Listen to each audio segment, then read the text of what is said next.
Yet a nuclear weapon. So the Western power is getting on board as far as the Israel-Iran conflict is concerned. Let's take a listen.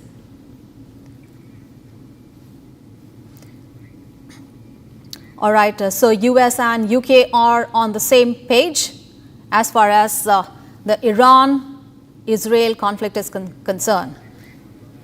And let's move on in the bulletin, viewers. We have more breaking news coming in. The IDF has said that Iran launched hundreds of UAVs towards Israel and they have been intercepted by the IAF and the Israeli Navy. The Israeli Air Force and the Israeli Navy have so far intercepted hundreds of UAVs launched towards Israel territory, and to date, over 95% of the threats that posed a danger and approached Israeli airspace were successfully intercepted. Observation units in the IAF and the Navy are operating in close coordination with the IDF aerial defense arrays, aircraft, missile ships, and other security personnel to defend the skies of the state of Israel round the clock. And alongside the offensive mission and the effort to degrade the Iranian regime's firepower capabilities, IDF soldiers are operating to intercept the surface-to-surface missiles and the UAVs that have been fired in the recent days towards the Israeli territory that deliberately target population centers and are aimed at hitting Israeli civilians.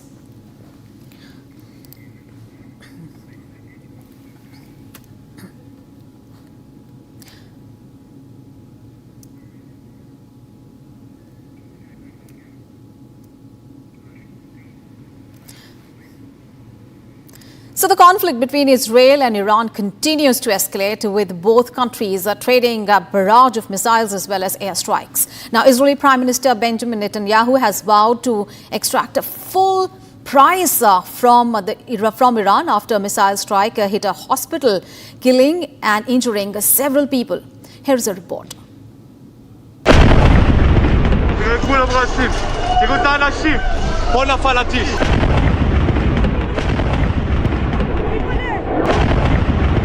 As tensions boil over in West Asia, there is an unprecedented escalation, with both Iran and Israel trading barrage of missiles. Israeli Prime Minister Benjamin Netanyahu visited Soroka Medical Center in Beersheba on Thursday after it was struck by an Iranian missile that damaged its surgical ward. In a statement, Netanyahu condemned the attacks on civilian areas, including a hospital that was struck by the Iranian missile. We're targeting military sites. We're targeting nuclear sites. We're targeting missile sites. They're targeting a hospital. In this hospital, there are patients who are immobile. They can't even move. Right next to it is a children's ward, a baby's ward, infants. They target it. They can give this nonsense that they're targeting military sites. What military sites? I know all the military sites in Israel. There isn't a military site here for miles and miles around. They're targeting civilians because they're a criminal regime. They're the arch terrorists of the world. They want to have nuclear terrorism, which will put the entire world under nuclear blackmail, and they would use these weapons. That's what the Ayatollah Khamenei says that he would do. He would use these weapons to wipe Israel off the map. Well, he's not going to. We're not going to let him. Netanyahu's remarks came just hours after the missile struck Soroka Medical Center in Beersheba, wounding over 70 people, including both patients and medical staff. Meanwhile, Israeli forces have struck key nuclear infrastructure in Iran, including a heavy water reactor at Arak, part of Iran's nuclear program. As the conflict intensifies, US Special Envoy to Syria Tom Barak warned Hezbollah against intervening military in support of Iran. I can say on behalf of President Trump, which he has been very clear in expressing, as has Special Envoy Witkoff, that would be a very, very bad decision. Meanwhile, in a move to evacuate stranded citizens, hundreds of Israelis who had been struck in Cyprus have boarded a cruise ship set to return them to Israel. The Crown Iris ship is en route, carrying travelers who had been unable to return home due to the ongoing conflict between Israel and Iran. The situation remains fluid, with world leaders monitoring the crisis closely. And tensions in West Asia have reached an all-time high. With the ongoing strikes and counter-strikes between Iran and Israel, civilians are bearing the brunt of this intensifying conflict. And amid the chaos, the Indian government has launched Operation Sindhu to evacuate Indian nationals stranded in Israel. Here is a full report.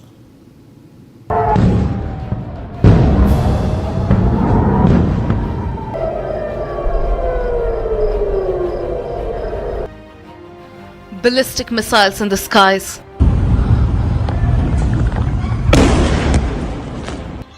Buildings shattered.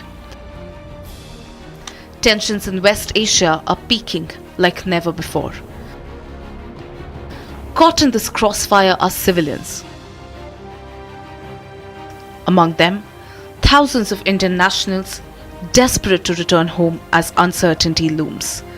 In response, the Government of India has launched Operation Sindhu, a mission to evacuate Indian citizens from Israel who wish to leave.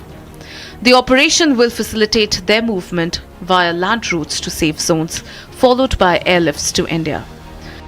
The Indian Embassy in Tel Aviv is coordinating the effort, making arrangements and guiding nationals through the evacuation process. All Indian nationals in Israel are urged to register with the embassy and reach out to the 24/7 control room for any assistance. The embassy has also reiterated earlier advisories, asking citizens to remain vigilant, follow safety protocols, and adhere to guidelines issued by Israel's Home Front Command.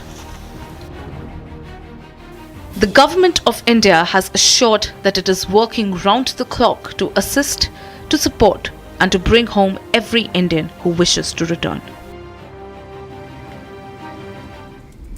And now let's take a look at some stories that are making headlines in the country in the national wrap.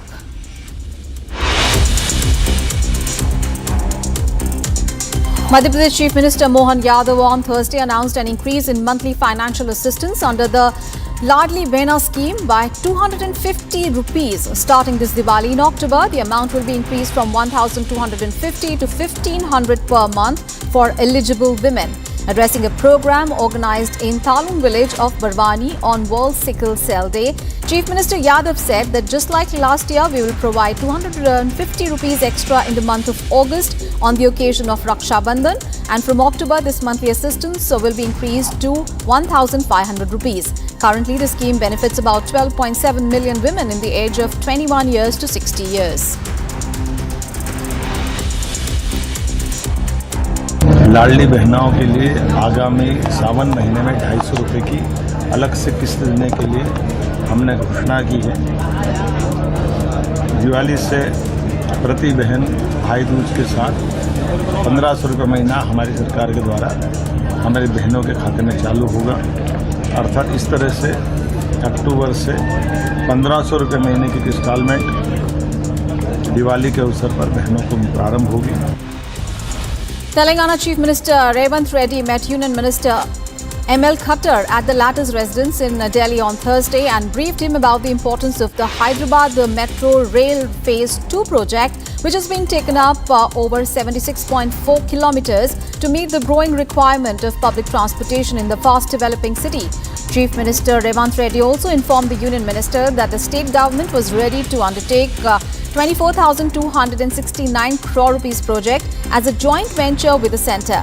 He said that the detailed report has been submitted with necessary amendments as per the suggestions of the Union Urban Development Minister and sought the necessary permissions from other departments, considering the importance of the project. Air India has said that it will reduce flights on 16 international routes connecting cities in North America, Europe, Australia and the Far East and suspend 3 routes between 21st of June and 15th of July. In a statement, the Tata-owned group airline on Thursday said that the reduction arises from its decision to voluntarily undertake enhanced pre-safety checks as well as accommodate additional flight durations arising from airspace closures in the Middle East. The move comes days after its flight AI-171 bound for London's Gatwick Airport crashed shortly after takeoff from Ahmedabad, killing all but one of the 242 people on board and about 30 people on the ground. The Ministry of External Affairs on Thursday announced plans to evacuate Indian nationals from Israel under Operation Sindhu as tensions escalate following the ongoing conflict between Iran and Israel. In a statement, the MEA said that Indian citizens currently in Israel and wishing to return home would be assisted by the Indian Embassy in Tel Aviv. The ministry assured that all necessary arrangements are being made to ensure their safety.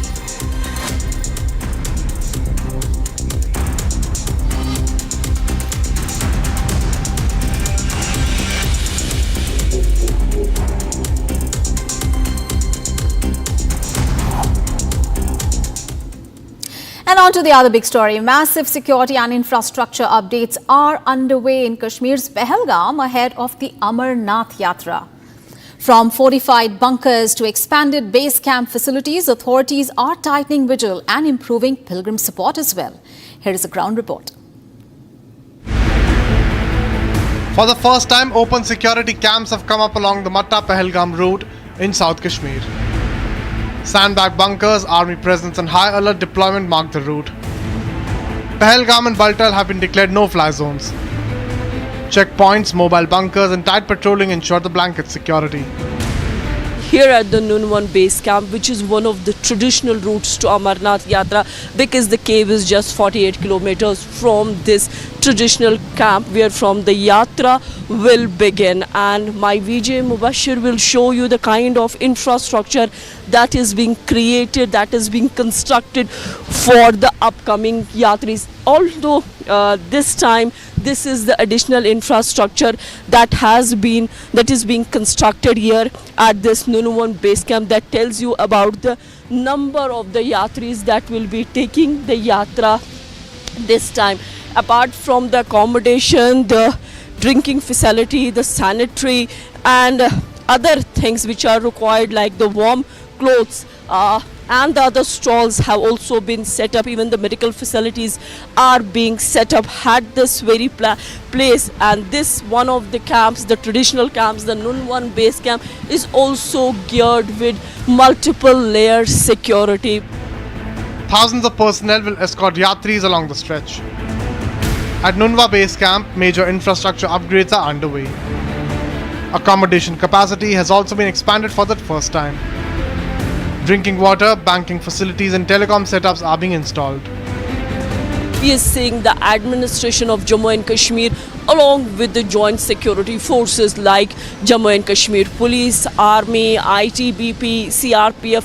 They are trying to regain that confidence among these people, for which we see a massive security arrangements when it comes to South Kashmir, because this is the first time after many years the bunkers, the sand bunkers are back on this Mutton Pahalgam track. While traveling, more than 50 such bunkers have been set up, and also the open in these orchards, the open orchards, the temporary security camps too have been established, because these people will be ready for any action or for any eventuality, because the central government has already pushed around 50,000 security personnel on this Pahalgam and Baltal access.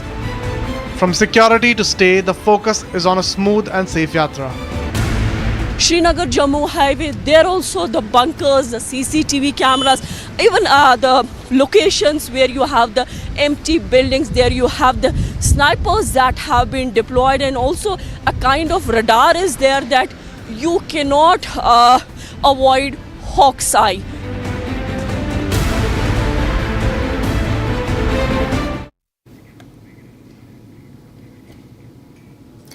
And in some other news, in a highly contentious move, the Karnataka cabinet has raised the minority reservation in various housing schemes from 10% to 15%. And this decision has triggered sharp criticism from political rivals, with the BJP leading the charge and calling the move as unconstitutional and illegal. Here is a report. In a move that has drawn a lot of political ire, the Karnataka cabinet on Thursday decided to enhance the percentage of reservation for minorities under various housing schemes in the state from 10 to 15%. all should get housing.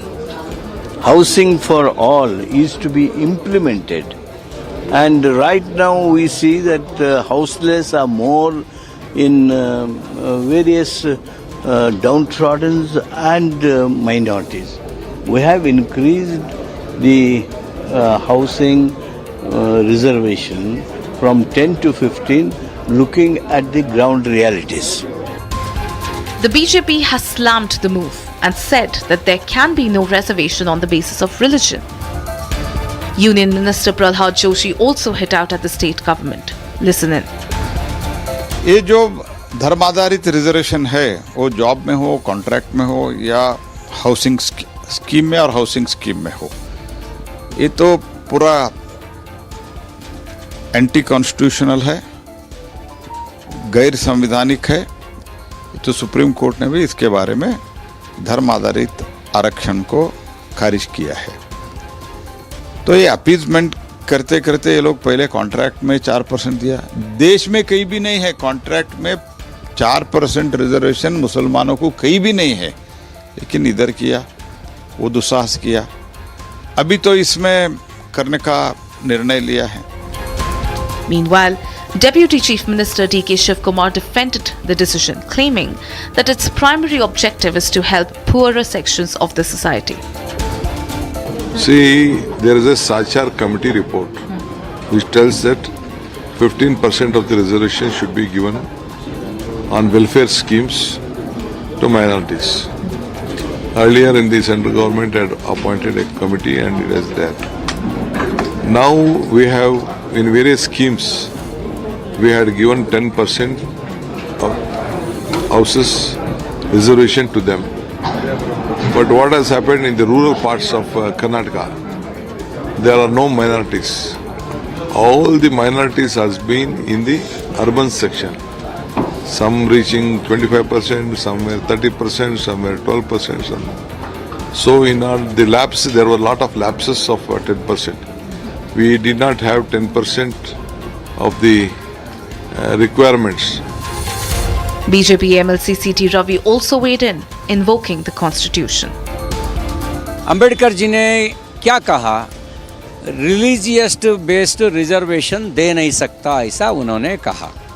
उसके वजह से उस समय चर्चा में उन्हें मना किया। कांग्रेस रिलीजियस बेस्ड रिजर्वेशन हर चीज़ में दे रहा है। उसका मतलब अपीजमेंट पॉलिटिक्स का कंटिन्यूअस रखने के लिए, वोट बैंक के लिए कुछ भी करेंगे, हम ऐसा निर्णय लिया है। किसको देता है? मुझे लगता है करोड़ों लोग बांग्लादेशी भारत में घुसपैठी वहाँ बसा है। बेंगलुरु में, कर्नाटक में भी लाखों लोग हैं। उसको देने के लिए रिजर्वेशन बढ़ाने का काम किया है। As the debate intensifies, the political fault lines have only deepened, with the BJP standing firm that the Siddaramaiah-led government is overstepping its constitutional boundaries to appease minorities. Viewers, it's time to take a short break, but coming up ahead, details on Israel and Iran continuing to exchange fire as the conflict enters the 8th day. Israel says it has struck 100 targets in Iran. We'll also get details on reports saying that Donald Trump briefed on strike options against Iran's Fordow nuclear site, and sources say that Trump believes few option remains as tensions escalate in the West Asian region. All the details coming up ahead. Stay tuned.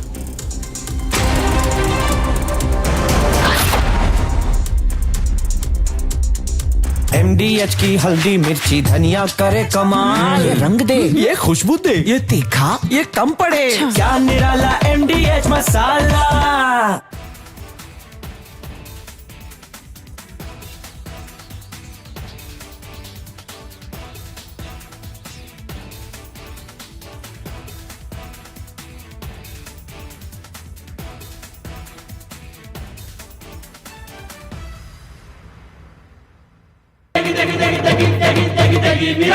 MDH की देगी मिर्च, देगी मिर्च का तड़का, अंग अंग फड़का। MDH की देगी मिर्च।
How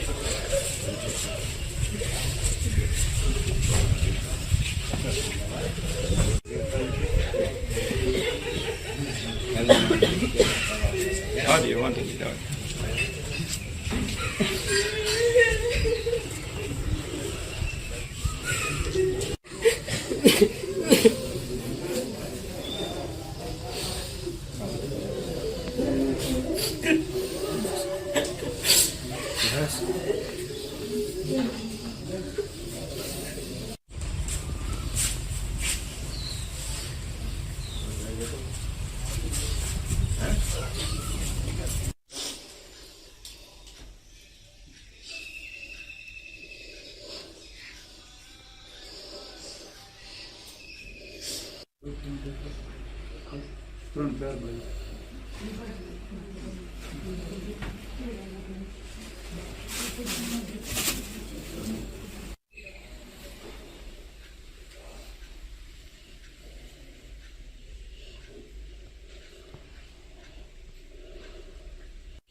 Israel and Iran continue to exchange fire as the conflict enters 8th day.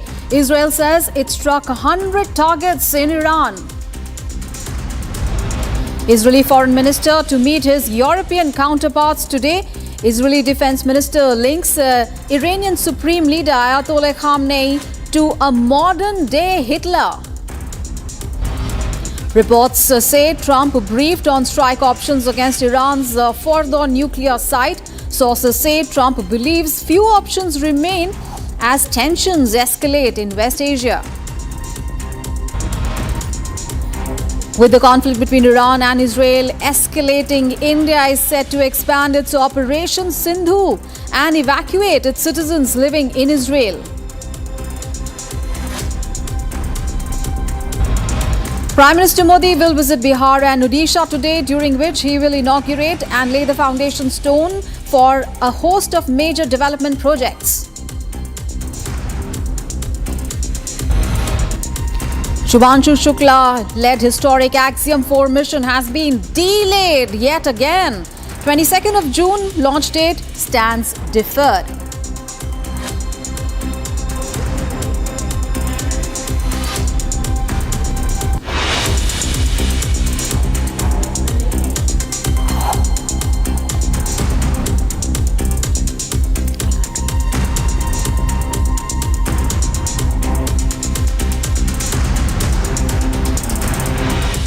And viewers, we have breaking news coming in at this moment. Over the last 24 hours, IAF have targeted sites associated with Iran's nuclear weapons program.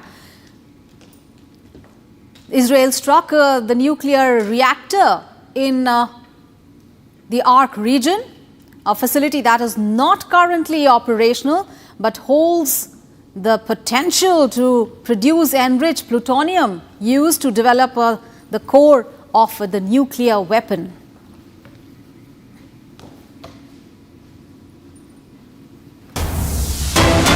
As we have big breaking news coming in, the IAF has said that Iran launched hundreds of UAVs towards Israel and that have been intercepted successfully by the IAF and the Israeli Navy.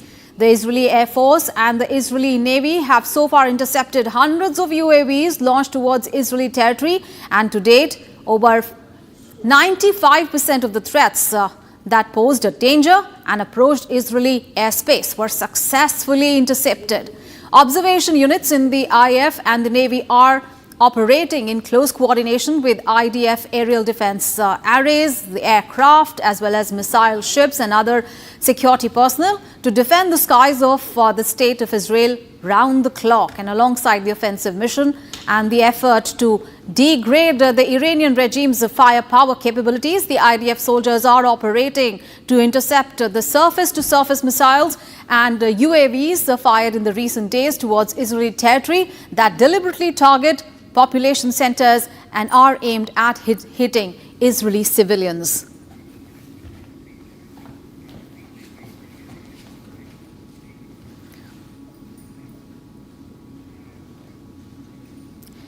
And we have more breaking news coming in.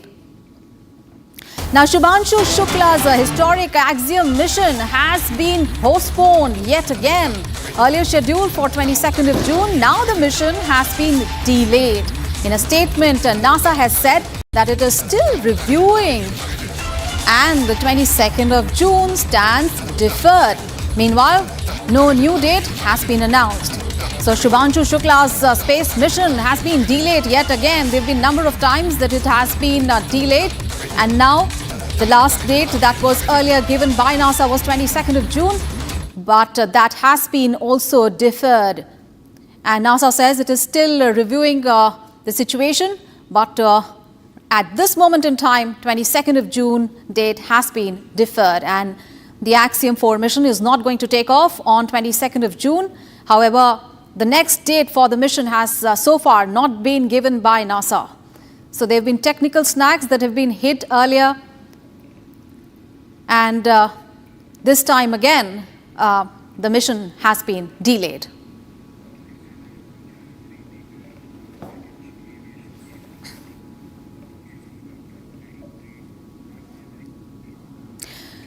All right, on to some other news. Union Aviation Minister Ram Mohan Naidu chaired a Ministry of Civil Aviation review on safety, passengers facilitation and airline performance. He held video conferences with the airport directors and senior managements of major airlines, including Air India.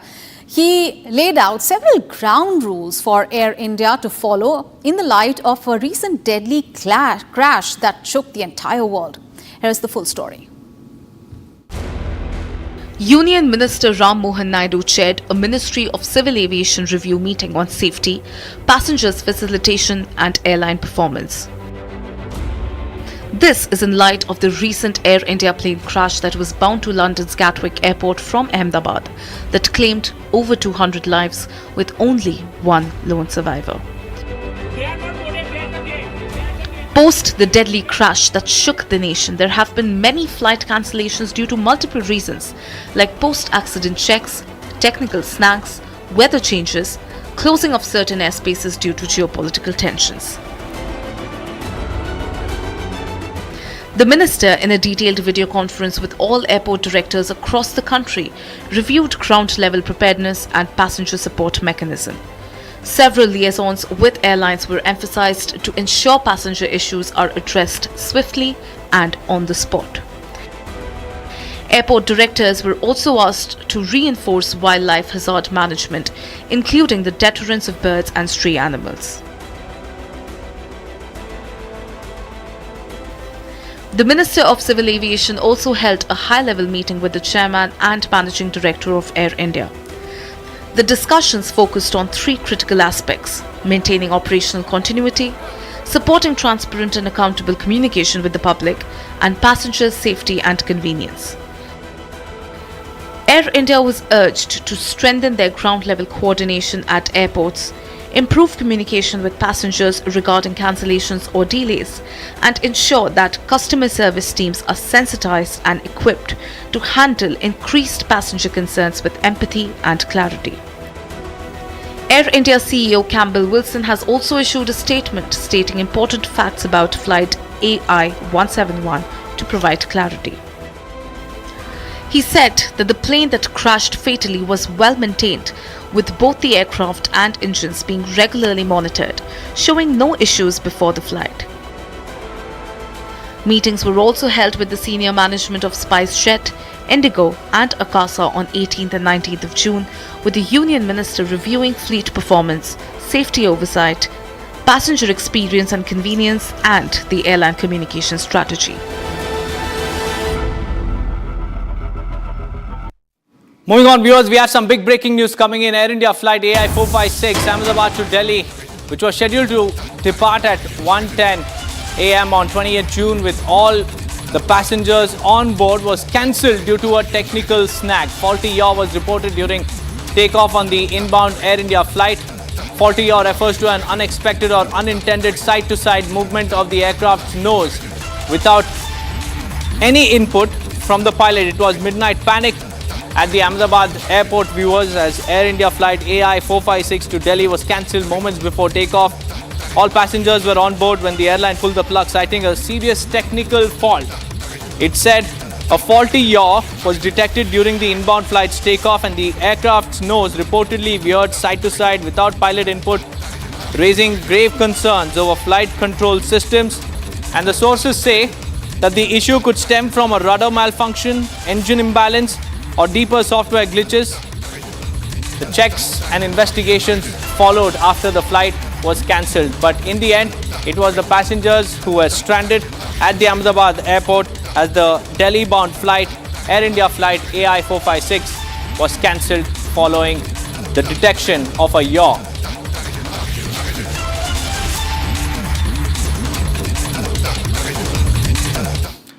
Viewers, it's time for us to take a quick look at the other top stories that we are tracking from across the world. Let's get started. Indonesian president arrived in St. Petersburg to participate in the International Economic Forum and met Russian President Vladimir Putin. During the meeting, Putin congratulated Subianto on joining the BRICS bloc of developing economies. Subianto thanked Putin for the invitation to the forum. Indonesia was admitted as a full member of the BRICS bloc of developing economies in January. Before Indonesia's membership, the bloc accounted for nearly 45% of the world's population and 35% of global gross GDP, measured using purchasing power parity. UK Prime Minister Keir Starmer welcomed the Crown Prince of Bahrain, Prince Salman bin Hamad Al Khalifa, to Downing Street Thursday. This is the second time the Crown Prince has visited the UK during the Starmer's tenure.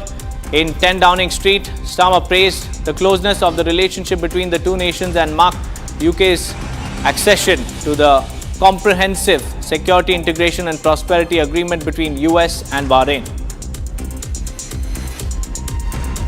We have, as you say, had a relationship for over 200 years. We have been part of the international rules-based order since that time, 1816, is when we signed our first agreement. Today we mark two very strategic defence agreements and one economic and investment agreement. That is very importantly both ways. Yeah. Ukrainian President Volodymyr Zelensky met President of European Central Bank Christine Lagarde on Thursday. According to the Ukrainian Presidential Office, the main focus of the meeting in Kyiv was the budgetary support for Ukraine. Zelensky and Lagarde also discussed the use of frozen Russian assets to meet Ukraine's needs. Zelensky is urging greater international pressure on Moscow 2 days after a Russian missile strike hit a Kyiv apartment building and killed 23 people. Meanwhile, Russian president has said he's open to talks on ending the war but has effectively rejected US's ceasefire offers. Russia's economy minister Maxim has said that the nation's economy is on the brink of going into a recession. Reshetnikov delivered the warning at St. Petersburg International Economic Forum, the annual event in Russia's second largest city designed to highlight the country's economic prowess and court foreign investors.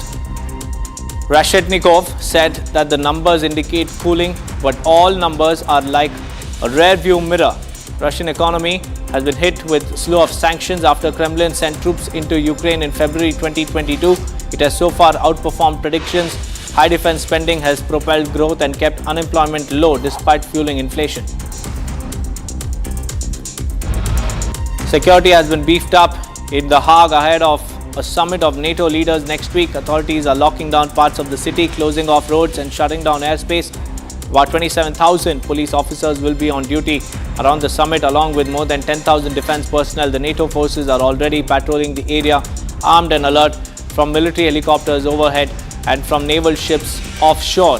The summit of the 32-nation alliance will take place on June 24th and June 25th against a backdrop of soaring geopolitical tensions and escalating violence in the Middle East.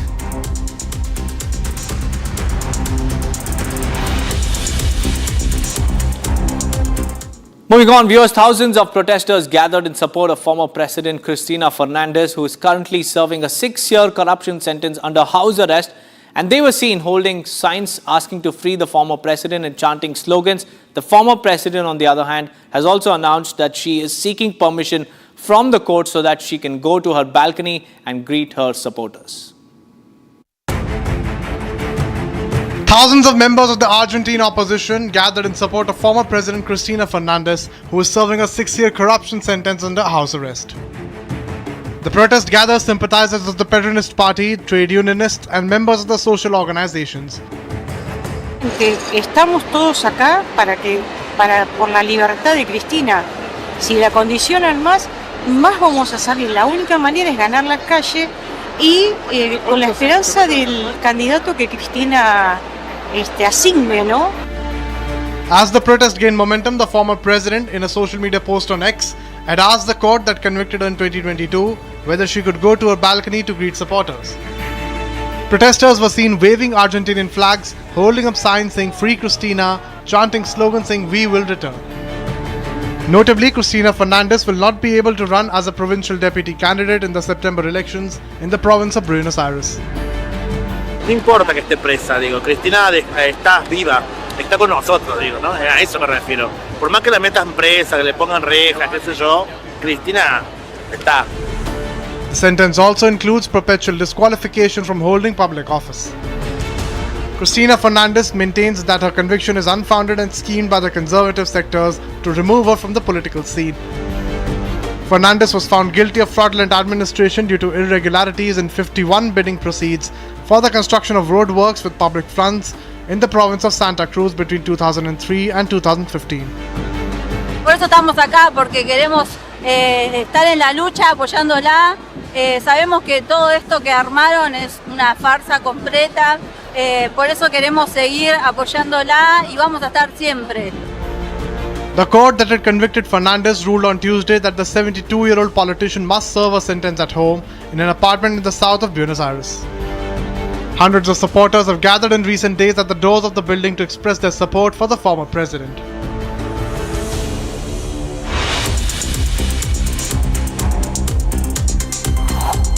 With that, viewers, it's time for a quick break. On the other side, we'll get you all the details of Prime Minister's visit to Bihar and Odisha today, during which he will inaugurate and lay foundation stones for a host of major developmental projects. Along with that, conflict between Iran and Israel continues to escalate, and India is all set to expand its Operation Sindhu and evacuate its citizens living in Israel. Stay tuned for more.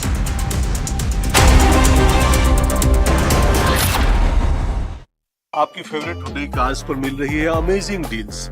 वैसे लोगे तो आप Hyundai ही, चाहे दिल की सुनो या deals की, तो जल्दी चले आओ हुंडई शोरूम। आधे बाउल दही में 4 चम्मच MDH चटनी पुदीना मसाला डाला, स्टर करो, पुदीना चटनी तैयार। MDH चटनी पुदीना मसाला। India has to make a very considered decision, and the decision India has made is we can't kill our own homegrown AMCA. We will damn well go in for it, and as an interim measure, if we are forced, we may have to accept 1 or 2 squadrons of fighters. There the Su-57 offers a much better deal. They are prepared to share technology, they are prepared for local manufacture, they are prepared to transfer technology, share source codes. So, I mean, they are giving us all that we want, and yet just because they are Russian and that would make the Americans unhappy, we can't mortgage our national interests in that manner. We can't be bullied in that manner also. I think America has to make allowance for India, has to act in its national interest and not just in the national interest of the United States. We are, after all, not the 51st state of the United States, and I don't think we ever will be. So America has used pressure tactics. It has used the India-Pakistan binary to try and apply pressure on India. I think it may be a mistake. No other country is so hated in India as Pakistan is. Pakistan has waged 5 conventional wars against India. Pakistan has waged continuous asymmetric wars against India for 30 to 40 years non-stop. It is the biggest pain in the neck as far as India is concerned. And if the United States wants to cozy up to Pakistan, it will be construed as a very hostile gesture in India. It would be back to the Cold War era when Richard Nixon had sent the 7th Fleet to prevent the breakup of Pakistan, to help India, to help Pakistan against India. Even the 7th Fleet could not save Pakistan then, and Pakistan was broken in two.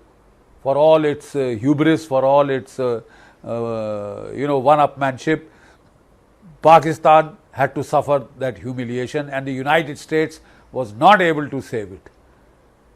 Now for the United States to align itself back with Pakistan, I think would be a tragic mistake. I am very... Welcome back, viewers. It's time for us to get you your morning dose of the top sports stories. So let's get started.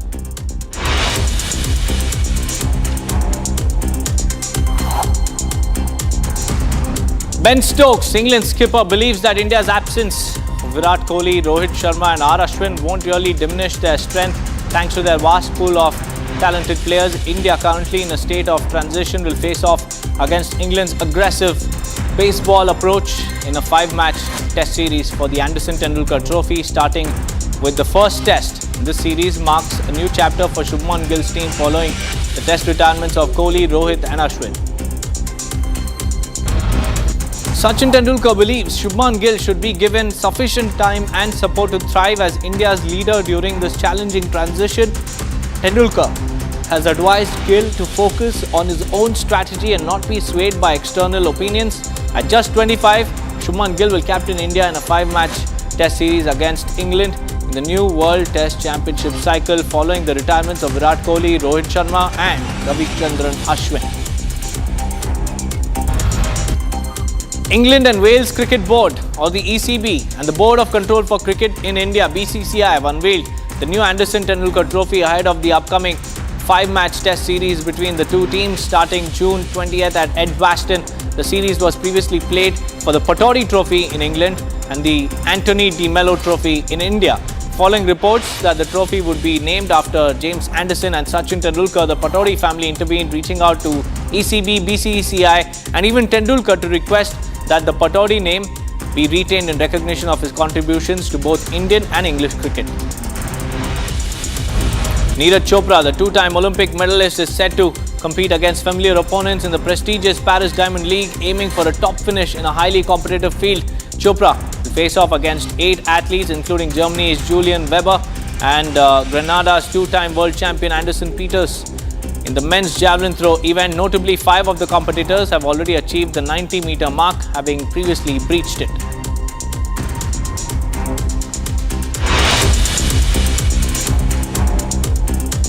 Here's Iran and Israel continue to exchange fire as the conflict enters the 8th day. Israel says it struck 100 targets in Iran. Along with that, reports suggest that Trump was briefed on strike options against Iran's Fordo nuclear site. Sources say Trump believes few options remain as tensions escalate in West Asia. Stay tuned for both these stories.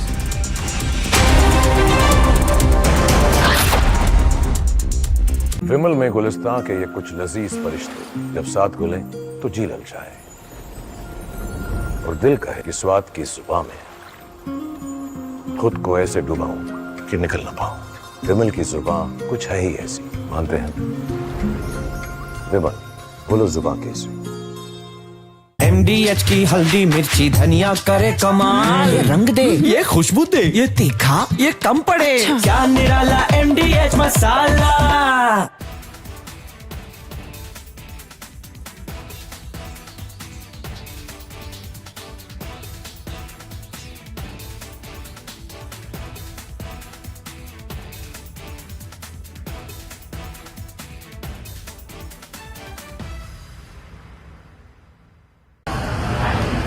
असमनी Islamabad के कातिल, इस्लामाबाद के कातिल, वो कातिल पाकिस्तानी के कातिल, पाकिस्तानी के कातिल। Shame on you, Assam Munir!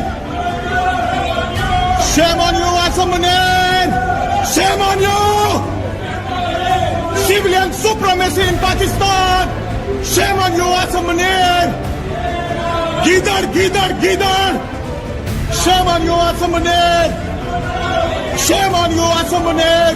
Shame, shame, shame! Shame on you, Assam Munir! We are here to welcome Assam Munir. This is Washington Four Seasons Hotel, and this is telling him what he has done to Pakistan.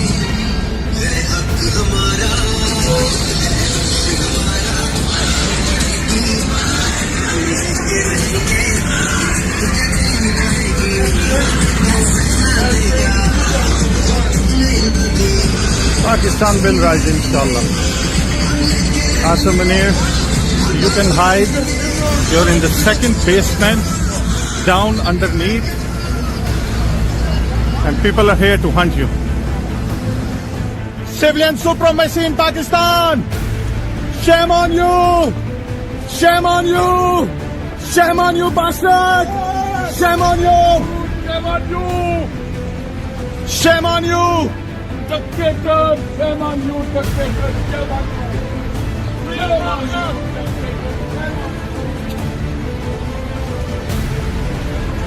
आगे ऐसे खलोता है हरामजादा। हाँ,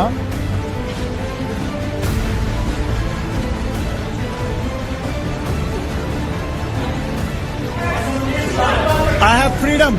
I am on the pavement. You are there. This is not your property. I'm standing here. That's your property. This is public property.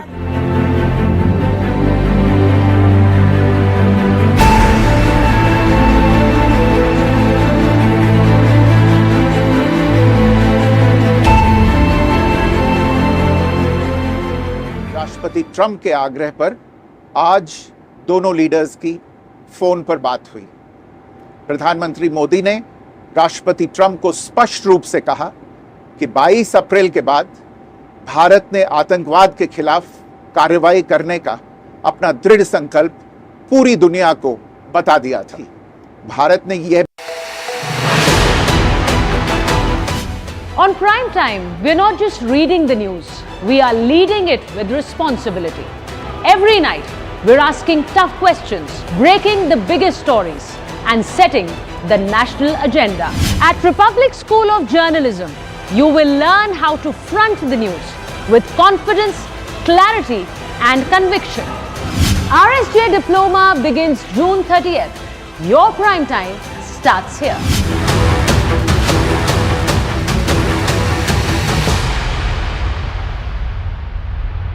इसको घर पे लगाओगे तो शादी का तो पता नहीं, पर घर पक्का नहीं टूटेगा।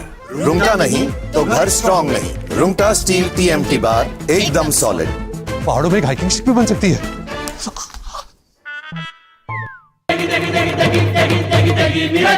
MDH की देगी मिर्च, देगी मिर्च का तड़का, अंग अंग फड़का। MDH की देगी मिर्च।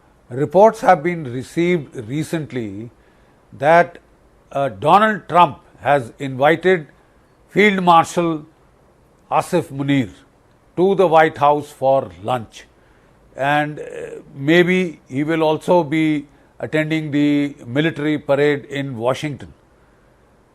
Now, all this is part of the United States attempts to pressurize India to play ball, attempts to pressurize India not to get too close to Russia, China, and to not purchase any Russian military equipment and buy instead the American F-35 stealth fighters. The simple fact is that the United States is not offering us transfer of technology. It will not share the source codes, which we found a problem with the Rafales. We could not mount our indigenous beyond visual range Astra missiles and BrahMos cruise missiles on the Rafale because they did not share the source codes, and therefore we suffered. We paid a heavy price for these aircraft, and yet we could not use them to the optimum because of that unwillingness to share source code. So the same problem, and in a more magnified form, will come with the American F-35s. The American F-35s come with a huge price tag, number one. Number two, the maintenance costs are terribly high because stealth paint gets eroded. It has to be repainted, recoated. Most of the time these will be in hangar. And the other fact is that India will have limited control over these planes because America would want to know where they are being based, where they are being sighted. It will want oversight. Where they are being used, America will have vetoes. So it would be very strange if we can't use them against Pakistan. What the hell are we buying the planes for then? असली इस्लामाबाद के कातिल, इस्लामाबाद के कातिल, वो कातिल Pakistan. We don't just get you the headlines, we report on them. We get information from the highest level of sources. We get you news from the men in uniform, from those on the front. At Republic School of Journalism, you will learn how real reporting is done on the ground and in real time. The RSG Diploma course begins on June 30th. If you want to lead the story, start here.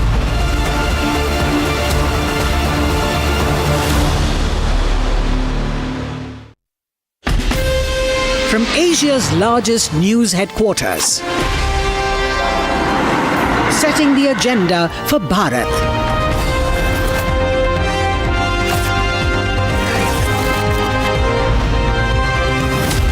You're watching Republic.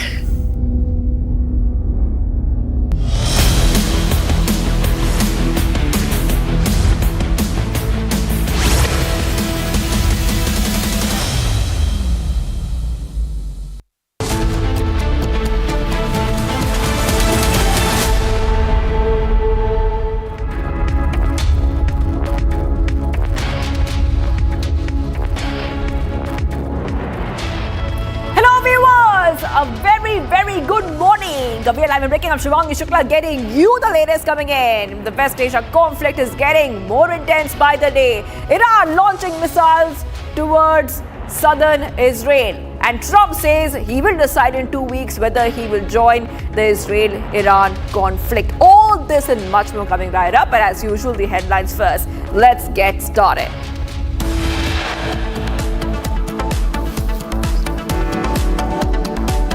Israeli Navy and Air Force shoots down hundreds of Iranian UAVs. Israel intercepts 95% of Iranian drones.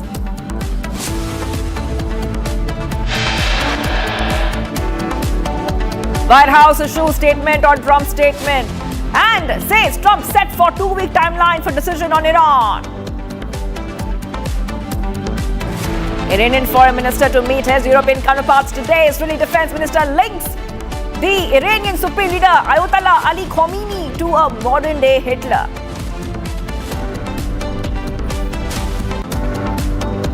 Another Air India flight from Ahmedabad to Delhi cancelled minutes before takeoff due to technical snag.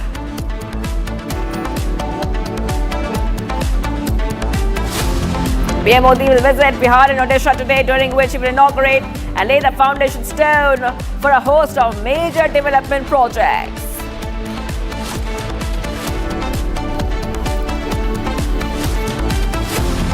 Shubhanshu Shukla-led historic Axiom 4 mission has been delayed again. June 22nd launch date stands deferred.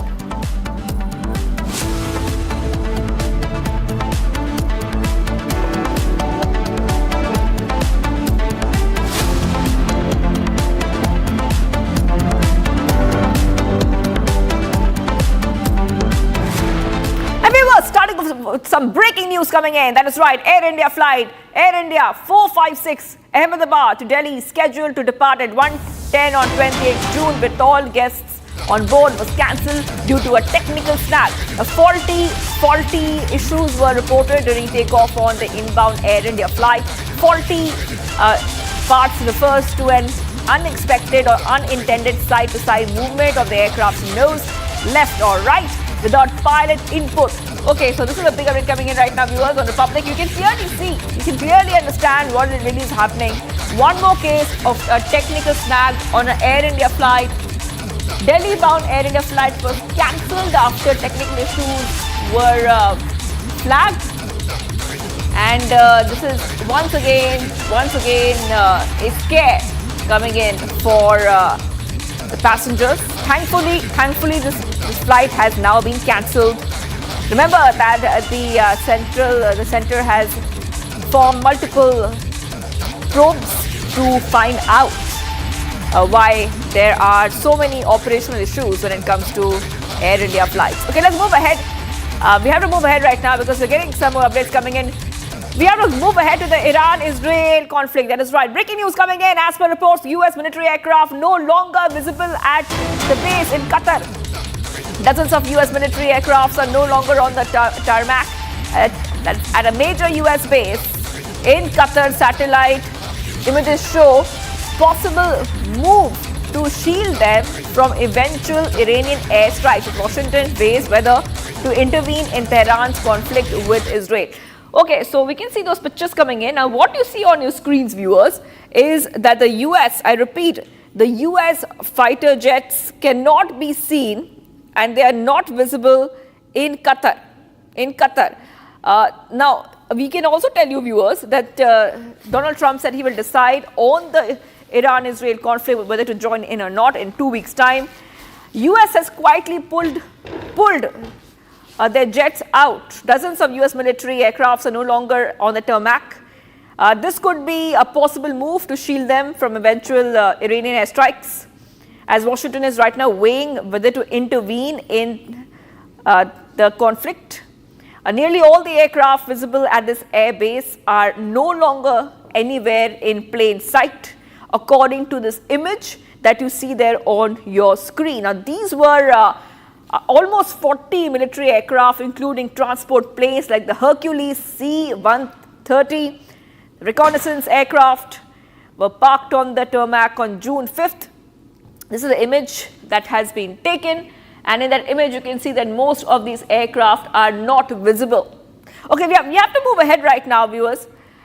We have to talk a little bit more about what is happening in this conflict, because Israeli early warning system indicate incoming Iranian missile fire targeting civilians in southern Israel. Missile sirens were heard across southern Israel. Iranian missile barrage triggers siren in Beersheba and surrounding towns. Yesterday, Iran struck hospitals. Remember that we had told you this update coming in. Now, the Iranian missiles are hitting southern Israel area. Sirens can be heard, as you can clearly see in these pictures coming in right now. So you can see that fire, massive plume of black smoke can be seen. People screaming in panic, that can also be heard. Sirens are being sounded as buildings are being struck with missiles.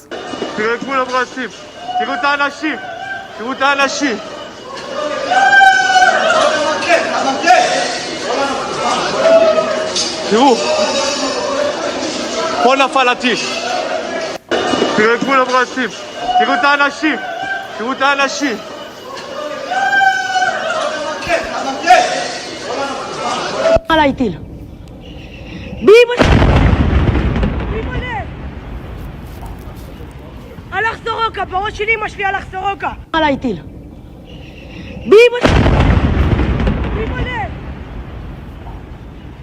הלך סורוקה, בראש שלי אמא שלי הלך סורוקה. עליי טיל.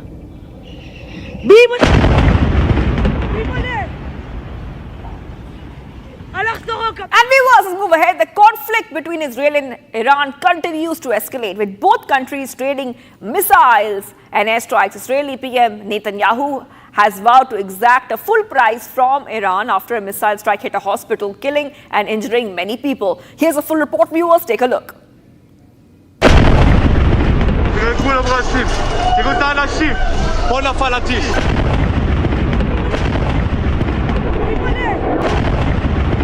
As tensions boil over in West Asia, there is an unprecedented escalation, with both Iran and Israel trading barrage missiles.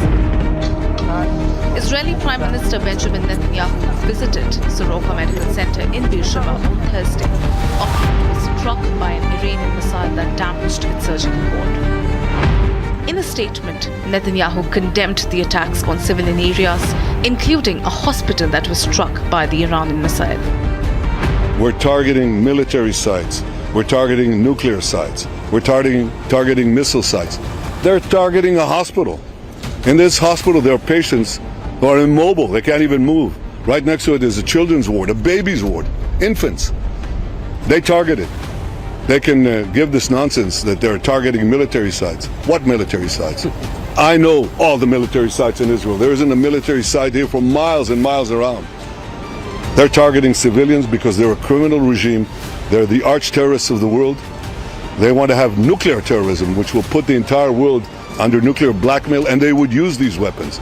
That's what the Ayatollah Khamenei says that he would do. He would use these weapons to wipe Israel off the map. Well, he's not going to. We're not going to let him. Netanyahu's remarks came just hours after the missile struck Soroka Medical Center in Beersheba, wounding over 70 people, including both patients and medical staff. Meanwhile, Israeli forces have struck key nuclear infrastructure in Iran, including a heavy water reactor at Arak, part of Iran's nuclear program. As the conflict intensifies, US Special Envoy to Syria, Tom Barak, warned Hezbollah against intervening military in support of Iran. I can say on behalf of President Trump, which he has been very clear in expressing, as has Special Envoy Witkoff, that would be a very, very, very bad decision. Meanwhile, in a move to evacuate stranded citizens, hundreds of Israelis who had been struck in Cyprus have boarded a cruise ship set to return them to Israel. The Crown Iris ship is en route, carrying travelers who had been unable to return home due to the ongoing conflict between Israel and Iran. The situation remains fluid, with world leaders monitoring the crisis closely. And we must move ahead right now because we're getting some more breaking news. That is right. The IDF has said Iran launched hundreds of drones, UAVs towards Israel. They have been intercepted by the IAF and the Israeli Navy. The Israeli Air Force and the Israeli Navy have so far intercepted hundreds of UAVs launched towards Israeli territory. To date, I repeat, to date, over 95% of the threats that posed a danger and approach Israeli airspace were successfully intercepted.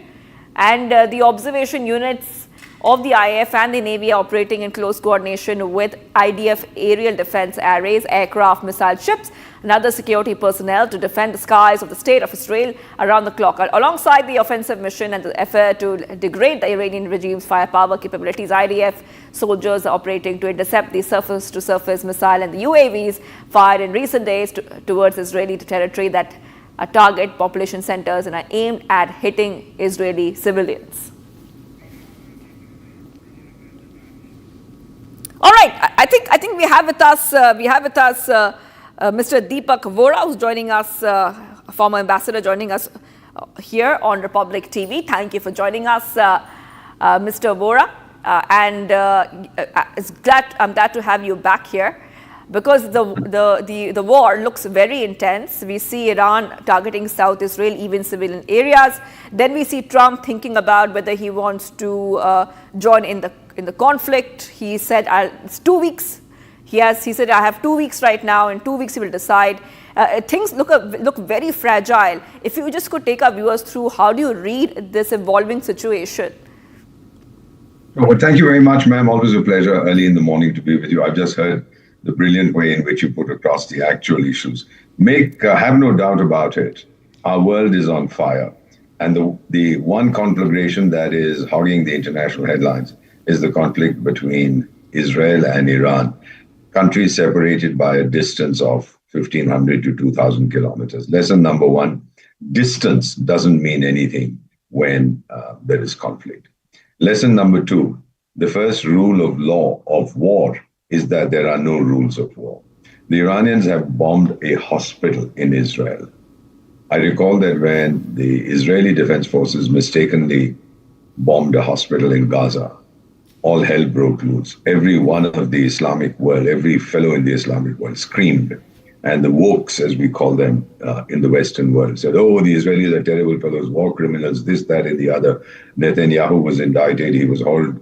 He's supposed to go before the International Criminal Court, etc. Nobody has done that about the Ayatollah. These double standards are very, very disturbing. Now, President Donald Trump is saying, I'm rushing back from G7 because I have something very important. And when President Emmanuel Macron said that he's likely to go there to make peace, he said, Macron is a publicity seeker and abused him. He's, at least this thing about Donald Trump, he's an equal opportunity insulter. He insults everybody. He doesn't care. Now he's talking about 2 weeks, hoping that something will happen in this 2 weeks and he will not have to intervene, that in 2 weeks, the Khamenei regime will be ousted. Ma'am, now it's become a war to the end. That's what I seem to believe, because the Iranians have stockpiles of missiles and armed drones that we didn't know about. Nobody seemed to know about it, but they are coming and they are fighting them. What Israel will now aim for, this is my assessment, I've lived in that area for over 20 years, they would want to eliminate Sheikh Khamenei and his regime and hope for two things. One, somebody more favorable to the West and hence to Israel will emerge as the leader. And second, Iran will be plunged into chaos, as happened with Libya, as happened with Syria, as happened with Iraq after the regime changes. Well, the Iranians, the Israelis, and the rest of the world will say, well, so let them kill each other. I'm not interested. Why should I bother? These are one of the two scenarios. I believe the second one will play out. No immediate contender for leadership will emerge. There will be total chaos in Iran. The rest of the world will sit back and relax and say, look, we appeal. And the UN, of course, will say maximum restraint and you shouldn't do this and you shouldn't do that. Nobody listens to them. So I see this happening. I see this happening within the 14-day period that President Trump has given himself. Sorry. And finally, I just wanted to conclude, ma'am, that I wanted to thank you and your channel for keeping the world informed, keeping India informed about what is happening in a very fragile, very volatile part of our planet. Yes. Ambassador Vora, I request you to kindly stay on with us. We're getting some more breaking news coming in. Like we were discussing, White House says that Trump will be deciding within next 2 weeks whether to join Iran strike or not. US President Trump will decide whether or not to join Israel's air campaign against Iran's nuclear facilities within the next 2 weeks as he awaits the outcome of diplomatic efforts between Tehran and Washington. And I want to go back to Ambassador Vora on this because like we were discussing, Trump will decide whether he will step in 2 weeks' time. At the same time, we see that Iranian officials are meeting European leaders in Geneva to come out with a solution, a de-escalation. But before we go to that, let's go and play out what Donald Trump had to say.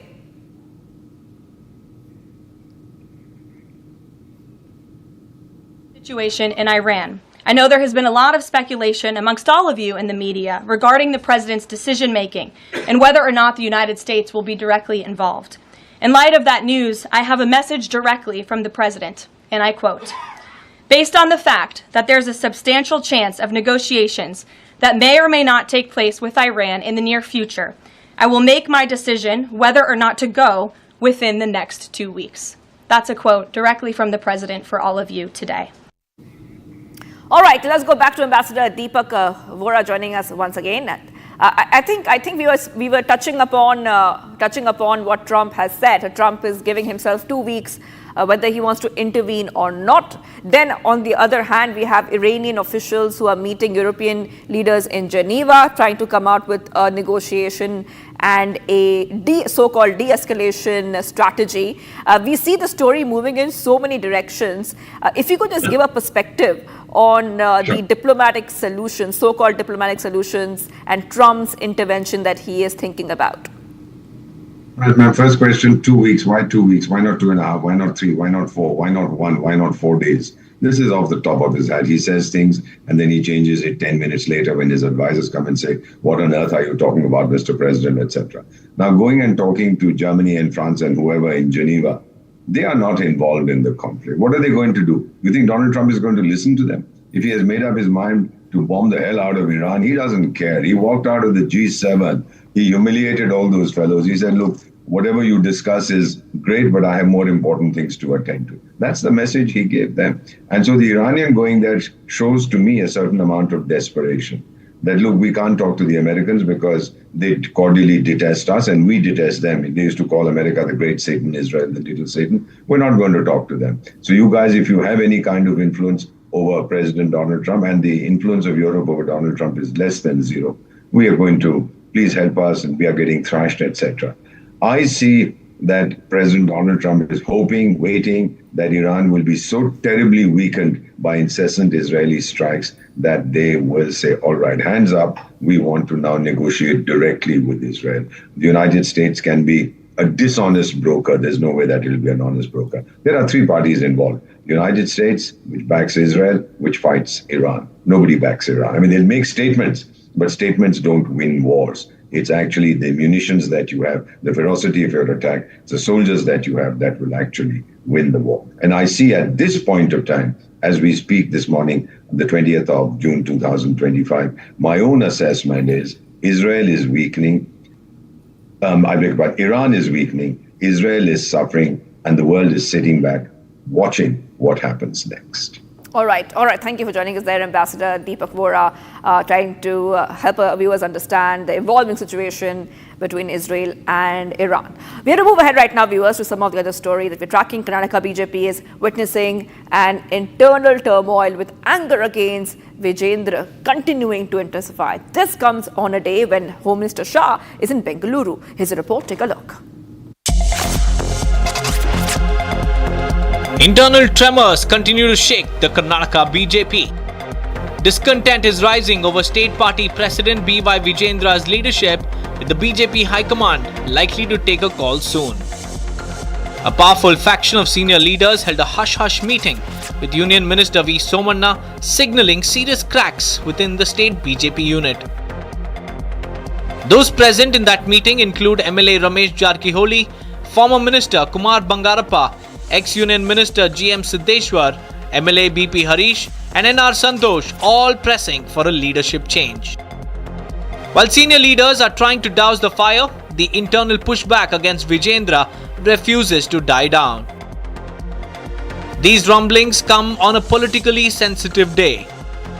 Union Home Minister Amit Shah is in Bengaluru for private engagements, even as the party stares at a possible showdown in its Karnataka ranks.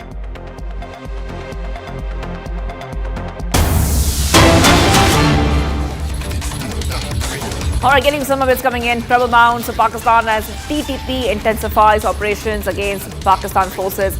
16 attacks on Pakistan forces by Tehreek-e-Taliban Pakistan in last 24 hours alone. Attacks on Pakistan forces in multiple areas like the Khyber province, Waziristan and others. Officials of Pakistan Army Intelligence Wing targeted by the TTP in their attacks. Over 20 Pakistani soldiers hit and attacks of TTP. TTP wants to intensify attacks against the Pakistan under Operation Al-Khandak. That is right. Big update coming in. TTP attacks Pakistan Army and just 16 attacks in over 24 hours. Let's go to Simran. TTP attacks Pakistan Army. 16 attacks alone in just the last 24 hours. Good Simran. Let's help our viewers understand what is happening there. See, these are the precise intel-based attacks that Tehreek-e-Taliban Pakistan is carrying out on the Pakistani intelligence agencies as well as the Pakistani armed forces. Now what we are picking up that in last 24 hours, that is on 18th June, starting from the evening to 19th of June, there have been more than 16 attacks that have been carried out in the area of Shangla, Mardan. It was in the North Waziristan and also in the Khyber province. These attacks have been carried out by the cadre of Tehreek-e-Taliban Pakistan, in which they have attacked more than 20 personals of the Pakistan intelligence wing as well as the Pakistan armed forces. These attacks are based on the intelligence that is being gathered by the Tehreek-e-Taliban Pakistan, and that is something really very concerning, because when the Operation Al-Khandak was launched 1.5 months back, it was made very clear by the Tehreek-e-Taliban Pakistan that they are going to go next level. They are going to carry out a large-scale attacks and also the information-based attacks, that the intel-based attack they are going to launch, and that is what is happening on ground now, with the Pakistan being hit badly by the Tehreek-e-Taliban Pakistan, and now they have said that this Operation Al-Khandak will be intensified in days to come. That means more and more Pakistani security force personnel as well as the intelligence officers, they will be targeted by the Tehreek-e-Taliban Pakistan. This is very concerning because the way the borders are volatile for the Pakistan, and so does the hinterland situation, that is becoming really very concerning, because on the one hand it is the Balochistan Liberation Army along with the Balochistan National Army and the Balochistan Republican Army. They are carrying out the intensified operation in the Balochistan, and now the Tehreek-e-Taliban Pakistan attacks are also picking up pace with the intelligence officers and also the Pakistani armed forces being attacked by them, and that too to the magnitude that almost in 1.5 hours a single attack is being carried out. Yes, that is right. That is right, Gursalman. Thank you for giving those details. I will be coming back to you for more, but I need to take a very short break right now. Much more coming up, viewers. We are live and breaking. Next, we will track the other story coming in. PM Modi will visit Bihar and Odisha today, during which he will inaugurate and lay the foundation stone for a host of major development projects. And Shubhanshu Shukla-led historic X-Info mission has been delayed again. June 22nd launch date now stands deferred. Stay tuned, viewers. We're live and breaking.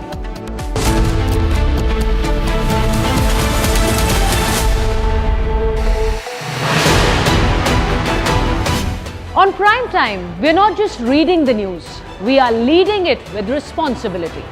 Every night, we're asking tough questions, breaking the biggest stories, and setting the national agenda. At Republic School of Journalism, you will learn how to front the news with confidence, clarity, and conviction. RSJ Diploma begins June 30th. Your prime time starts here.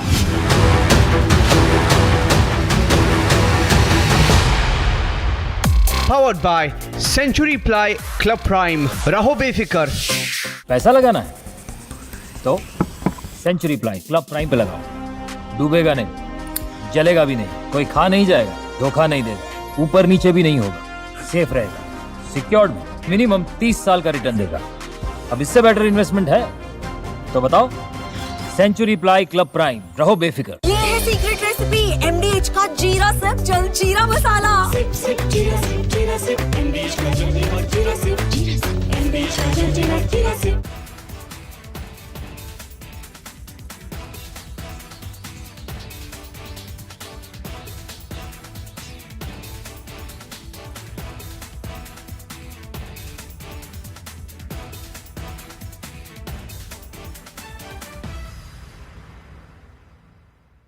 תראו את כולם רצים, תראו את האנשים, תראו את האנשים.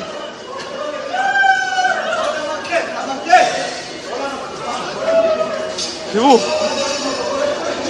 פה נפל הטיל. אתם לא מבינים מה הולך פה.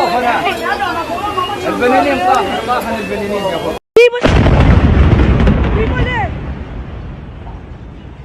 הלך סורוקה, בראש שלי משפיע הלך סורוקה. נפתלי. איפה היית? איפה היית? שמע פעם הבאה. מה? שמע לי פעם הבאה. מה ישמע לך? תבוא לתרד. מה? איפה הלכת לי?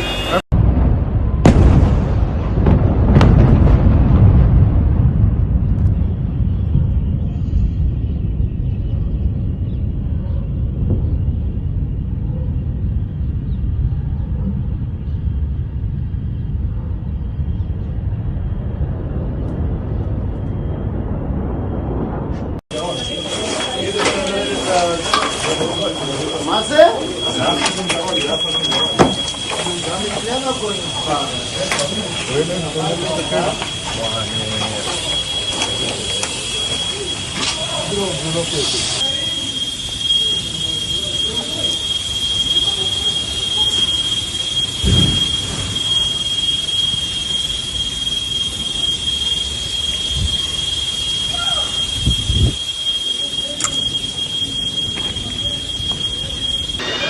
תראו מה קרה לי לבית חולים. תראו. פה עמדתי, תראי כל הדלת עפה עליי, אליי. פה כל היום אנחנו יושבים, פה. תראי כל הבית חולים.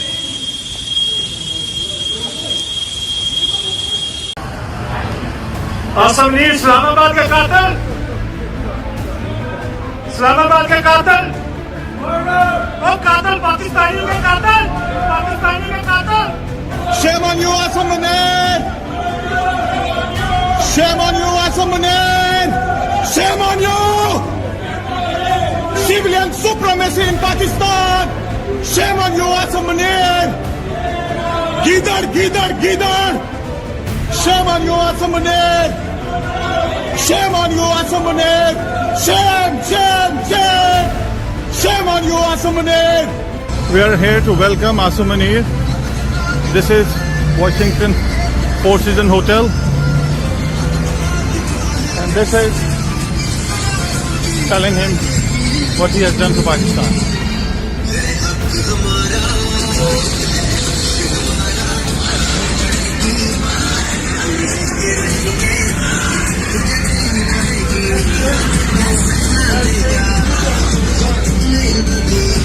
Pakistan will rise, inshallah. Assam-Munir, you can hide. You're in the second basement, down underneath, and people are here to hunt you. Civilian supremacy in Pakistan! Shame on you! Shame on you! Shame on you, bastard! Shame on you! Shame on you! Shame on you! Dictator! Shame on you, dictator! Shame on you!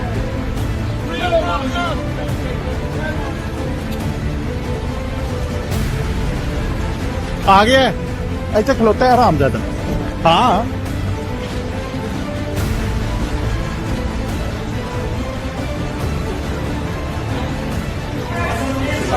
I have freedom. I'm on the pavement. I have seen what it takes to report from the front lines. Accuracy, courage, urgency and responsibility. At Republic School of Journalism, you will be trained for that reality. It's not theory, it's live learning from a working newsroom from day one. If you want to report the truth when it matters the most, Republic School of Journalism is where you begin.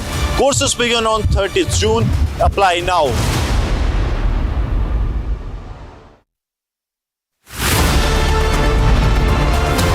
I don't just report from courtrooms on verdicts, I decode them. From breaking news to complex legal verdicts, every word is backed by law. At the Republic School of Journalism, you will learn how to report on legal issues with accuracy and speed. The RSJ Diploma starting on the 30th of June. Apply now.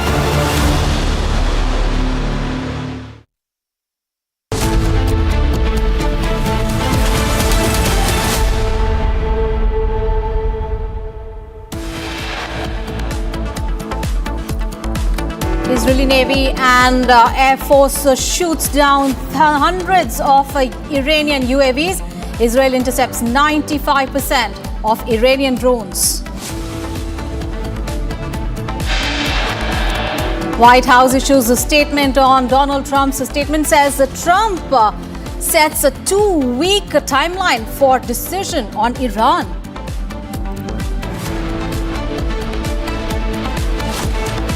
Iranian foreign minister to meet his European counterparts today. Israeli defense minister links Iranian Supreme Leader Ayatollah Khamenei to modern-day Hitler.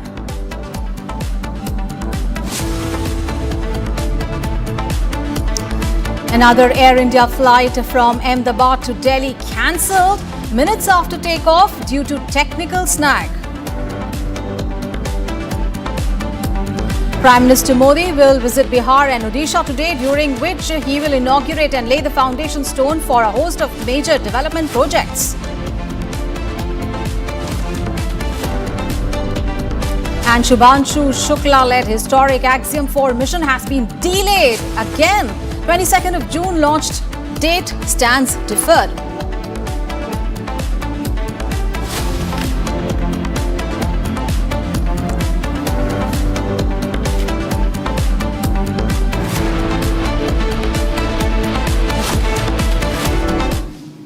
You're watching Live and Breaking. I'm Aishwarya Kapoor and we have breaking news coming in. Air India flight AI-456 Ahmedabad to Delhi as scheduled to depart at 1:10 on 20th of June with all the guests on board was cancelled due to a technical snag. faulty yaw was reported during takeoff on the inbound Air India flight. Faulty yaw refers to the unexpected or unintended side-to-side movement of the aircraft's nose, left or right, without pilot input.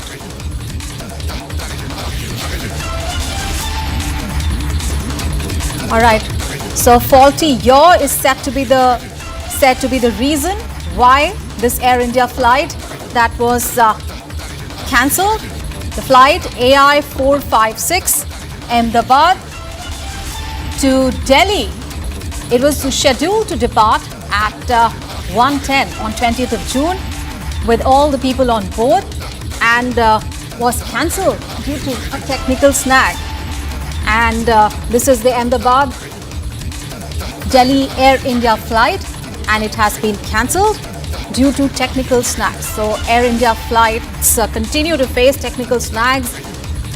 The Air India woes continue, and yet another flight has been cancelled, and this time the Ahmedabad to Delhi Air India flight. And it is said that faulty yaw was reported during takeoff, and due to this technical snag, Air India flight was cancelled. Let's get all the details. Harsha, my colleague, is now joining us for more details. Harsha, what details do you have about this technical snag that the Air India flight faced? What details are emerging right now? It was a faulty yaw which was reported during takeoff in the inbound flight Air India 455. But for our viewers to know that Air India flight 456 Ahmedabad to Delhi was cancelled because of the faulty yaw night at 1:10 p.m. when it had to depart. But eventually the Air India 455, the flight which came from Delhi to Ahmedabad, the faulty yaw was in that particular aircraft only. That means when the aircraft was airborne, when it was coming from Delhi to Ahmedabad, at that particular time, the aircraft had this fault of faulty yaw. There was this unexpected side-to-side movement of the aircraft nose, and there could be several reasons which could have caused this faulty yaw issue. There could be a rudder system issue, there could be a flight control software issue, engine thrust imbalance, external crosswind or turbulence. It is such a serious issue that the technical snags are such of high intensity that Air India is right now flying the aircraft with faulty equipment, and there's a problem in the nose or either in the tail of the aircraft, and it is airborne. Later on, when the line checks are done at different destinations, they are cancelling the aircraft. In this Ahmedabad-Delhi plane also, it got cancelled because its earlier route Delhi-Ahmedabad reported faulty yaw, and that is the reason night at 1:10 when it was scheduled to depart, at that time all the guests were on board, but yes, pilot stated that there's a faulty yaw, and because of that the nose could be disbalanced while being airborne, and that is the reason it should not be flown, and that is the reason why it was cancelled, and all the passengers were deboarded night at 1:10 p.m. Back to you. Right, Harsha, stay with us. So we have more breaking news coming in, viewers, and another Air India flight related news. This is the Air India flight A320 operating from Delhi to Pune. This is AI-2469, and after landing at the Pune airport, it reported a bird hit on engine, and fan blades were also found damaged. All right, let's get more details from Harsha. Harsha, what is happening with this flight? Because, bird hit is a symptom that can happen. But we are also talking about damaged blades on the fan of this Air India flight. What more details are emerging? This is the morning delegate flight which is operating from Delhi to Pune. It is Air India 2469. It's the A320 aircraft of Air India, and when this was a Pune bound aircraft of Air India. Now we are knowing, now we have been reported that at Pune airport it was seen during the line check that the engine was hit by the bird, and whenever the engine is hit by bird, whenever the flight is airborne, it does see major damage to the aircraft. So right now in the isolation bay, when the aircraft was checked, the fan blades were found completely damaged. That means now this particular aircraft immediately can't fly from Pune to Delhi or to any other location, and that is the reason why we have got to know that this aircraft will first be maintained, will first be fixed. This issue will be fixed of engine, and only then it will fly for other destinations. So this is the reported incident of today morning at the Pune airport. Back to you. All right, Harsha, thank you so much for those details there. You keep tracking those developments. Meanwhile, we are right now joined in by Group Captain UK Devnath. He's an aviation expert. Let's get an update on him on this several problems that are emerging in the Air India flights ever since the Ahmedabad plane crash. What we are witnessing is really a turmoil in the skies. And DGCA has said that Air India needs to perform a lot of safety checks. The meeting was held earlier. Why are we witnessing such turmoil recently? Oh, yes, definitely. There is no doubt that Air India is under pressure from Civil Aviation Ministry and from DGCA to ensure that all its technical parameters on board are checked, rechecked, and again counter-checked before takeoff. So probably some of these incidences are being highlighted by Air India itself now because they are ensuring that engineering staff as well as operating crew, that is pilot, co-pilot or commander of the aircraft, carries out every check diligently. This particular, you narrated two incidents. One was bird hit. See, bird hit can happen on an aircraft while takeoff or it can happen on an aircraft while it is approaching to for landing. So that bird hit incidents are rather difficult to control in Indian environment. But this yaw control is very, very significant. Good thing is that pilot came to know about this yaw control problem before takeoff. I must tell the viewers that what are the basic requirement for yaw control. See, any aircraft will have three controls. One is elevator control. That is, it will look up and it will control the aircraft up and down. And one is roll control, in which the pilot moves the control column in front of him and moves the aircraft left roll or right roll. Yaw control is the rudder control, which is controlled by the pilot with his feet. When he applies left rudder, the aircraft moves sideways like this without rolling. And when he pushes his rudder with right feet, the aircraft yaws to the right like this without rolling to the right. Now, this particular movement is very, very important in any aircraft control. But let me assure you that this is not a catastrophic failure. Any problem in yaw control can easily be overcome by the pilot on ground as well as in air. Yes. All right. Thank you so much, sir, for those insights on that big story, Air India facing several technical snags this morning. And viewers, we have more breaking news coming in. Pakistan's Deputy Prime Minister Ishaq Dar has confirmed that India attacked two important air bases in Pakistan. Noor Khan Air Base in Rawalpindi and Shakot Air Base as well during Operation Sindhu. Now, these airstrikes were carried out by India on 7th of May, just days after 26 civilians were killed in a terror attack in Pahalgam. Now, Dar's statement comes after several denials by the Pakistani government and military about the extent of the damage caused by India's strikes. Prime minister ने authorise किया arm forces को detail तय हो गई कि हमने क्या roll out करना है और वो हमने 4 बजे के बाद शुरू किया। ये उनकी फिर एक बदकिस्मती मैं कहूँगा इंडिया की कि उन्होंने 2:30 बजे फिर वही हरकत कर दी कि जी नूर खान एयर बेस पे, शोरकोट एयर बेस पे, 2 एयरपोर्ट्स पे उन्होंने फिर अटैक किए उसी रात को, 6 और 7 की दरमियानी रात को। तो वो उन्होंने जो कोशिश की तो उसके बाद बाय द वे उसके बाद विद इन 45 मिनट्स मुझे सऊदी प्रिंस फैसल साहब का फोन आया और उन्होंने मुझे वही बात की कि ब्रदर आई जस्ट अंडरस्टूड कि जी आपकी बात हुई है रूबियो से और अपना am I authorize to talk to Jaishankar also and convey के you are ready if they stop. I say yes brother you can. और उन्होंने मुझे वापस फोन भी किया। प्रिंस फैसल ने को 20-25 में फोन किया कि मैंने जयशंकर साहब को ये कह दिया। तो बात यह है कि अगर ये उन्होंने अपना किरदार अदा किया है और वो क्रेडिट लेते हैं 13 दफा ले लें, 130 दफा ले लें, हमें उसको वेलकम करना चाहिए। Right, let's get a perspective on that big story. Abhishek Kapoor sir is now joining us on the phone line for more details. Abhishek sir, now Dar's confession clearly contradicts the earlier claims that were made by Prime Minister Shahbaz Sharif and other top officials of Pakistan, who had claimed that Pakistan had given strong answer to India. But this confession tells everything.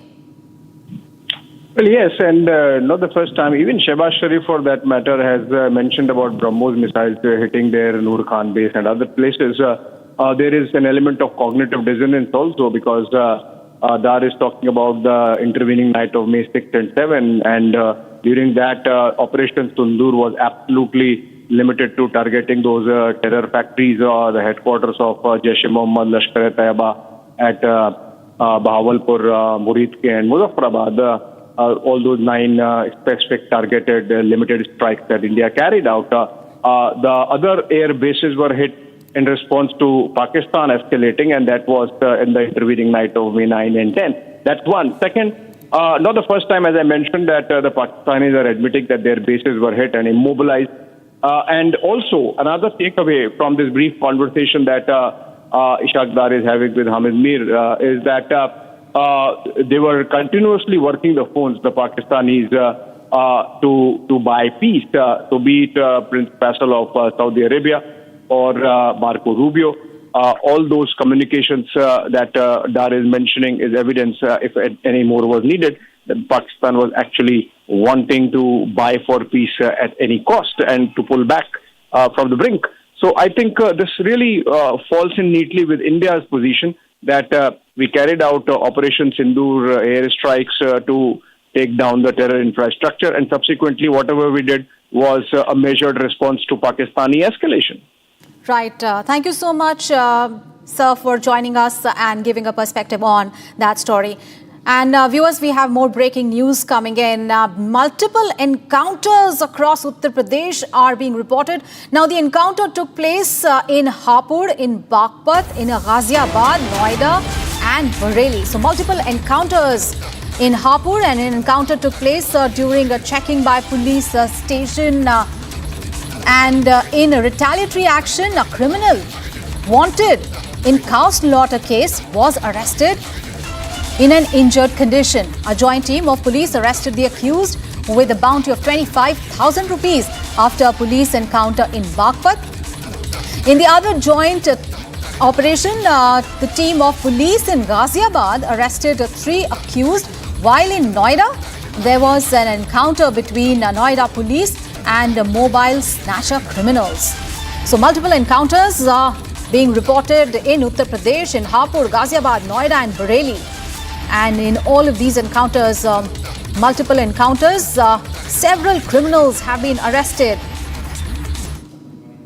Talking about the encounter in Ghaziabad, there was an encounter in Ghaziabad where the police arrested 3 accused. In Noida, there was another encounter where the police arrested several mobile snatcher gangs. And talking about the encounter that took place in Hapur, an encounter saw the checking by the police station. At that time, the encounter took place, and in retaliatory action, the criminal who was wanted in the cow slaughter case was arrested.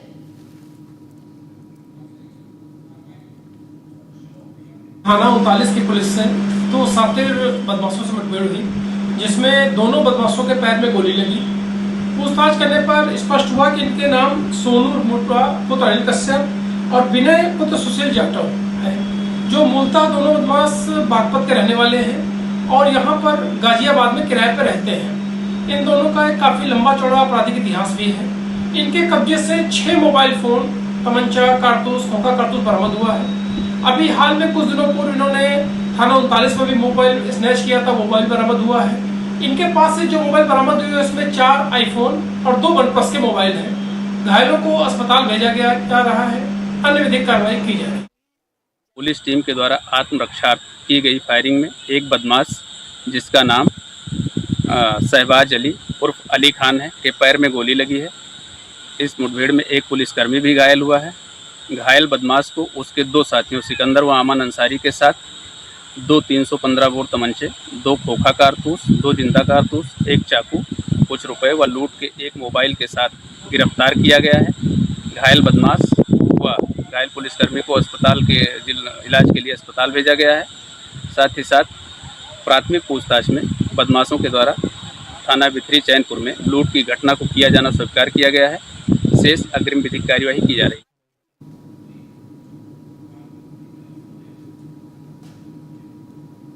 And on to some other news.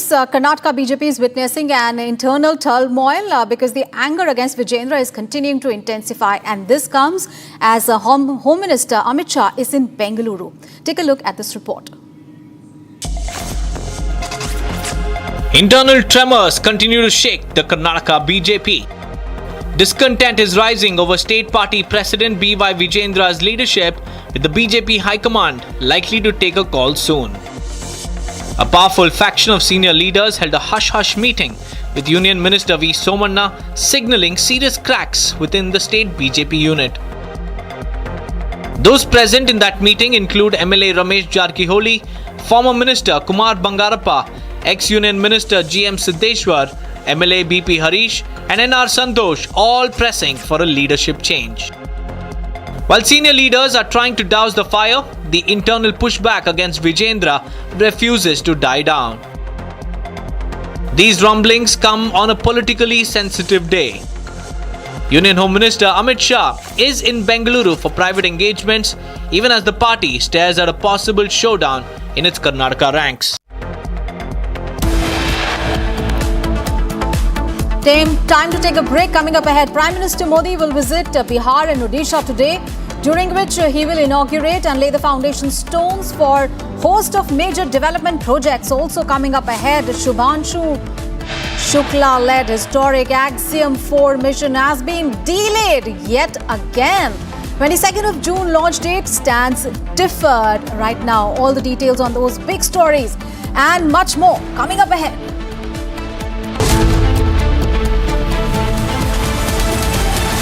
Powered by Century Ply Club Prime. रहो बेफिक्र। पैसा लगाना है तो century ply club prime पे लगाओ। डूबेगा नहीं, जलेगा भी नहीं, कोई खा नहीं जाएगा, धोखा नहीं देगा, ऊपर नीचे भी नहीं होगा, सेफ रहेगा, सिक्योर्ड में मिनिमम 30 साल का रिटर्न देगा। अब इससे बेटर इन्वेस्टमेंट है तो बताओ। सेंचुरी प्लाई क्लब प्राइम, रहो बेफिक्र। आधे बाउल दही में 4 चम्मच MDH चटनी पुदीना मसाला डाला, स्टर करो, पुदीना चटनी तैयार। MDH चटनी पुदीना मसाला।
And viewers, we have more breaking news coming in on the Israel-Iran war. And that is Iran has launched a new attack on southern Israel. A fire erupted and cars were set ablaze following an Iranian attack in southern Israel.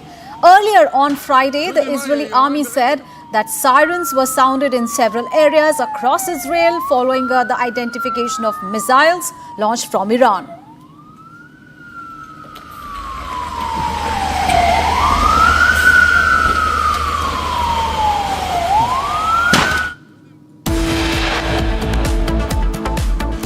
And time to take a break right now. Coming up ahead, Prime Minister Modi is going to visit Bihar and Odisha, where he will inaugurate several development projects.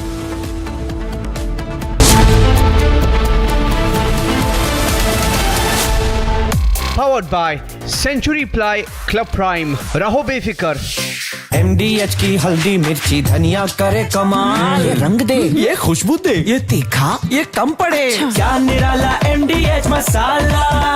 विमल में गुलिस्तां की ये कुछ लजीज फरिश्ते जब साथ घुले तो जी ललचाए और दिल कहे कि स्वाद की इस जुबान में खुद को ऐसा डुबाऊं कि निकल ना पाऊं। विमल की जुबान कुछ है ही ऐसी, मानते हैं ना? विमल, बोलो जुबान केसरी। ये है सीक्रेट रेसिपी MDH का जीरा sip jaljeera masala. Sip sip जीरा सिप MDH का जलजीरा सिप MDH का jaljeera SIP.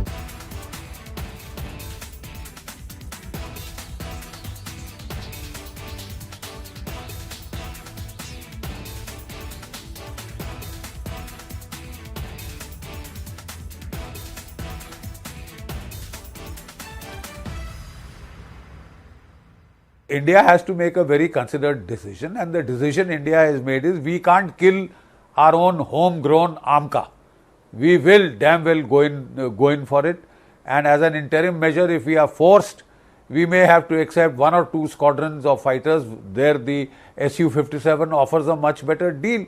They are prepared to share technology, they are prepared for local manufacture, they are prepared to transfer technology, share source codes.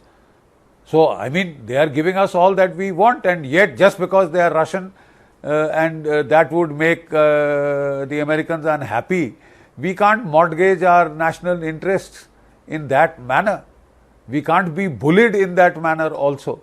I think America has to make allowance for India, has to act in its national interest and not just in the national interest of the United States. We are, after all, not the 51st state of the United States, and I don't think we ever will be. So, America has used pressure tactics. It has used the India-Pakistan binary to try and apply pressure on India. I think it may be a mistake.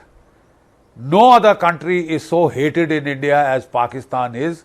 Pakistan has waged 5 conventional wars against India. Pakistan has waged continuous asymmetric wars against India for 30 to 40 years non-stop. It is the biggest pain in the neck as far as India is concerned. And if the United States wants to cozy up to Pakistan, it will be construed as a very hostile gesture in India. It would be back to the Cold War era when Richard Nixon... Seen what it takes to report from the front lines. Accuracy, urgency, courage and responsibility. At Republic School of Journalism, you will be trained for that reality. It's not a theory, it's a live learning inside a working newsroom from day one. If you want to report the truth, when it matters the most, RSJ is where you begin. Courses begin from June 30th. Apply now. Powered by Century Ply Club Prime. Raho बेफिकर. पैसा लगाना है तो century ply club prime पे लगाओ। डूबेगा नहीं, जलेगा भी नहीं, कोई खा नहीं जाएगा, धोखा नहीं देगा, ऊपर नीचे भी नहीं होगा, सेफ रहेगा, सिक्योर्ड भी, मिनिमम 30 साल का रिटर्न देगा। अब इससे बेटर इन्वेस्टमेंट है तो बताओ। सेंचुरी प्लाई क्लब प्राइम, रहो बेफिक्र। दादी के हाथों का जादू और खुशबू से महकता घर, माँ की मुस्कुराहट और खाने की सुगंध। MDH गरम मसाला, क्योंकि हर रिश्ता है स्वाद से जुड़ा। असमनीर इस्लामाबाद के कातिल, इस्लामाबाद के कातिल, वो कातिल पाकिस्तानी के कातिल, पाकिस्तानी के कातिल। Shame on you, Assammanir! Shame on you, Assammanir! Shame on you! Civilian supremacy in Pakistan! Shame on you, Assammanir! Gidar, gidar, gidar! Shame on you, Assammanir!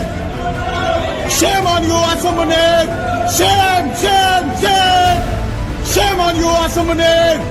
We are here to welcome Assammanir. This is Washington Four Seasons Hotel, and this is telling him what he has done to Pakistan.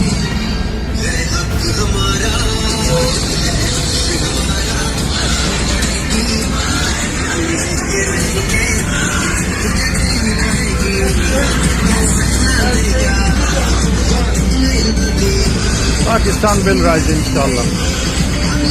Assammanir, you can hide. You're in the second basement, down underneath, and people are here to hunt you. Civilian supremacy in Pakistan! Shame on you! Shame on you! Shame on you, bastard! Shame on you! Shame on you! Shame on you! Dictator! Shame on you, dictator! Shame on you!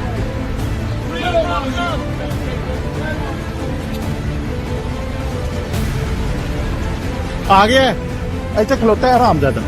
हाँ,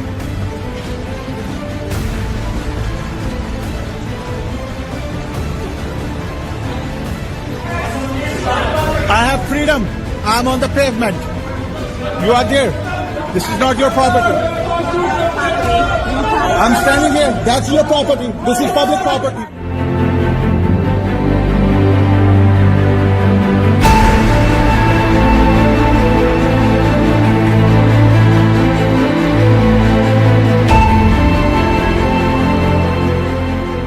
राष्ट्रपति Trump के आग्रह पर आज दोनों leaders की phone पर बात हुई।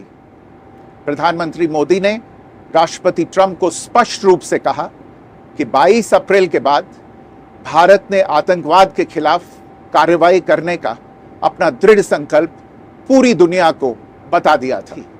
भारत ने यह भी स्पष्ट कर दिया था कि पाकिस्तान की गोली का जवाब भारत गोले से देगा। 9 मई की रात को उपराष्ट्रपति वांस ने प्रधानमंत्री मोदी को फोन किया था।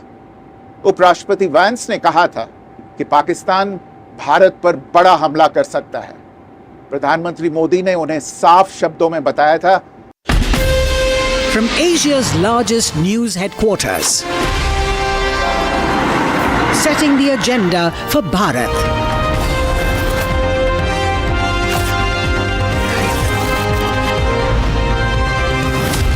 You're watching Republic.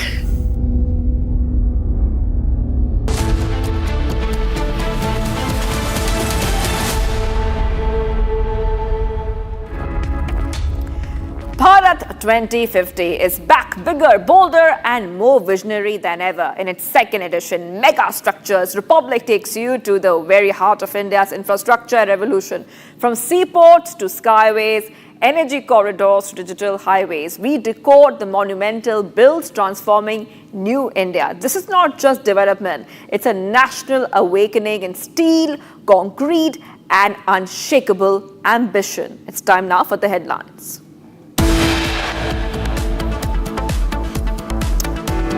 Israeli Navy and Air Force shoots down hundreds of Iranian UAVs. Israel intercepts 95% of Iranian drones. White House issues statement on Trump's statement and says Trump sets 2-week timeline for decision on Iran.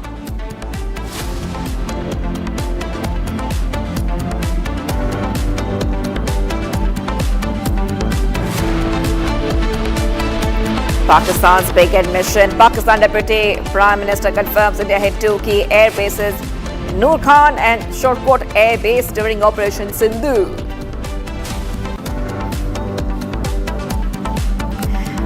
Another Air India flight from Ahmedabad to Delhi cancelled minutes before takeoff due to technical snag.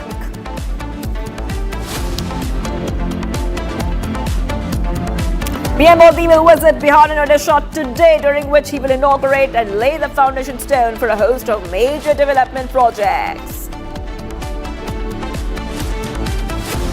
Shubhanshu Shukla-led historic Axiom-4 mission has been delayed again. June 22nd launch date stands deferred now.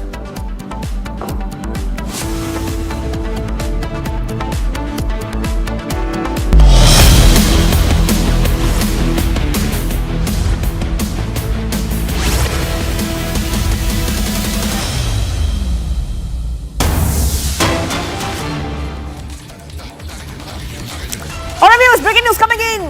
Big update. As per reports, US military aircraft no longer visible at the base in Qatar.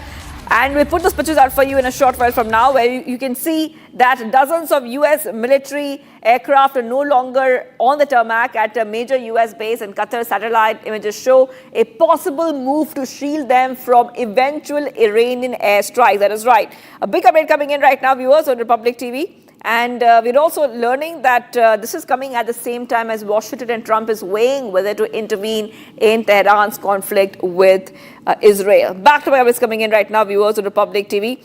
And what we see is the US jets can no longer be seen. Most of the US jets can no longer be seen at the Qatar Air Base. And that is leading to multiple speculations on exactly what will US be doing next. Now, this is a satellite image showing that the US removing most of its aircraft from the Al Udeid Air Base in Qatar. Amid rising tensions with Iran, only very few aircraft are still visible in that picture. That is right, viewers. We're getting these pictures coming in right now where nearly 40 US military aircraft have disappeared from the tarmac at a major American airbase in Qatar over the past 2 weeks. So you can see those two images on your screens. And in one image, you can see the aircraft. You can see the aircraft, the multiple aircraft, tiny little aircraft that can be seen. And look at the right side of your screen. On the right side of your screen, you will see that those same aircraft are missing. Now, satellite photo shows that this entire stretch has been completely emptied. In fact, if you, the before photo showed roughly 40 aircraft, including the C-130 Hercules transport planes and advanced reconnaissance jets, were parked in plain sight. And on the right hand of your screen, the after photo shows that the US jets are no longer visible.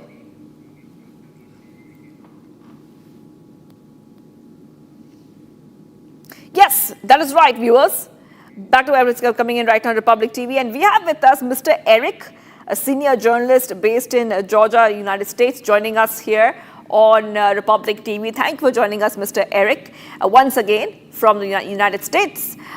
Would you like to decode for us that picture that we saw? It was a before and after picture. We saw almost 40 jets on the tarmac in Qatar.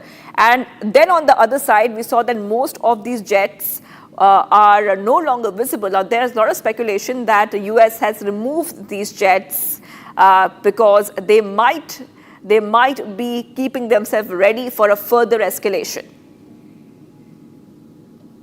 Yeah, so one of President Trump's campaign promises was that there will be no new wars. So sometimes I believe that you have to get out of danger in order to prevent being provoked into a new war. And I believe that's what President Trump's done here, along with Secretary of Defense Pete Hegseth. They've basically taken some valuable assets and moved them out of the line of fire from Iran. I think that's simply what is going on here. That's right. Okay. I also want to ask you. You're saying that this could be a preemptive move, but how do you see the U.S. reacting when it comes to the deadline that Trump has given. Trump has said in the next 2 weeks, Trump will decide whether he will be intervening in the Israel-Iran conflict. And around the same time, these jets have been removed from the Qatar air base. Could we connect these two dots, Mr. Eric? I mean, I think you could look at it that way. Yeah. This could be a strategic move as well. It could be where President Trump is making it known that he's going to take the strength away from that region as far as the United States goes, to where maybe he's not looking to intervene too much in this conflict. That's where I see this going, where President Trump's going to do everything he can to keep U.S. resources out of that region, to stay out of that war between Israel and Iran. Another way you could look at it is there's strategic posturing where assets are just being moved to other bases. There's a theory that some of them were moved to Saudi Arabia. Some of them have been moved to Europe, where they're still within striking distance of Iran. However, they're out of the ballistic missile range of Iran. So there's a couple different ways you can look at that. I believe it's to get us away from Iran striking something that forces us to be involved in this conflict. All right, okay. I request you to stay on with us, Mr. Eric, because we're getting some more breaking updates coming in. Let's go to the big breaking update that we're getting for our viewers. This is in regard with the conflict. Iran launches a new attack on southern Israel area. A fire erupted and cars were set ablaze following an Iranian attack in southern Israel. Earlier on Friday, the Israeli army said that the sirens sounded in several areas across Israel following the identification of missiles launched from Iran towards Israel. And the emergency services did not report any casualties, but released video showing cars on fire and a big cloud of smoke rising near some buildings. We have those pictures coming in for you. Iran hits this area. This is the Bir al-Shabi Israel area. The southern Israel area especially being targeted very, very closely. You can see the Iranian missiles landing in this area. And Iran, in fact, has been firing multiple missiles at Israel at different areas, and especially it's very concerning given the fact that many civilian and residential areas are being targeted in this case. I want to go back to our guest who is joining us right now. Iran is firing a cluster bomb bearing missiles at Israel as the conflict has now entered day 8. Thank you for joining us back, Mr. Eric, senior journalist joining us live from Georgia, United States. Now we will talk about the ongoing conflict and how it has moved in terms of the developments that we are reporting on Republic TV. Now some civilian areas are being targeted, hospitals were targeted in southern Israel. Now we saw the latest pictures where cluster bombs have been hurled as well. How do you see this from your perspective as a senior journalist? Do you see any kind of de-escalation in sight? It's been 8 days. I think it's already escalated. We're at that point where civilians are being targeted. The hospital was targeted. The optics of that are not improving. When you're seeing children being pulled out of a hospital, that's never going to be a good thing. For across the world, the opinions are going to be pretty strong. We're not seeing too much footage coming out of Iran, other than a few, satellite image photographs. So we're not real sure, what the extent of their damage is. We know they're targeting nuclear sites. So it seems like Iran is being a little more ruthless, is what I could say, towards Israeli targets, as opposed to Israel, where they're strategically aiming for this specific type of target. All right, Mr. Eric, I wanted to hold on once more because we are getting some more breaking news coming in. Now, both updates are here, but there's a third update that we have got for our viewers. Breaking news coming in. Iran has launched a barrage of missiles on Israel's Beersheba city once again. Several injured in Iranian strikes in this area. Iran is targeting multiple areas and residential areas as well. You can see those pictures coming in right now, and extensive damage can be seen. Extensive damage can be seen. We have seen that there's also public warning is released by the Israel military, warning of the dangers of unexploded bombs and missiles. Let's go back to our guest who's joining us right now. Now, I want to come back to you because, you know, we're showing these pictures to our viewers. We're showing different areas which are being struck by Iran. We are seeing extensive damage. We're seeing people screaming and shouting for help. They targeted a hospital. At the same time, we're coming to know that, like Donald Trump said, he will take a call in 2 weeks. We see Iranian officials meeting European leaders in Geneva to come out with a so-called solution. But is Iran really serious about a solution? I'm not real sure Iran is going to, in good faith, come to the negotiation table, especially with the success that they're having on targets in Israel. As most of the world knows, Israel had a very strong Iron Dome missile defense system. Well, we're seeing Israeli targets being hit almost on a regular basis now. So I think Iran is going to be empowered by these successful missile strikes, and it's going to be very hard to get them to seriously, in good faith, come to a peaceful solution to this. In Israel, I'm not sure how much more Israel can dish out. They've been in the conflict in their region for a few years now, where they're expending resources. So how much longer can Israel go on? This could come down to who runs out of resources faster.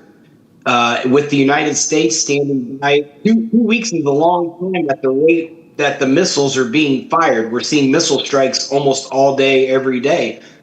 So 2 weeks, a lot of damage can happen between those two countries in that amount of time. So there might not be a lot left to talk about in 2 weeks. I see that deadline being pushed up and conversations happening a lot quicker than 2 weeks. All right, thank you, Mr. Arif, for joining us there from US, trying to decode this evolving situation between Iran and Israel.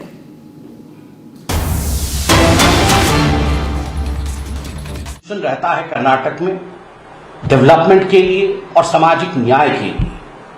और आप देखिए, शायद इन्हीं कारणों से जाति जनगणना को कर्नाटक की सरकार ने अब पीछे हटा दिया है, क्योंकि जो लीक्ड रिपोर्ट से उसमें दिखाया गया है कि वीर शैव लिंगायत जो पहले की रिपोर्ट में लगभग 18 से 22% थे, इस बार के रिपोर्ट में घट करके 11% हो गए हैं।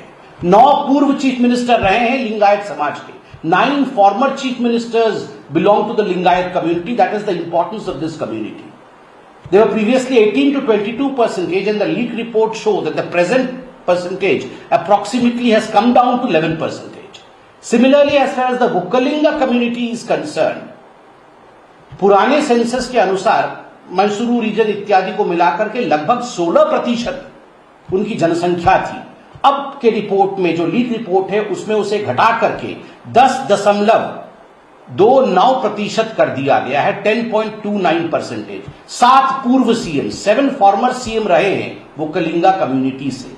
तो मुस्लिम तुष्टिकरण के कारण ये जो वीर लिंगायत, वीर शैव लिंगायत और वो कलिंगा कम्युनिटी के साथ अन्याय किया गया है, इसी के कारण से कहीं ना कहीं कांग्रेस को ये महसूस हो रहा है को उन्हीं का कास्ट सेंसस कहीं ऐसा ना हो कि उन्हीं को जख्म देकर जाए। तभी 165 करोड़ खर्च करने के बावजूद उसे रद्द किया जा रहा है और दोबारा कास्ट सेंसस की बात की जा रही है, जबकि सेंटर खुद ही कास्ट सेंसस कर रही है। सेंटर कास्ट सेंसस कर रही है तो कर्नाटक को उसके ऊपर फिर से रीइंपोज करके कास्ट सेंसस करने की क्या आवश्यक है, जबकि आपने कास्ट सेंसस किया और वो फेल हो गया। इसका भी उत्तर देना चाहिए। When appeasement forms the backbone of politics, remember, the shortcut does not last long. It is bound that you will tumble and fall down, and people are not going to accept these unconstitutional means. जब आप तुष्टीकरण की राजनीति के सहारे आगे बढ़ने की कोशिश करते हैं तो याद रखिए, इस बार 99 पे थे, अगली बार 9 पे होंगे। धन्यवाद।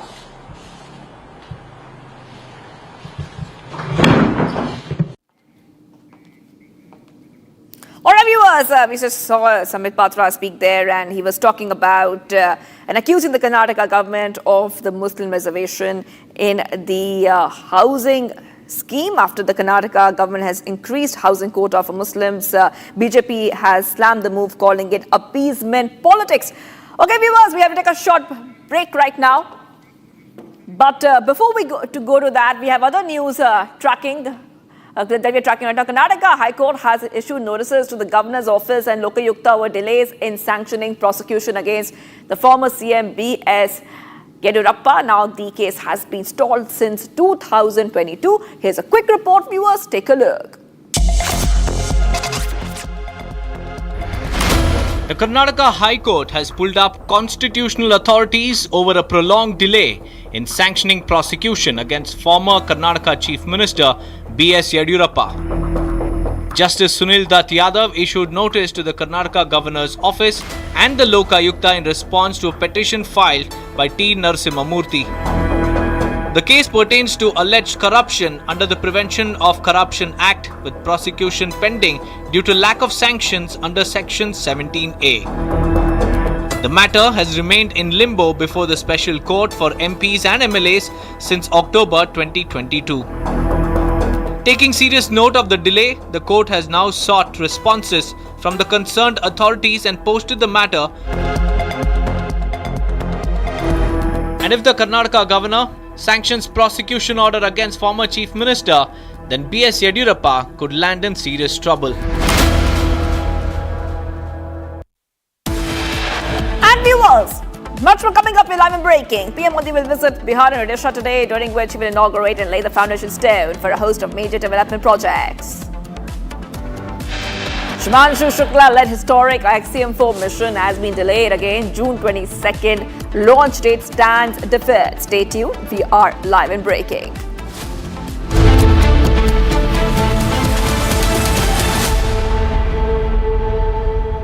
आपकी फेवरेट हुंडई कार्स पर मिल रही है अमेजिंग डील्स। वैसे लोगे तो आप हुंडई ही, चाहे दिल की सुनो या डील्स की, तो जल्दी चले आओ हुंडई शोरूम। दादी के हाथों का जादू और खुशबू से महकता घर, माँ की मुस्कुराहट और खाने की सुगंध। MDH गरम मसाला, क्योंकि हर रिश्ता है स्वाद से जुड़ा। विमल में गुलिस्तां के ये कुछ लजीज फरिश्ते जब साथ घुलें तो जी लग जाए और दिल कहे कि स्वाद की जुबान में खुद को ऐसे डुबाऊं कि निकल ना पाऊं। विमल की जुबान कुछ है ही ऐसी, मानते हैं? विमल, बोलो जुबान कैसी?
Welcome back. We will continue our coverage of the Israel-Iran war. Republic is the only channel reporting right from the war zone. Here's a report from Tel Aviv. Take a look. Residential area here. This is a residential area, and you can see the skyscrapers were the target of the Iranian ballistic missile, and it can still collapse.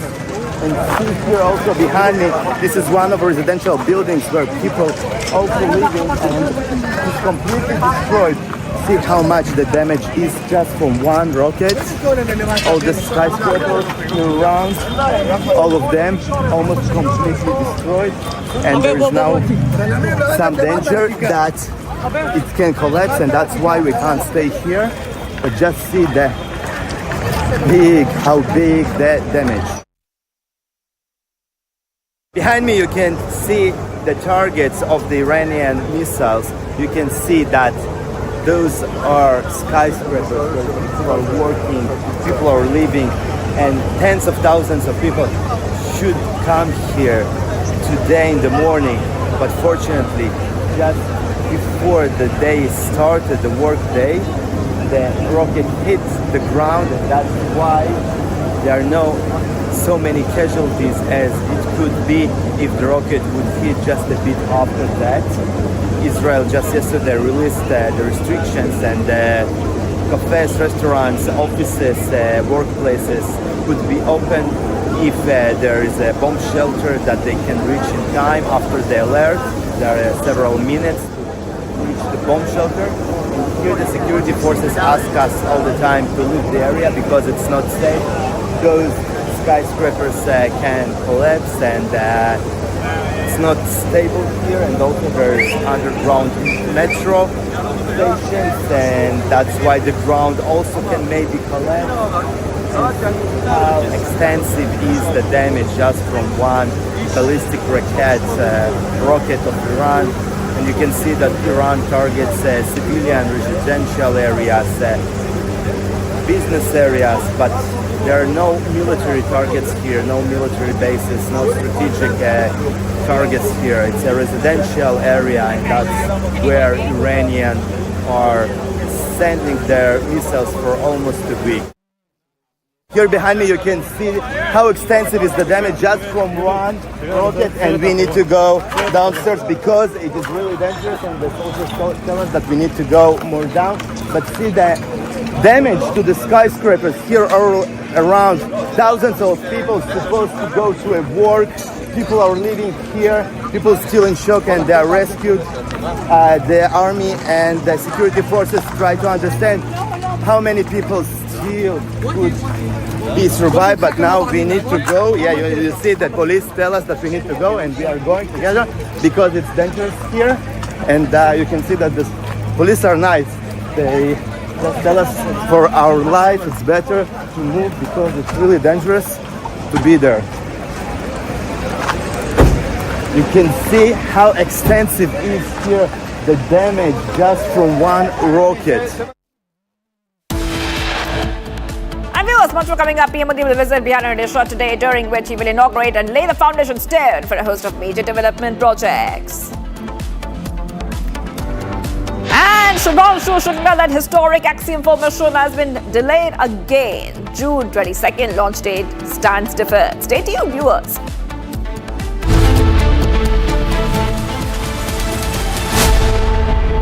विमल में गुलिस्तां की ये कुछ लजीज फरिश्ते जब साथ गुले तो जी ललचाए और दिल कहे कि स्वाद की इस जुबान में खुद को ऐसा डुबाऊं कि निकल ना पाऊं। विमल की जुबान कुछ है ही ऐसी, मानते हैं ना?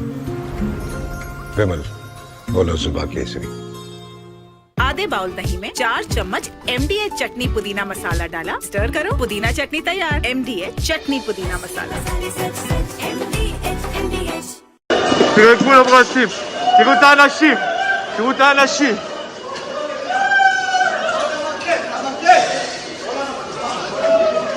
תראו,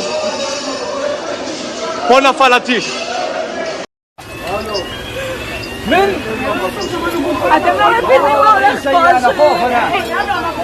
البنانين طاحن البنانين قبل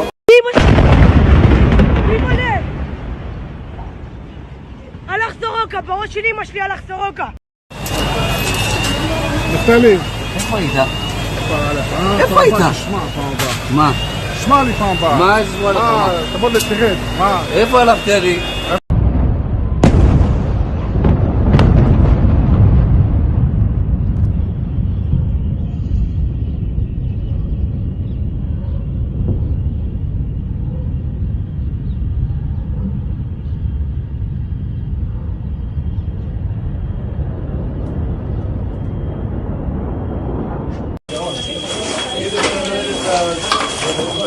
מה זה?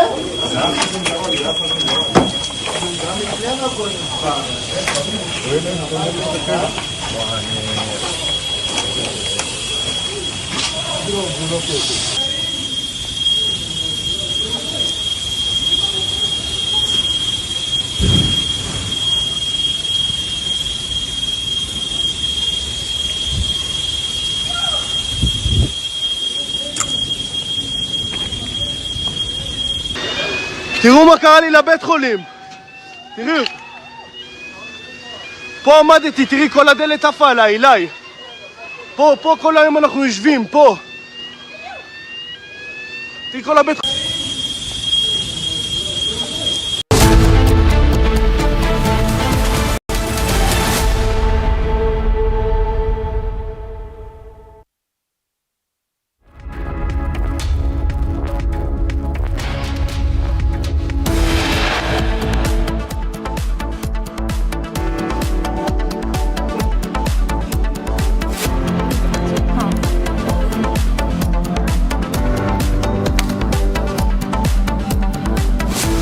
In spite of Air India flights cancellations yet again, 7 Air India domestic and international flights cancelled due to maintenance and operations issues.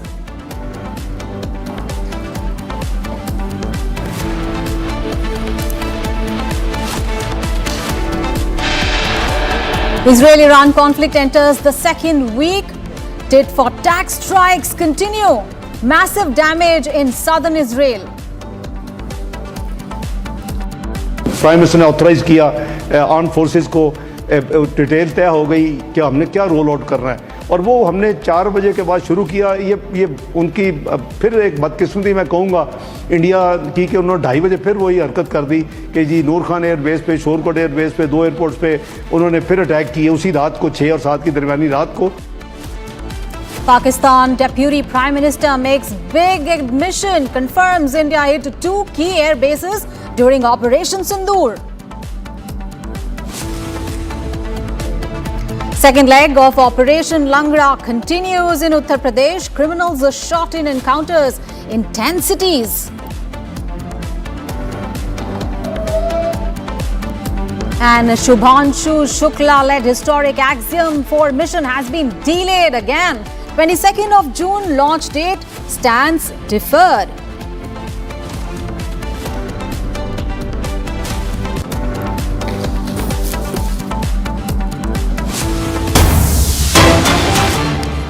All right, we are live and breaking. We have breaking news. BCAs seek more details from Air India.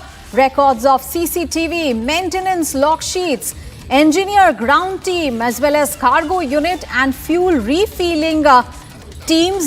Details have been sought from Air India by BCAs. Now, BCAs has asked Air India to provide names and the details of people involved in even small checks of AMD Gatwick crashed plane. All right, so this is the big breaking news. All right, we have our colleague Harsha joining us for more details on that story. Harsha, what more you can tell us? Because, you know, DGCA is now looking and inspecting Air India very, very keenly. And now BCA has sought more details from Air India. Tell us more. To tell our viewers, BCAS is the Bureau of Civil Aviation Security, the regulator which keeps a check on the airline along with the DGCA. Now, the BCAS earlier also had asked for few details which the Air India has given, but now these details are very important because these are the key security details which BCAS has seeked from Air India. It includes the log sheet, the maintenance record of the department, each and every department who had last done the line check in the Ahmedabad Gatwick plane, which crashed on 12th of June. And to tell our viewers that these records are very small ones, so very important and prerogative to the plane crash. It is a maintenance record. It is the CCTV footage of the airport at the time when the fuel refilling was done, at the time when the engineering department was doing the line check, at the time when each and every cargo placements and cargo checks was being done, the ground staff, the team of the maintenance which was there inside the plane doing the checks in the cockpit and the entire aircraft. So we can imagine that more than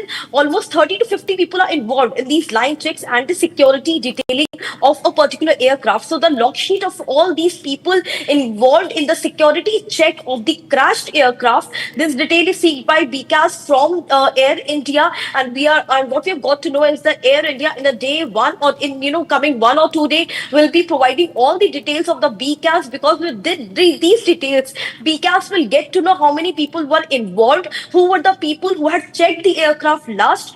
In the CCTV footage, if something could come out, because there's so many speculation running around the contamination of fuel. Some have stated that there was fault in the aircraft. Many have been stating about the power failure. So what exactly happened? Do these people who have done the line checks, they came across any technical snag, what they had put out in the log sheet? So this will exactly tell about the security details of that particular aircraft, the crashed aircraft AI-171, and after that BCAS will be calling all these people one on one for the inquiry, for the investigation, because as we very well know that the internal committee has also been set up by DGCA and BCAS to inquire more with the people who last were on the plane, who had done the security check of this crashed aircraft Ahmedabad to Gatwick. So this is a very important detail which has been sought by BCAS from Air India, and Air India must provide all these details on time so that everyone can know exactly what happened at the last time during the last checks of the Ahmedabad Gatwick plane.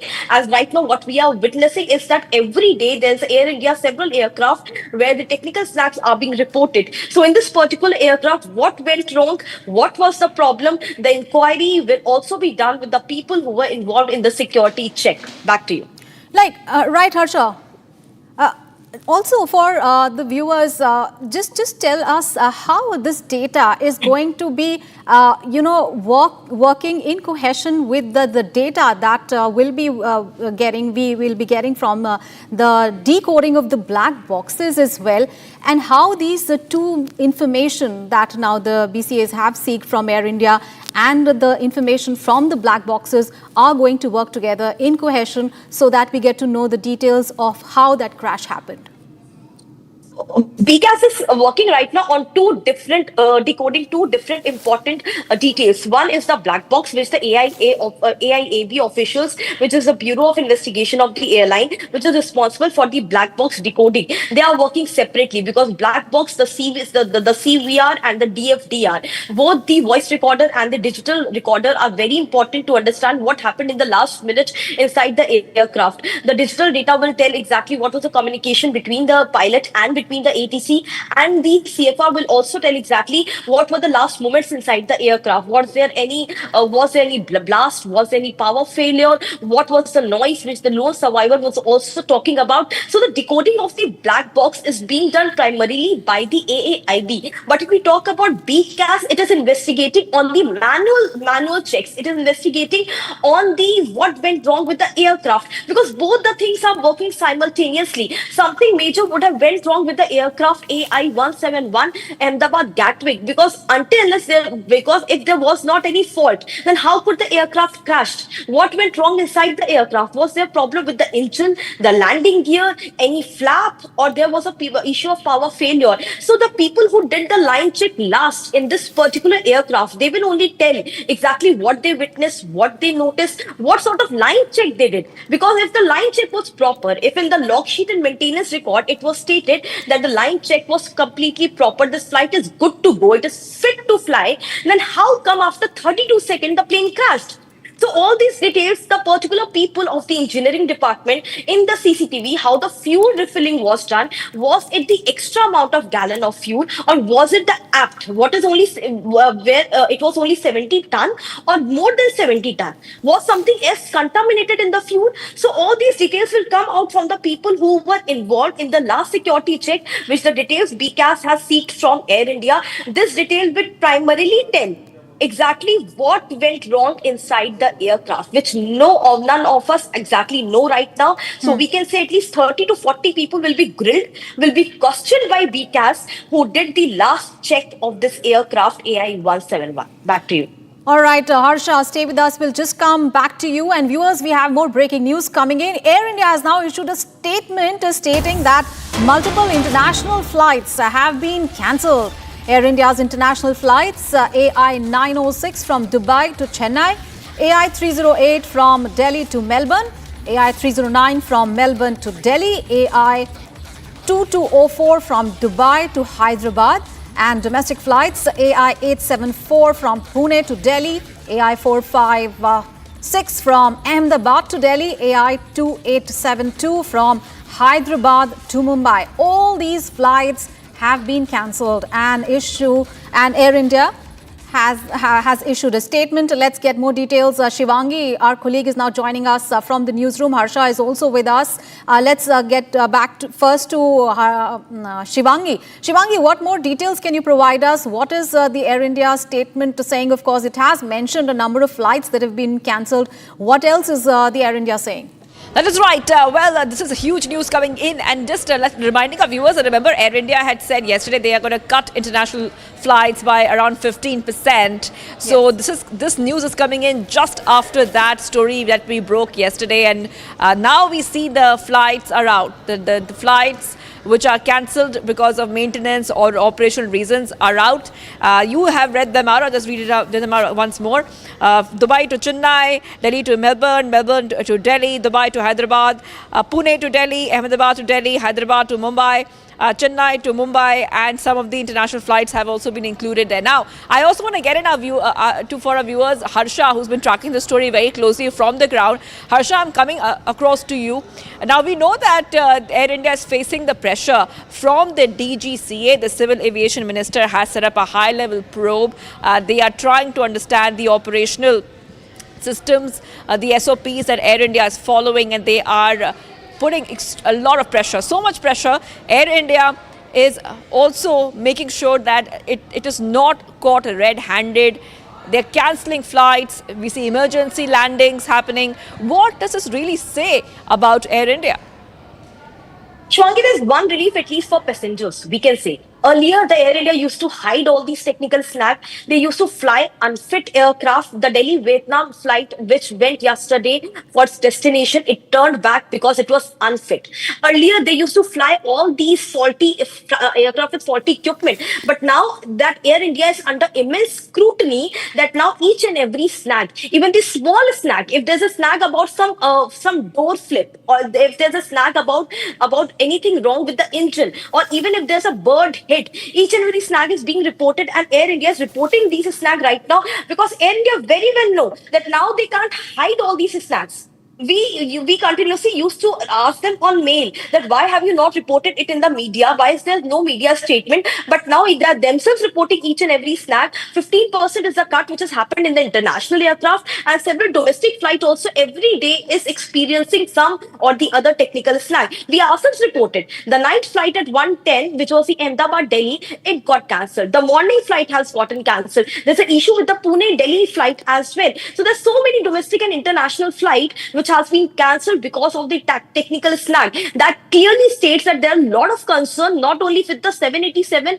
or 777 fleet of aircraft. In fact, with the 320 series of aircraft of Air India also, there's a problem. And until unless the thorough checks are not done, these aircraft should not be allowed to even fly. And that's what the pilot and experts who have been coming on our channel have also been stating, that for some time Air India few aircraft should be grounded, and that is the reason why this decision has been taken. And ministry has also conveyed to Air India that they have to cut off their 30% overall operation, and also 15% the international operation they have to cut off, because until unless the checks are not done, the inspections are not done, every small detailing of aircraft is not seen properly, the equipments are not fixed, the aircraft can't fly, because passengers have completely, Shivangi, lost trust in Air India. The Tatas, which were known for trust, who had acquired Air India with an intention to improve the airline, now it has gotten to a worse situation, what we are witnessing right now. The passengers are not boarding the plane, the passengers are speaking about the faulty equipments and the internal problems of the aircraft. Back to you.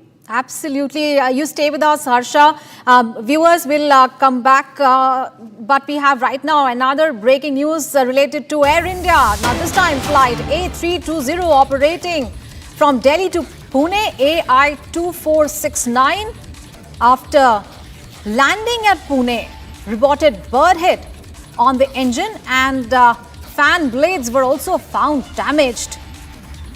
Let's get more details. Shivangi is now joining us from the newsroom. Shivangi, as Harsha was also mentioning about the fact that Air India is getting even more cautious now, and bird hit was something that has been reported in several flights, and that is something that is not, controllable, But at the same time, and now it is mentioning and it is reporting every incident that is leading to passenger inconvenience. That is right. This is the big breaking update coming in right now. Air India plane from Delhi to Pune, while it was landing, there is a bird hit on the engine and fan blades were found damaged.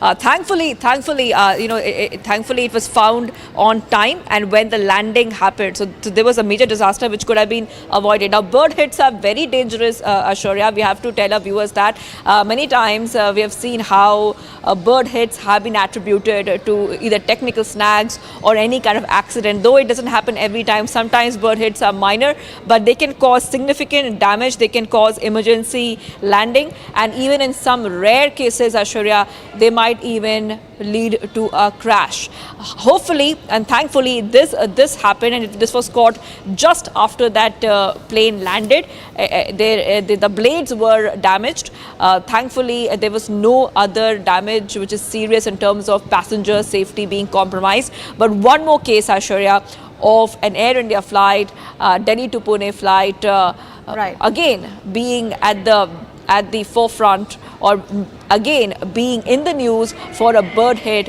which could have led to a very disastrous situation, Ashwarya. Right. Shivangi, thank you so much. Harsha also joined us for more. Thank you so much, both of you, for joining us. And viewers, let's move on in the bulletin now. There have been multiple encounters across Uttar Pradesh. Encounters took place in Hapur, in Baghpat, in Ghaziabad, Noida, as well as Bareilly.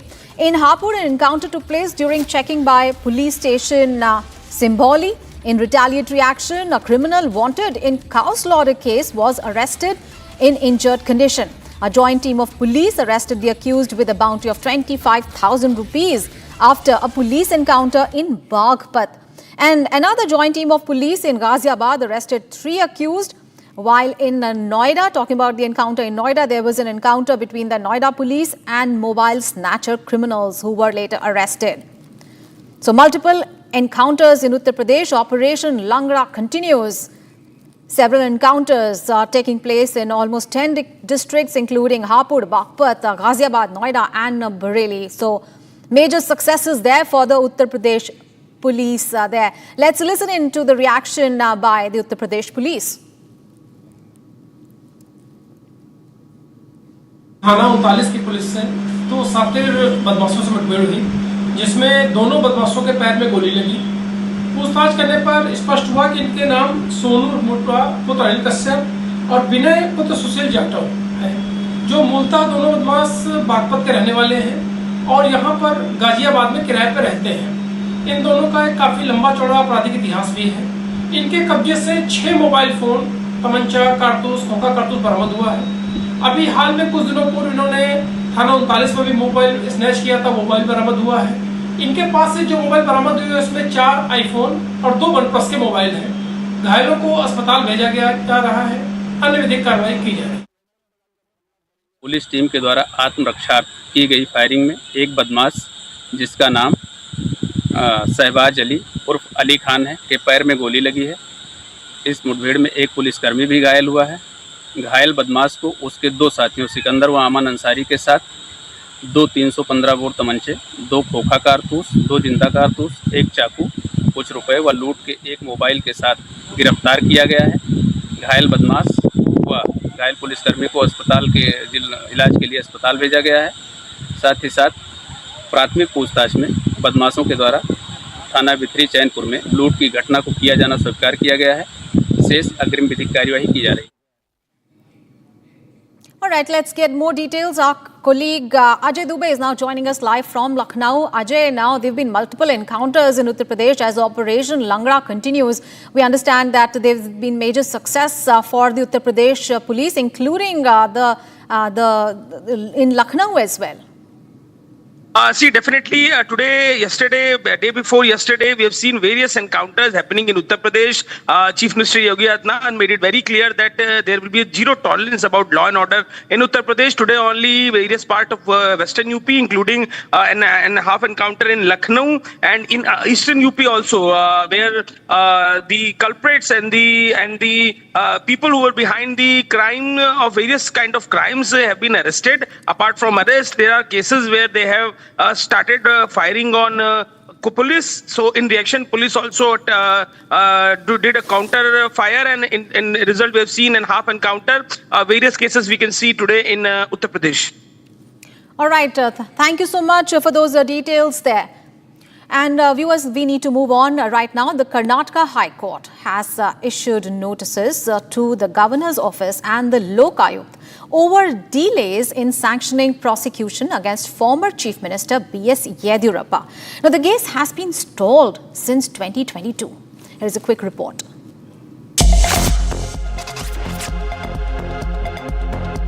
The Karnataka High Court has pulled up constitutional authorities over a prolonged delay in sanctioning prosecution against former Karnataka Chief Minister B.S. Yedurapa. Justice Sunil Dutt Yadav issued notice to the Karnataka Governor's Office and the Lokayukta in response to a petition filed by T. Narasimhamurthy. The case pertains to alleged corruption under the Prevention of Corruption Act, with prosecution pending due to lack of sanctions under Section 17A. The matter has remained in limbo before the Special Court for MPs and MLAs since October 2022. Taking serious note of the delay, the court has now sought responses from the concerned authorities and posted the matter for further hearing on July 14th. And if the Karnataka governor sanctions prosecution order against former Chief Minister, then B.S. Yedurappa could land in serious trouble. Time to take a break. Coming up ahead, Israel-Iran conflict enters the second week. Tit-for-tat strikes continue. Massive damage in southern Israel. Also, the other big story, Shubhanshu Shukla-led historic Axiom 4 mission has been delayed yet again. 22nd of June launch date stands deferred. Those details are coming up ahead along with a lot more. Stay tuned.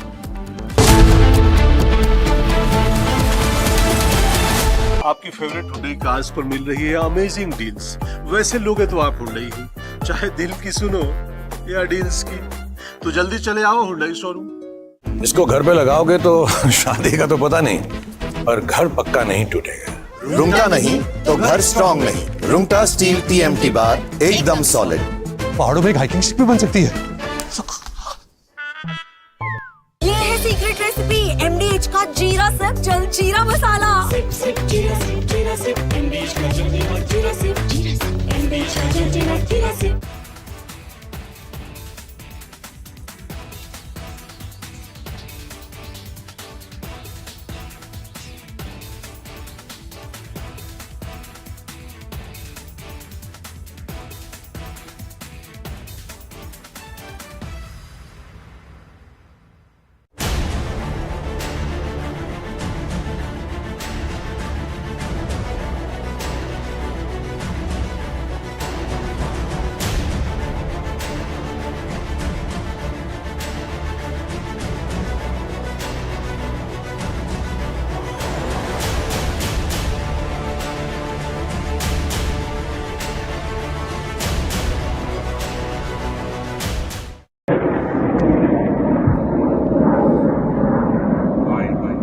יש שם, זה לא נפילות? זה נפילות, אבא, זה נפילות.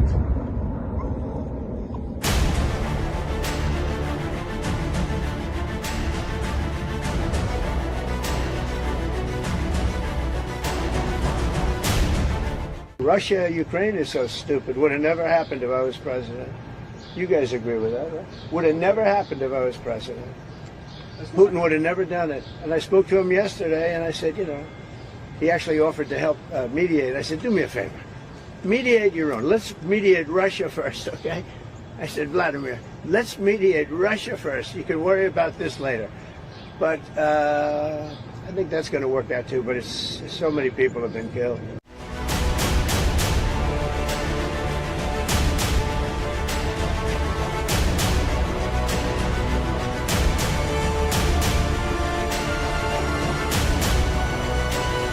I'm not happy with what Putin's doing. He's killing a lot of people, and I don't know what the hell happened to Putin. I've known him a long time, always gotten along with him, but he's sending rockets into cities and killing people, and I don't like it at all, okay? We're in the middle of talking, and he's shooting rockets into Kiev and other cities. I don't like it at all. Mr. President, what do you want to do about that? I'm surprised. I'm very surprised. We'll see what we're going to do. What am I going to tell you? You're the fake news, aren't you? You're totally fake. All right, any other questions? I don't like what Putin is doing, not even a little bit. He's killing people. And something happened to this guy, and I don't like it.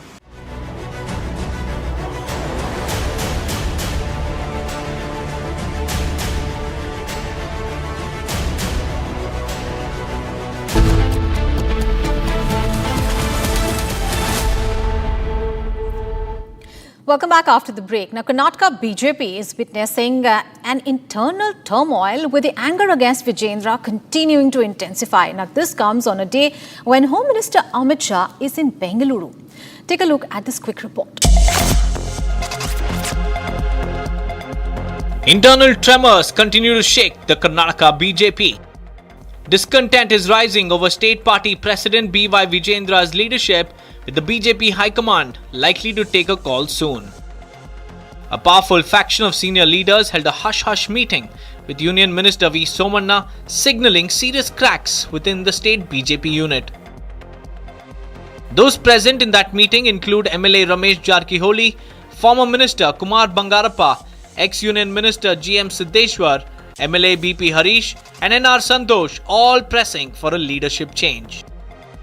While senior leaders are trying to douse the fire, the internal pushback against Vijayendra refuses to die down. These rumblings come on a politically sensitive day. Union Home Minister Amit Shah is in Bengaluru for private engagements, even as the party stares at a possible showdown in its Karnataka ranks.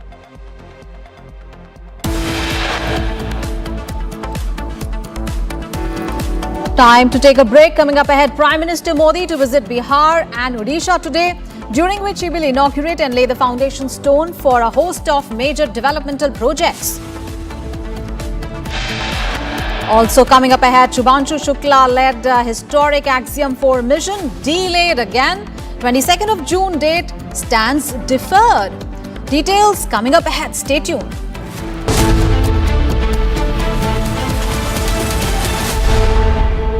विमल में गुलिस्तां के ये कुछ लजीज फरिश्ते जब साथ घुलें तो जी ललचाए और दिल कहे कि स्वाद की जुबान में खुद को ऐसे डुबाऊं कि निकल ना पाऊं। विमल की जुबान कुछ है ही ऐसी, मानते हैं?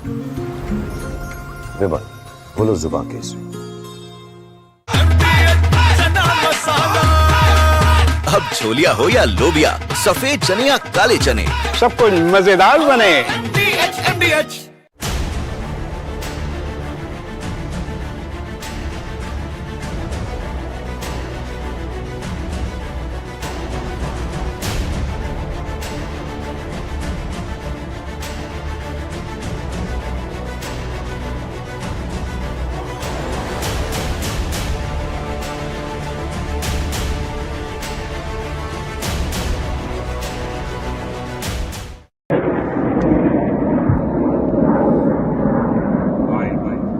יש שם, זה לא נפילות? זה נפילות, אבא, זה נפילות.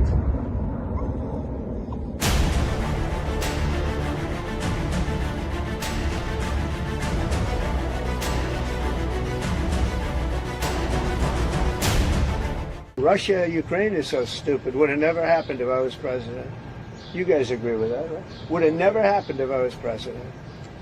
Putin would have never done it. And I spoke to him yesterday, and I said, you know, he actually offered to help mediate. I said, do me a favor. Mediate your own. Let's mediate Russia first, okay? I said, Vladimir, let's mediate Russia first. You can worry about this later. But I think that's going to work out too, but it's so many people have been killed.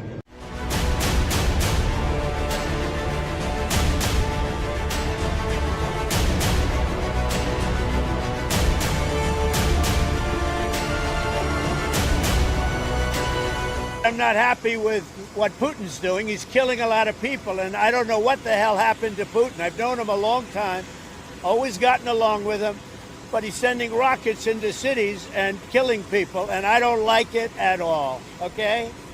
We're in the middle of talking, and he's shooting rockets into Kiev and other cities. I don't like it at all. President, what do you want to do about that? I'm surprised. I'm very surprised. We'll see what we're going to do. What am I going to tell you? You're the fake news, aren't you? You're totally fake. All right, any other questions? I don't like what Putin is doing, not even a little bit. He's killing people. And something happened to this guy, and I don't like it.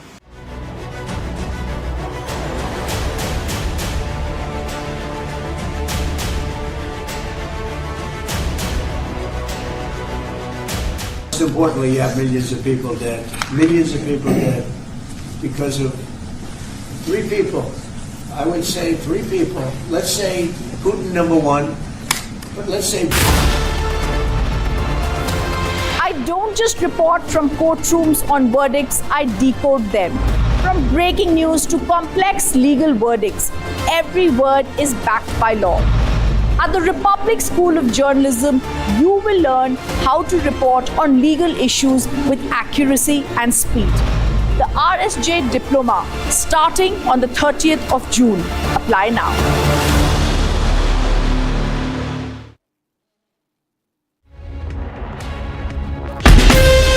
From Asia's largest news headquarters, setting the agenda for Bharat.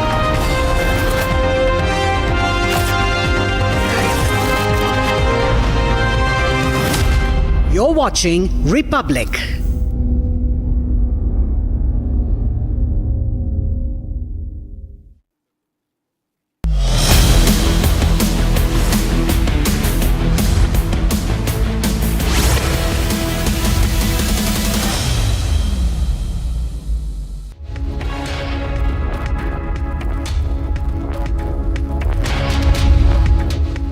A very good morning, viewers. Thank you for tuning into Republic TV. I'm Deepak Suresh Kumar.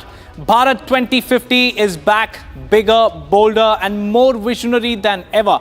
In its second edition, Mega Structures Republic takes you to the very heart of India's infrastructure revolution. From seaports to skyways, energy corridors to digital highways, we decode the monumental builds transforming new India. This isn't just development, it's a national awakening in steel, concrete and unshakable ambition. Let's get started with the headlines.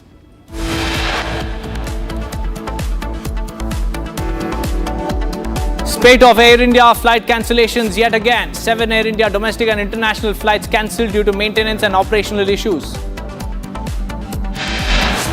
Israel-Iran conflict enters second week. Tit-for-tat strikes continue, massive damage in southern Israel.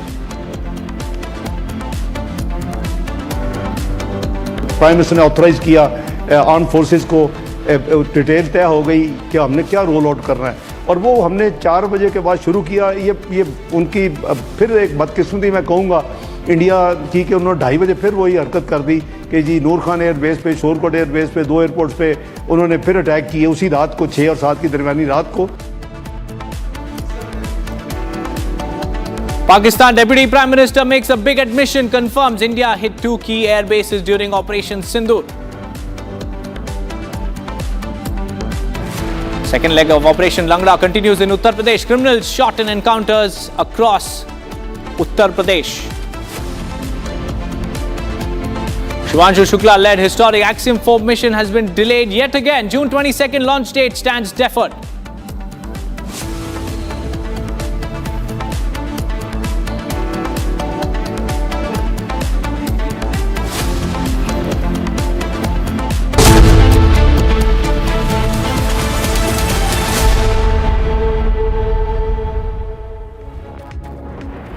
Viewers, we start this edition with some breaking news coming in. An Indigo flight with 60 passengers from Chennai to Madurai took a U-turn mid-air in Viluppuram after the flight experienced a technical snag with extensive mechanical problem. Identified the flight that left at 7:55 a.m. in Chennai returned safely. Airport authorities and airline officials confirmed that another aircraft was promptly arranged for the passengers. But it's not about arranging another flight.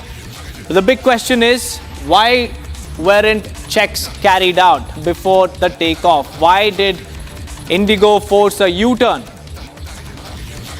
Technical snags continue to hit airlines and their flights making U-turns. This one is from Chennai. To give us more insights, we have Sharda joining us live. Sharda, tell us more about this Indigo plane, making a U-turn after taking off at 7:55 a.m. What was exactly wrong with the aircraft? Well, Deepak, speaking to us, the airport officials stated that the Indigo air flight that left Chennai at 7:55 a.m. today morning is that there was a small technical snag and that the pilots did not want to risk landing it in Madurai, and that's the reason. Within 30 minutes of its takeoff, the flight was brought back to Chennai. However, though the authorities of the particular flight state that it was a minor technical snag, they also confirmed to us stating that the technical checkups were done before the takeoff. However, flying mid-air is when they found out there was an issue, and that's why they had to return. And the airport officials confirmed to us that all 60 passengers were brought back safely and that they immediately sent in another flight to Madurai. However, this is the first Indigo flight that is being under having an issue, especially in the Chennai airport. Apart from this, we also had last week 2 other airways that had the same issue, but which was it was a Chennai-bound flight, but however they were landed safely. So, seeming to be that Indigo flights will also be going thorough checkups after the Air India mishap. Right, Sharda, why is it that the aircrafts wake up only after taking off that, oh, there is a technical glitch, it's time to make a U-turn? Why is this becoming a trend? First we saw it in Air India, now an Indigo flight. That's really shocking to say the least.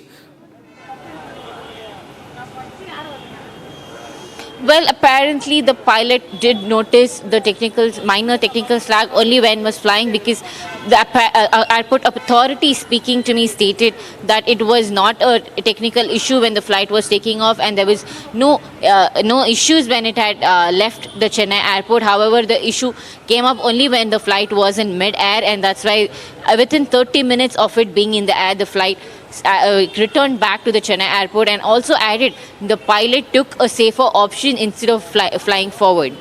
Right, Sharda, thank you for joining me with those details. Let's shift our focus to what's happening in West Asia. Viewers, more than 60 Air Force fighter jets attacked dozens of military targets.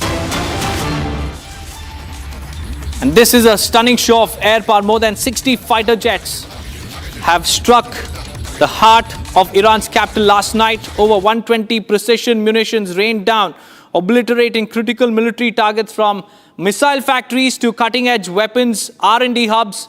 The message is loud and lethal, and this is something that Iran couldn't really neutralize or thwart, because 60 fighter jets were unleashed by Israel. This was Israel's retaliatory action after Iran targeted several residential structures across Israel. One of them was also a hospital that was targeted by Iran. These are the visuals of the strikes that were carried out by 60 Israeli jets in Iran yesterday, and it was a highly precise operation that was launched after gathering all the intel that was necessary. Several weapons depot, R&D structures were all reduced to dust. To give us more insights, we have Israeli entrepreneur Terry Newman joining us live. A very good morning to you, Mr. Newman from India. How do you look at these airstrikes by Israel in Iran? Good morning, sir, and to your viewers. Yes, Israel is now 1 week into an operation which is a response to the war that Iran declared on Israel on October the 7th via its various proxies. We've discussed this.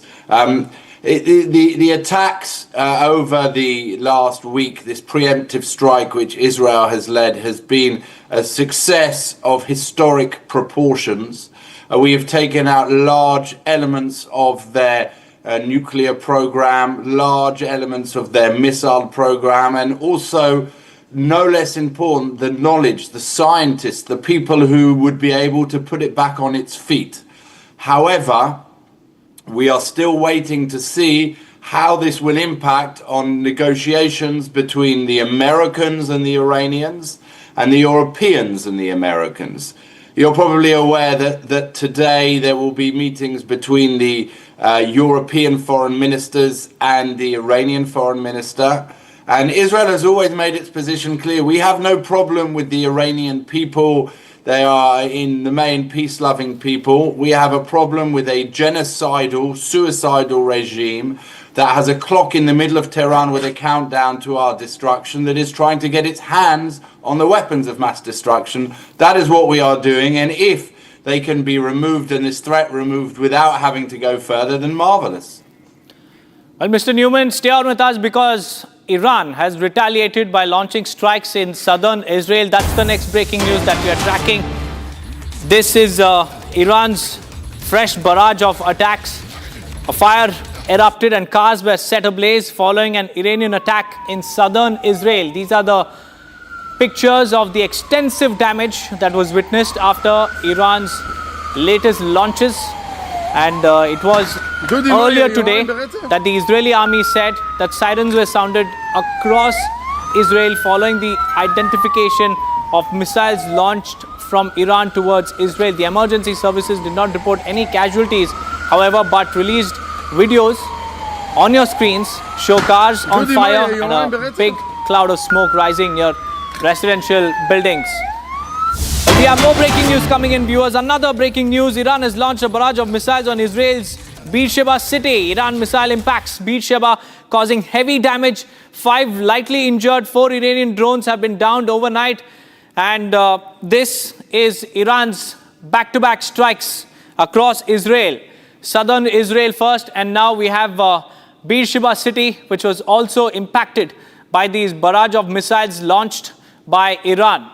Coming back to you, Mr. Newman, the conflict sees no signs of letting down. Day number 8, retaliatory strikes, tit-for-tat strikes continue.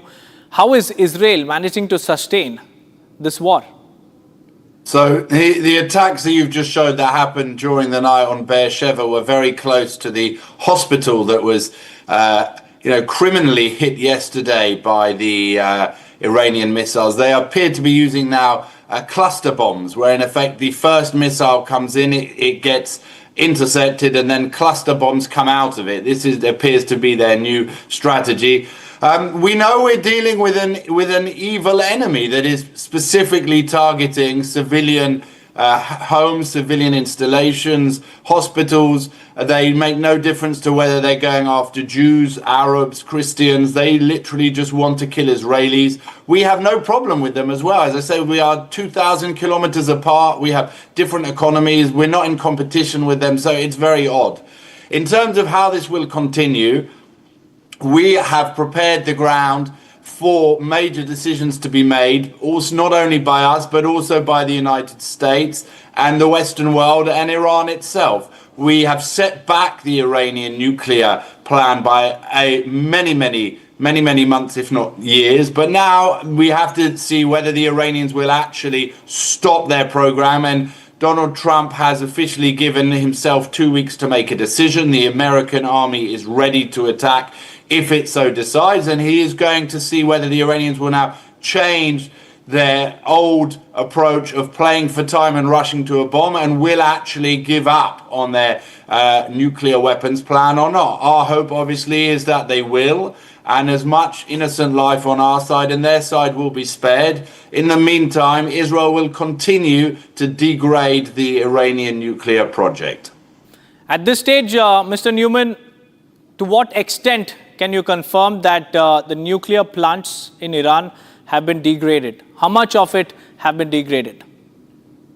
Well, much of this is now public information and public information on purpose. There are secret dossiers and public dossiers. So in the public dossiers, we know that we have done major damage to many of the uranium enrichment plants. Obviously, Natanz is the most famous. Fordo has not yet been touched. You understand it's, below about 80 to 100 meters underground, and the Americans are currently, carrying out discussions as to how they would neutralize that. But not just that, the weaponization plants, where in effect you take the enriched uranium and you turn it into a bomb, those have been taken out. The missile factories, which is in effect the delivery mechanism, many of those have been taken out. And no less important, and I must stress this, the actual scientists that are doing this, because whatever, machineries or factories you take out, they can be built back within months, at the maximum years. But the knowledge that has been developed by these scientists on Iranian soil that they've been doing for over the last 40 years, that is much harder to recreate. And that is why we are trying to really, really hammer hard there. But this is not just an Israeli issue. This is an issue for, you call this area West Asia. It's an issue for all of Asia. It impacts on, India's national defense strategy. And obviously it impacts, on America, China. That Iran has been part of the Russian, Chinese and North Korean axis. And so there are many different calculations that are being made. Israel has had to go first because it is the most immediate target of this terrorist regime, but we are not the only target. So we will keep on doing what we need to do, but international support and from your Prime Minister is most welcome. We thank you for it, and we will continue what we need to do to protect our people and the rest of the world. Right, Mr. Newman, many thanks for joining us with those details from Tel Aviv. Now, let's also tell you viewers that Republic TV is the only channel that's reporting from the war zone. Here's a ground report that shows you the aftermath from the commercial capital of Israel. I'm currently standing in central Tel Aviv, which has been very much affected with the Iranian ballistic missile. As you can see at the back, most of the buildings are charred and have been destroyed. And if I could pan my camera to the other side and I can show you, most of the buildings here have been completely destroyed and the areas have been evacuated. Most of the citizens once are flooding a street with people flooding in, eating in the cafes around. It looks very empty right now. And at this point of time, we could hardly see anyone on the street. What do you see right now? What was before? Very popular hub for Olim and Israelis alike. There's lots of different internet cafes in the area that are now closed because of the damage. Behind us, we have what used to be a very normal streets. Down there, there's a very well-known internet cafe that is now closed. Insane.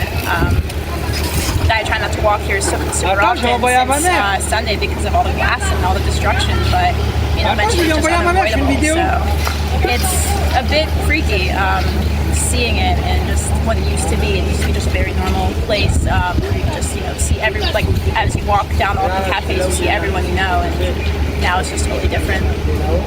And let's focus on that building for a second. Can you show that building? That building is standing for sure. But that looks nothing like what it used to be. No, standing, but it's just barely. I mean,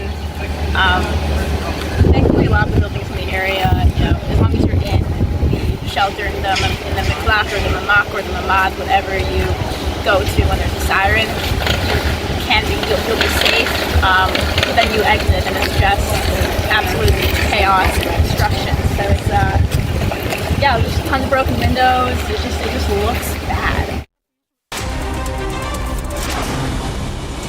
Let's now switch our focus back to what's happening in India and get you the top stories in Bharat in 2 minutes. West Midnapur district of West Bengal has witnessed heavy rainfall over the past 2 days, which has led to a severe flood situation across various parts of the district.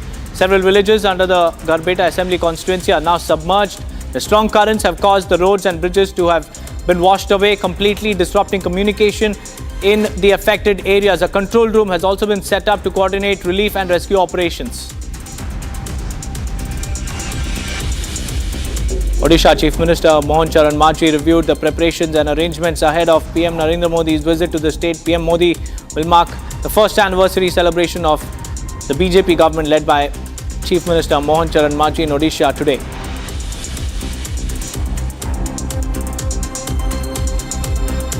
PM Modi will flag off the first locomotive later today. The locomotive will be exported to the Republic of Guinea from locomotive factory in Saran's Marhaura. And the locomotive factory in Saran is the country's first public-private partnership project between GE Transportation, part of the American company Wabtec, and Indian Railways under Make in India initiative. 150 Made in India locomotives manufactured in the factory will be exported.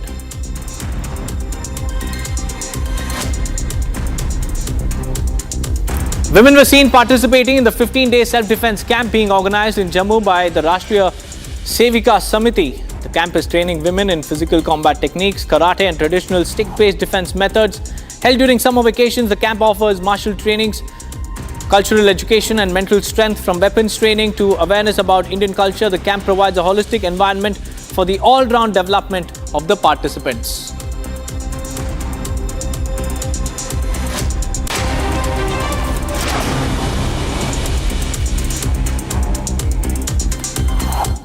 Viewers, moving on, Operation Langra is now in full swing with Yogi's police making another arrest following an exchange of gunfire. Here's the latest from Hapur Ops.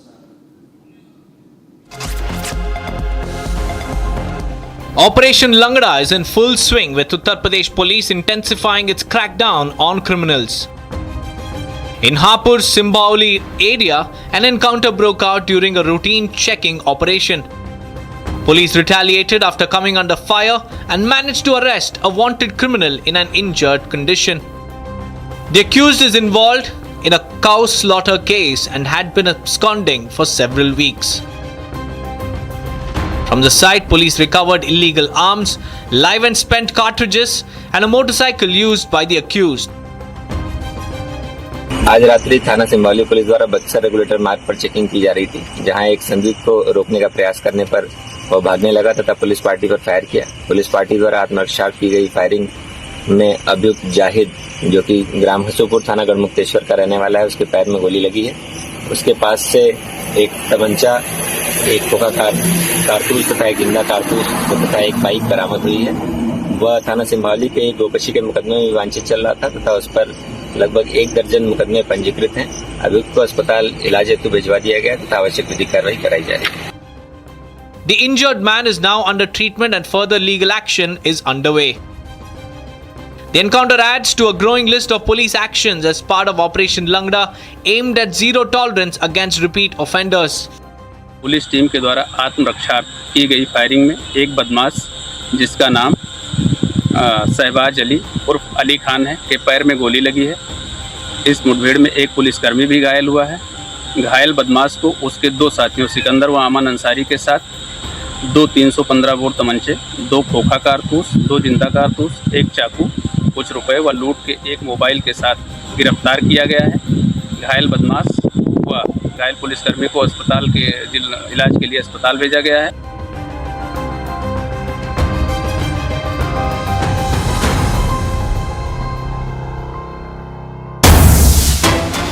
We have some big breaking news coming in, viewers. Pakistan's Deputy Prime Minister Ishaq Dar has admitted that Operation Sindhu had reduced 2 of their air bases to rubble, the Noor Khan Air Base, Shorkot Air Bases, and this was confirmed by Ishaq Dar, the Deputy Prime Minister of Pakistan, in a media interaction.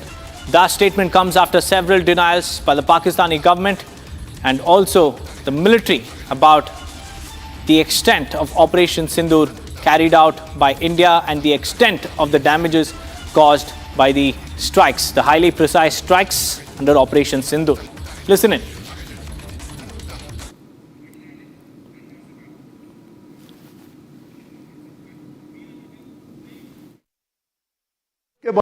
Prime minister ने authorise किया arm forces को, detail तय हो गई कि हमने क्या roll out करना है, और वो हमने 4 बजे के बाद शुरू किया। ये उनकी फिर एक बदकिस्मती मैं कहूँगा इंडिया की कि उन्होंने 2:30 बजे फिर वही हरकत कर दी कि जी नूर खान एयरबेस पे, शोरकोट एयरबेस पे, 2 एयरपोर्ट्स पे उन्होंने फिर अटैक किए उसी रात को, 6 और 7 की दरमियानी रात को।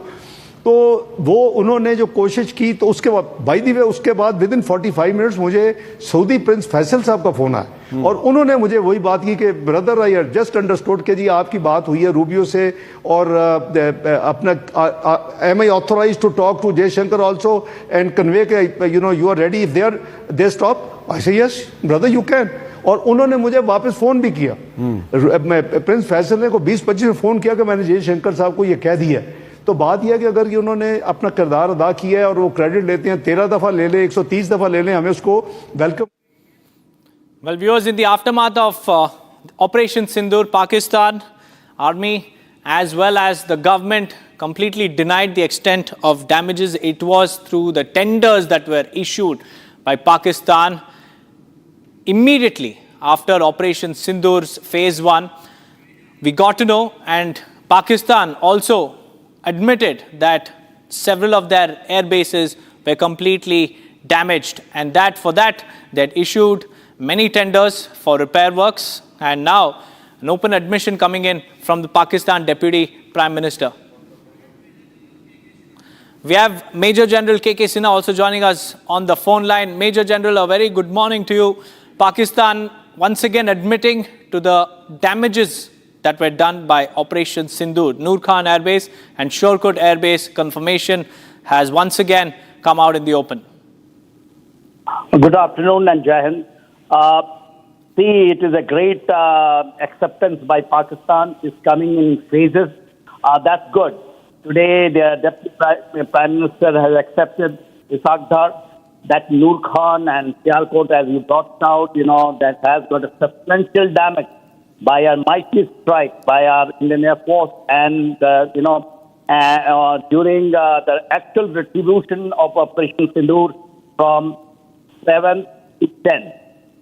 See, this distribution came when on the first day which the Prime Minister has told the Trump when he was there in Canada, he got a 35 minutes, a request call from Trump, and he briefed him about Operation Sindhu. I will take it from there, what he told him in a very detailed, and he accepted that a major damage has been done in the Pakistan, and now the Deputy Prime Minister is accepting that. So these are, of course, the complete, our media warriors have been bringing it out when the actual campaign was on, when the operations were on, and they were showing it. But in the Pakistan, the design, the failed state design, they have made it, that, they didn't suffer that much, and they are the victorious, and they have even tried to change that. It is a great revolution. Not only, what happened, what you said, the Sargodha and what he has accepted was Noor Khan. I believe the Noor Khan is been under the U.S. control now. U.S. troops is there. This is what I generally is believed now, and it is not. Well, Major General, sorry to interrupt you, but thank you for joining us with your perception. We'll also bring in Lieutenant General Shaukin Chauhan, retired defense expert, also joining us live. A very good morning to you, Lieutenant General. Pakistan once again openly admitting, and this is a proof of how precise and how effective and how lethal India's answer was to Pakistan.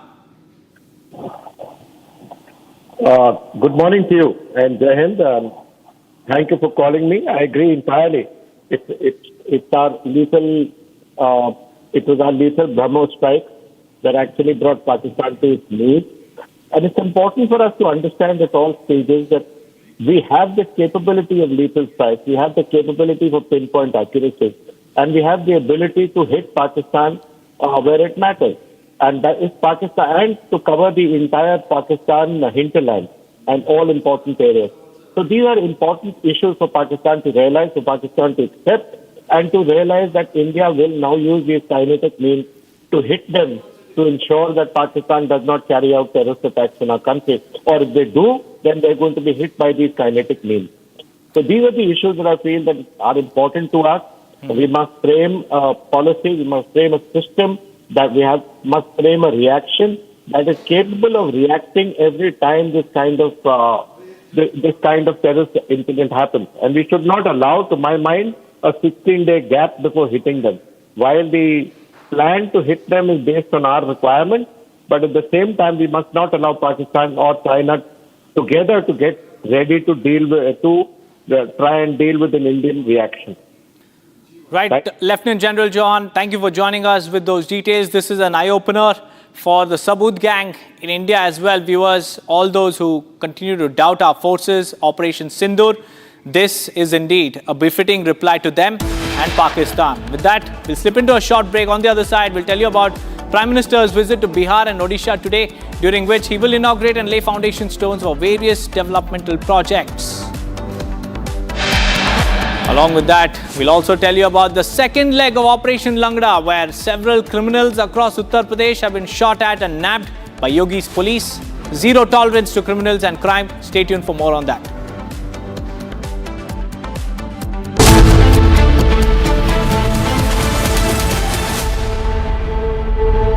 विमल में गुलिस्तां की ये कुछ लजीज फरिश्ते जब साथ घुले तो जी ललचाए और दिल कहे कि स्वाद की जुबान में खुद को ऐसा डुबाऊं कि निकल ना पाऊं।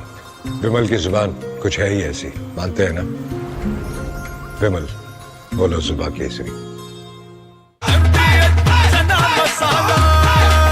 अब छोलिया हो या लोबिया, सफेद चने या काले चने, सब कुछ मजेदार बने।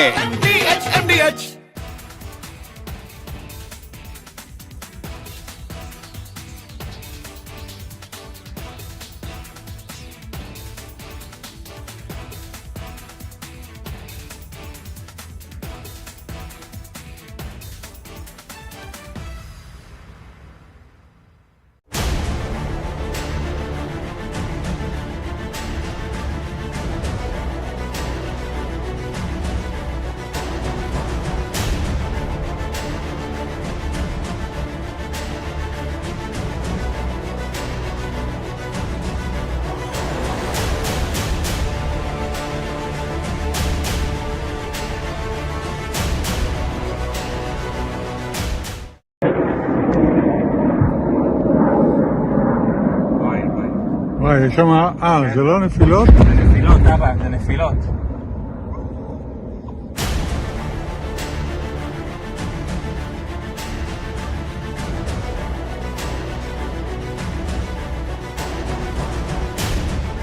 Russia, Ukraine is so stupid. Would have never happened if I was president. You guys agree with that, right? Would have never happened if I was president. Putin would have never done it. And I spoke to him yesterday and I said, you know, he actually offered to help mediate. I said, do me a favor. Mediate your own. Let's mediate Russia first, okay? I said, Vladimir, let's mediate Russia first. You can worry about this later. But I think that's going to work out too, but it's so many people have been killed.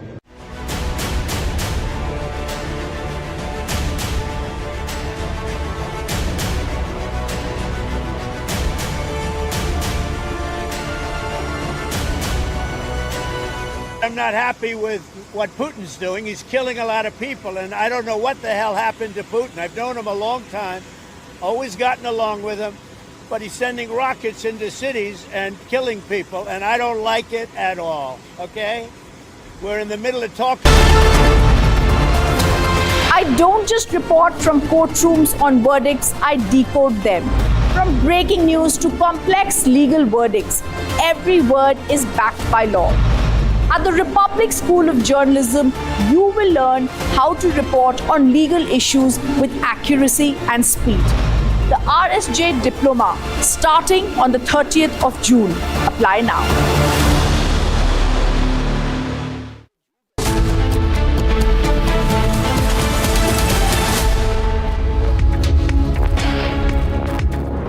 Very good morning. You're watching Live and Breaking on Republic TV. I'm Aishwarya Kapoor. The top story that we are tracking is the Israel-Iran war, now reaching the second week as Europe is pushing for diplomacy. All the details on that big story and much more coming up ahead.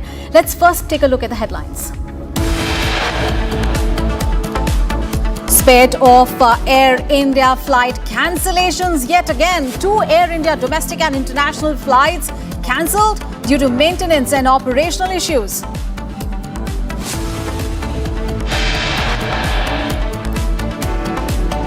Israel-Iran conflict enters second week. Tit-for-tat strikes continue. Massive damage in southern Israel.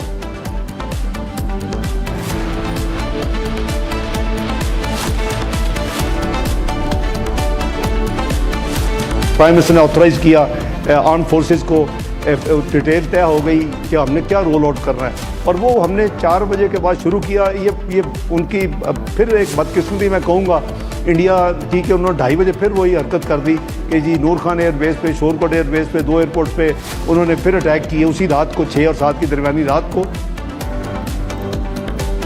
Pakistan Deputy Prime Minister makes big admission, confirms India hit 2 key air bases during Operation Sindhu. Second leg of Operation Langra continues in Uttar Pradesh. Criminals shot in encounters in 10 cities. And Shubhanshu Shukla-led historic Axiom 4 mission has been delayed yet again. 22nd of June launch date stands deferred.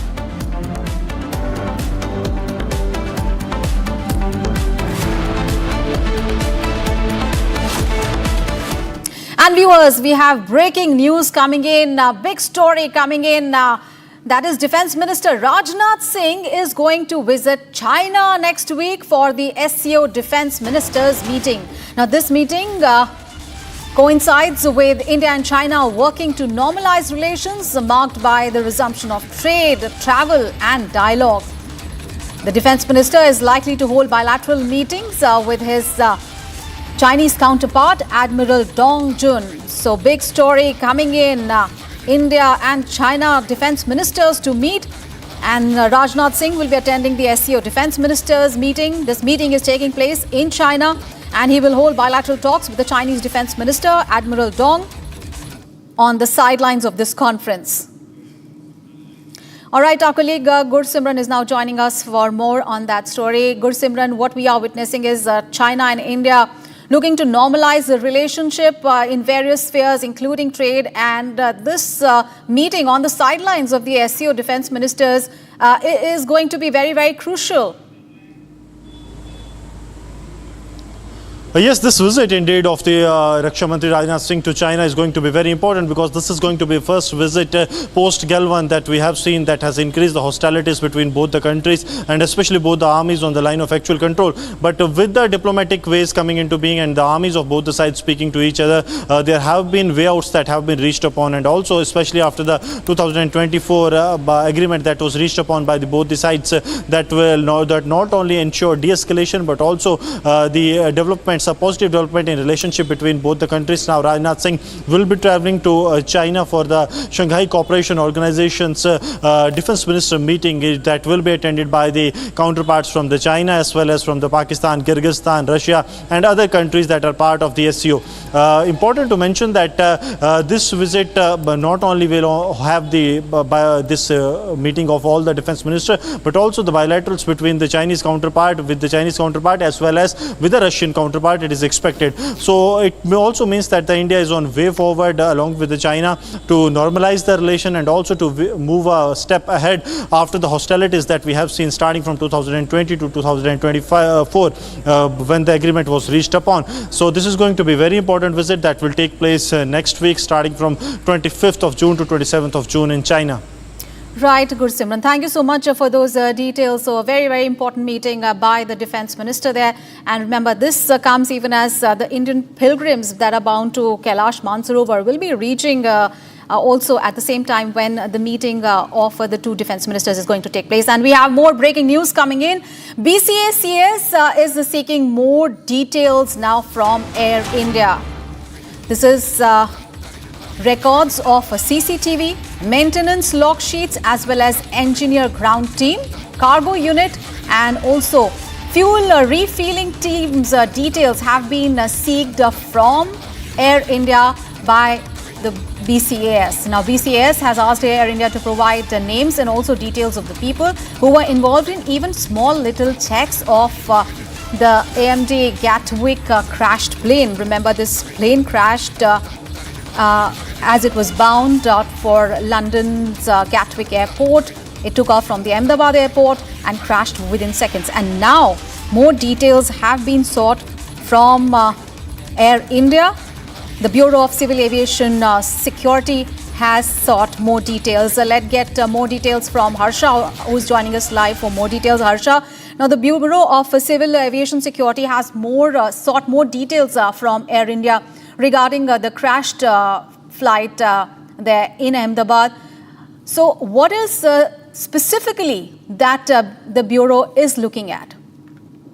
So, Ashwin, the Bureau is looking at each and every detail of the log sheet, the maintenance record. The Bureau of Civil Aviation Security is also looking at exactly who were the people who were involved last time in the line checks of the Gatwick-bound aircraft. They are also looking at who were the engineering department people who were on ground, who were the team who had filled the fuel in the aircraft, who all people were involved in the cargo of this particular aircraft. Who were the engineers who were inside, who had done the line check of the engine, of the cockpit, of the power, of the EICAS equipment of the aircraft. So all these people who were involved in each and every small detail of the aircraft line check, those all people will be now investigated, and the questioning will be done with them by the BCAS, because this is very important. These were the last set of people, last set of the engineering department employees, officials who have done the line check, who very well know what was the technical issue with the aircraft, and if there was any technical issue in the aircraft, was it mentioned in the log sheet, was it mentioned in the maintenance record, was it informed to the Air India and DGCA that this aircraft has some technical snag, be it small or be it big, because aircrafts crashed in 32 seconds. So something would have been in the aircraft. So whether the sheet was maintained or not, what exactly was happening in the CCTV footage, it will be monitored. At last time, what has happened, the last time, what has gone wrong in the aircraft, what was exactly the faulty equipment, each and every employee of the ground and the maintenance team who were involved last minute in the line check will be questioned by BCAS. This is a security detail which is very important, which the BCAS has now sought from Air India. This will also open the multiple layers of the technical snags in this particular AI-171. Back to you. Right, Harsha. Thank you so much for all the updates there. You stay with us. We'll just come back to you because we have more breaking news related to Air India. Now, Air India has issued a statement saying that multiple international flights have been cancelled, and it has given the details of these international flights. Now, these international flights are flight AI-306 from Dubai to Chennai, AI-308 from Delhi to Melbourne, AI-309 from Melbourne to Delhi, AI-2204 from Dubai to Hyderabad, and domestic flights AI-874 from Pune to Delhi, AI-456 from Ahmedabad to Delhi, and AI-2872 from Hyderabad to Mumbai. Let's get into the bottom of what these flights cancellations mean. Let's go back to Harsha. Harsha, now Air India had said that it will reduce its international flight operations from 21st of June. But here we're talking about flight cancellations. So is it the implementation of that order, or is it something else?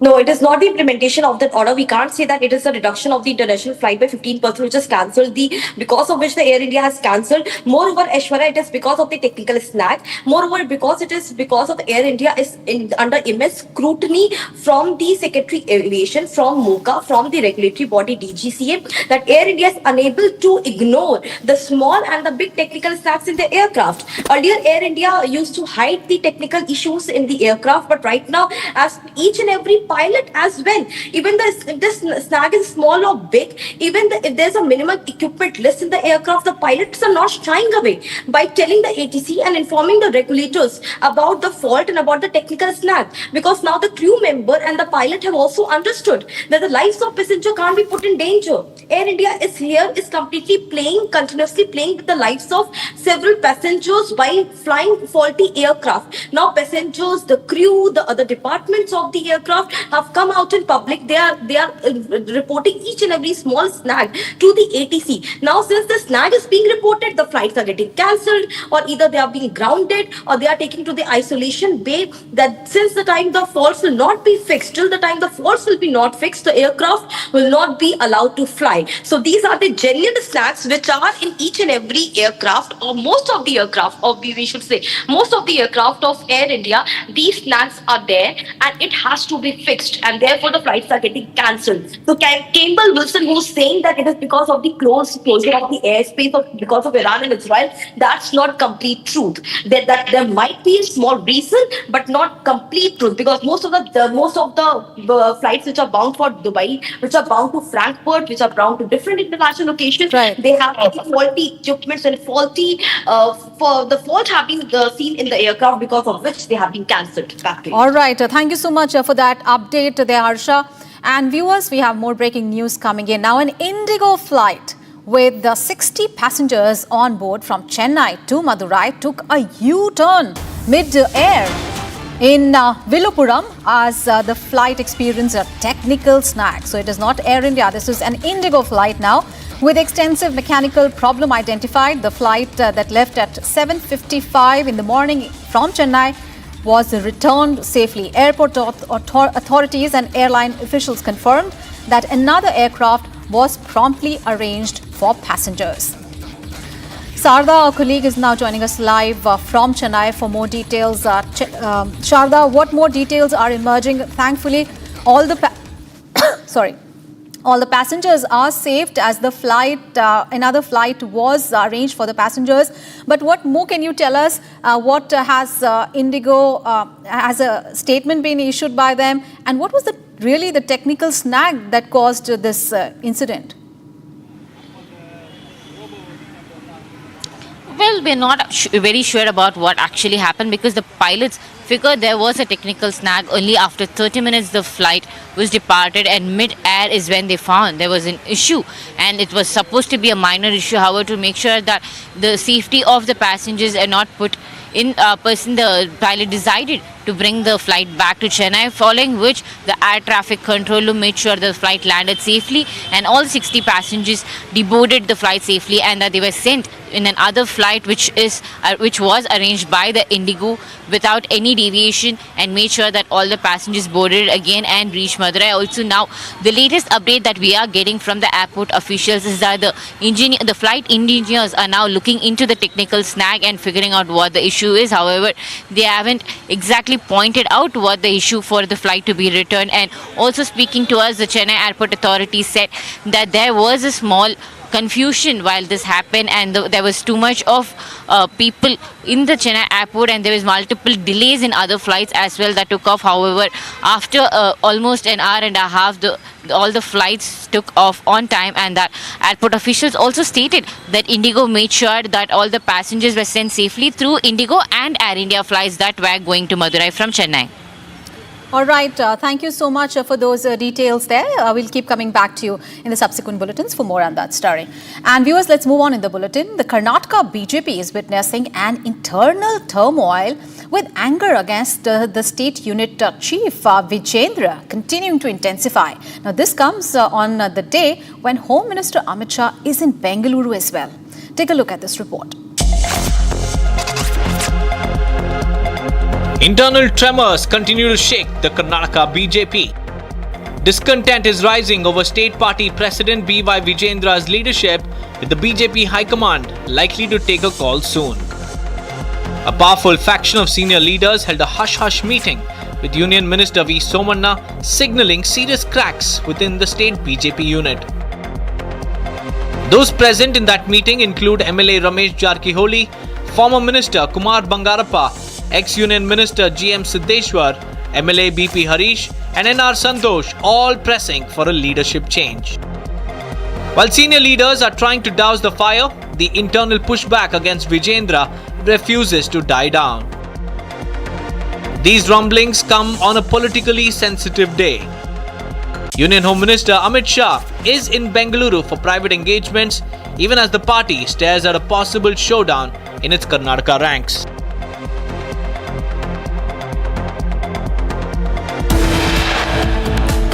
Time to take a break. Coming up ahead, Israel-Iran conflict enters the second week.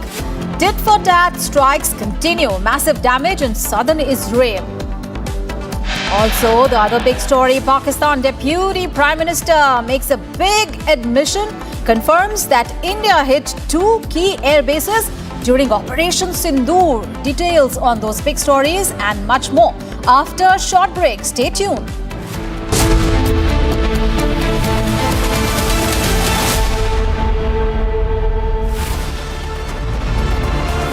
We don't just carry the headlines, we report on them.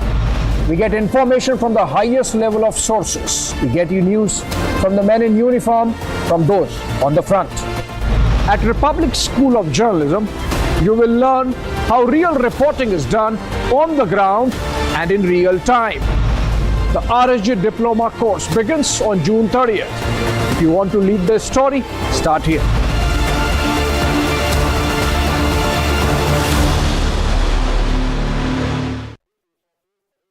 आधे bowl दही में 4 चम्मच MDH चटनी पुदीना मसाला डाला, stir करो, पुदीना चटनी तैयार। MDH चटनी पुदीना मसाला।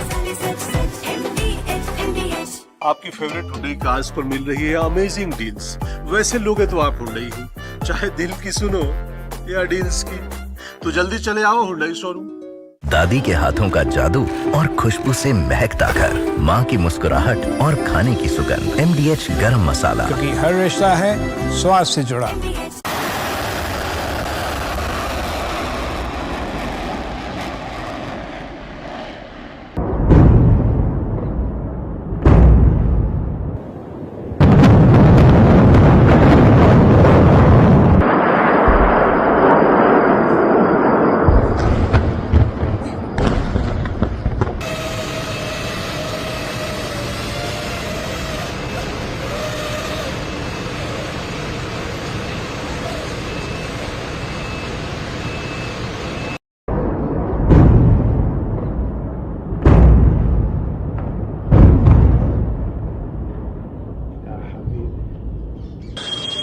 כל המיון. תראו את כולם רצים, תראו את האנשים, תראו את האנשים.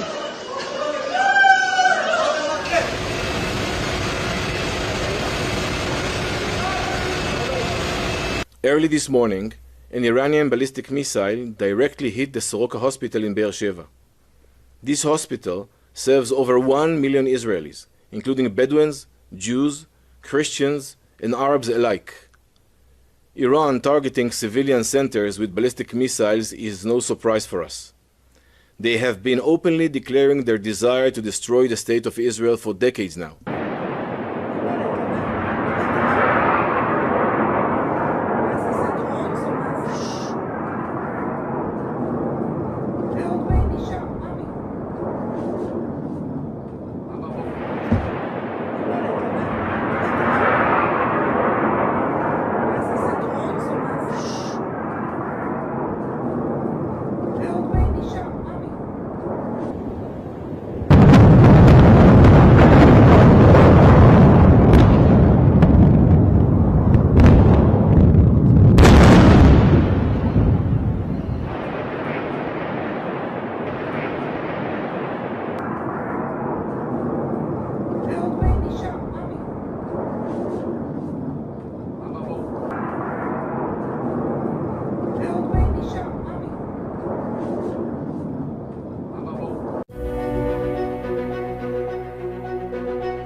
Welcome back. After the break, we have more breaking news coming in on the Israel-Iran conflict that has now entered the second week. Now, IDF has struck 3 ready-to-launch missile launchers that was aimed at the Israeli territory. Israel has also attacked several Iranian missile systems intended to hit Israeli aircraft in the Isfahan area of Israel. So the Israeli Air Force have struck 3 ballistic missiles there. These launchers for an attack on Israel, and they've been successfully intercepted. And the video has also been issued. You can see those visuals, as well as Israel has also attacked several Iranian missile systems as well. Now, these missile systems were intended to hit Israeli aircrafts, but they've been successfully intercepted. So 3 ready-to-launch missile launchers that were aimed at Israeli territory have been struck down by the Israeli Defense Forces.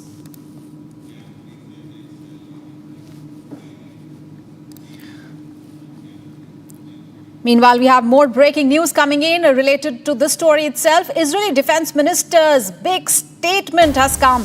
Now, he says Israel's patience with terror has run out. Now, he's also warned Hezbollah, saying that they are making the same mistake as those before him, following the orders of Iran's dictatorship and threatening Israel. So, Israeli Defense Minister making that big statement, issuing a strong warning to Iran and Hezbollah, saying that Israel's patience with terror has run out. So does that mean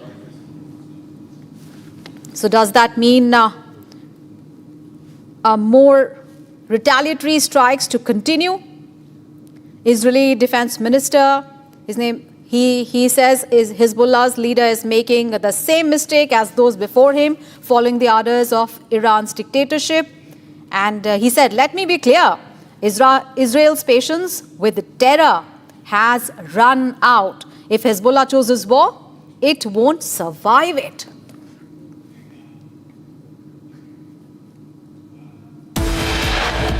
Time to take a break. Coming up ahead, Prime Minister Modi to visit Bihar and Odisha today, during which he will inaugurate and lay the foundation stone for a lot of development projects. Also coming up ahead, Shubhanshu Shukla-led historic Axiom 4 mission has been delayed yet again. 22nd of June launch date stands deferred, says NASA. All the details on those big stories and much more coming up ahead.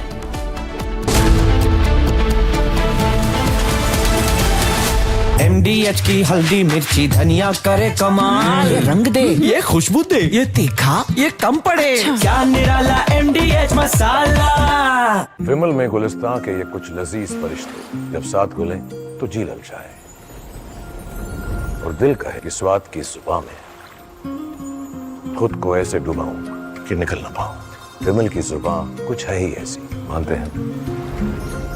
विमल, बोलो जुबान कैसी? Secret recipe MDH का जीरा sip jaljeera masala. Sip sip जीरा sip MDH का जलजीरा जीरा sip MDH का जलजीरा जीरा SIP.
כל המיון.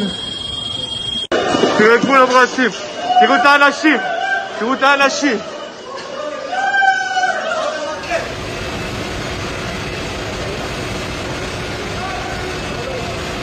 Early this morning, an Iranian ballistic missile directly hit the Soroka hospital in Be'er Sheva. This hospital serves over 1 million Israelis, including Bedouins, Jews, Christians, and Arabs alike. Iran targeting civilian centers with ballistic missiles is no surprise for us. They have been openly declaring their desire to destroy the state of Israel for decades now.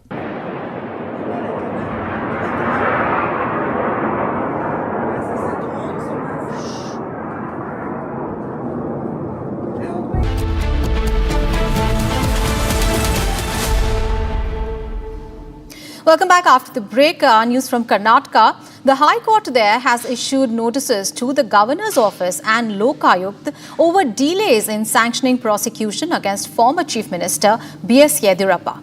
This case has been stalled since 2022. Here is a quick report.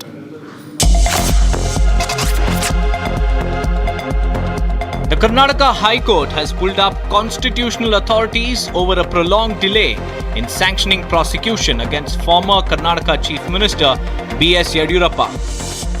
Justice Sunil Dutt Yadav issued notice to the Karnataka Governor's Office and the Lokayukta in response to a petition filed by T. Narasimhamurthy. The case pertains to alleged corruption under the Prevention of Corruption Act, with prosecution pending due to lack of sanctions under Section 17A. The matter has remained in limbo before the Special Court for MPs and MLAs since October 2022.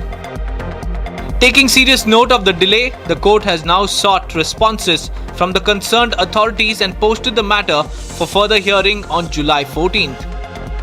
And if the Karnataka Governor sanctions prosecution order against former Chief Minister, then B.S. Yedurappa could land in serious trouble.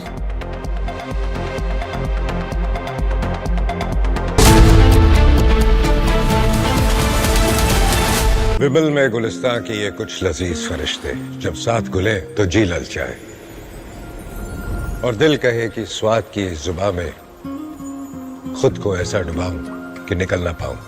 विमल की जुबान कुछ है ही ऐसी, मानते हैं ना? विमल, बोलो जुबान केसरी। MDH की देगी मिर्च, देगी मिर्च का तड़का, अंग अंग फड़का। MDH की देगी मिर्च।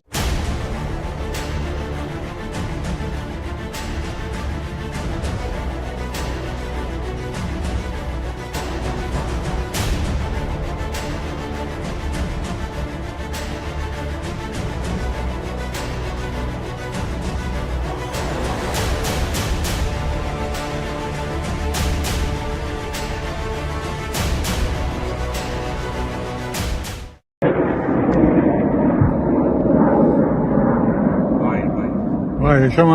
זה לא נפילות? זה נפילות, אבא, זה נפילות.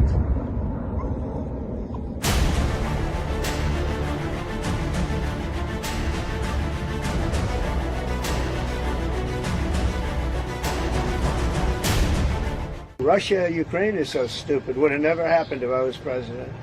You guys agree with that, right? Would have never happened if I was president. Putin would have never done it. And I spoke to him yesterday and I said, you know, he actually offered to help mediate. I said, do me a favor. Mediate your own. Let's mediate Russia first, okay? I said, Vladimir, let's mediate Russia first. You can worry about this later. But I think that's going to work out too, but it's so many people have been killed.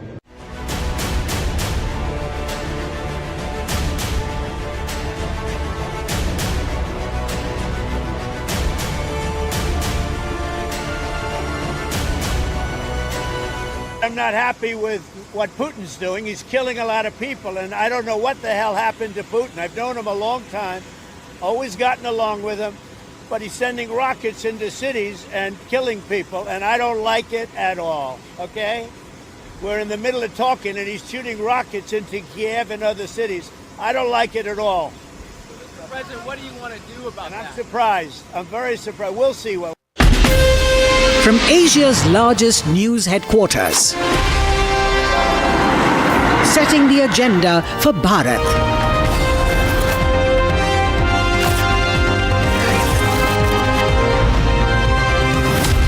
You're watching Republic.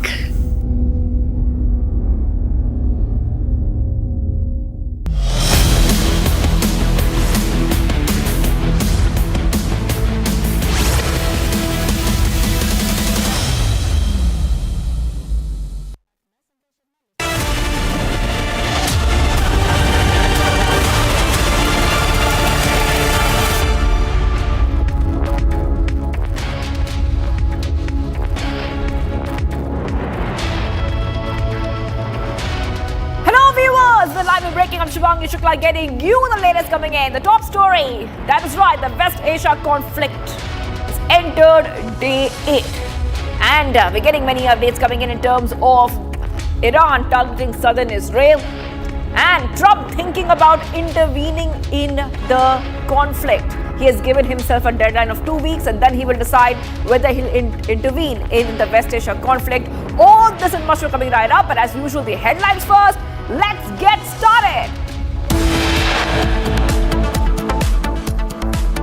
Spate of Air India flight cancellations yet again. 7 Air India domestic and international flights cancelled due to maintenance and operational issues.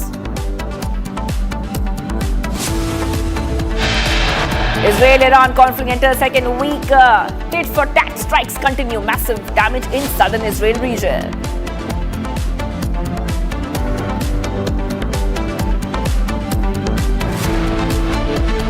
Prime minister ने authorise किया arm forces को, detail तय हो गई कि हमने क्या roll out करना है, और वो हमने 4 बजे के बाद शुरू किया। ये उनकी फिर एक बदकिस्मती मैं कहूँगा इंडिया की कि उन्होंने 2:30 बजे फिर वही हरकत कर दी कि जी नूर खान एयरबेस पे, शोरकोट एयरबेस पे, 2 एयरपोर्ट्स पे उन्होंने फिर अटैक किए उसी रात को, 6 और 7 की दरमियानी रात को। Pakistan Deputy Prime Minister makes a big admission, confirms India hit in fact 2 key air bases. India hit 2 key air bases during Operation Sindhu in Pakistan. Second leg of Operation Langda continues in Uttar Pradesh. Criminals shot in encounters in 10 cities. Shivanshu Shukla-led historic Axiom 4 mission has been delayed again. June 22nd launch date stands deferred.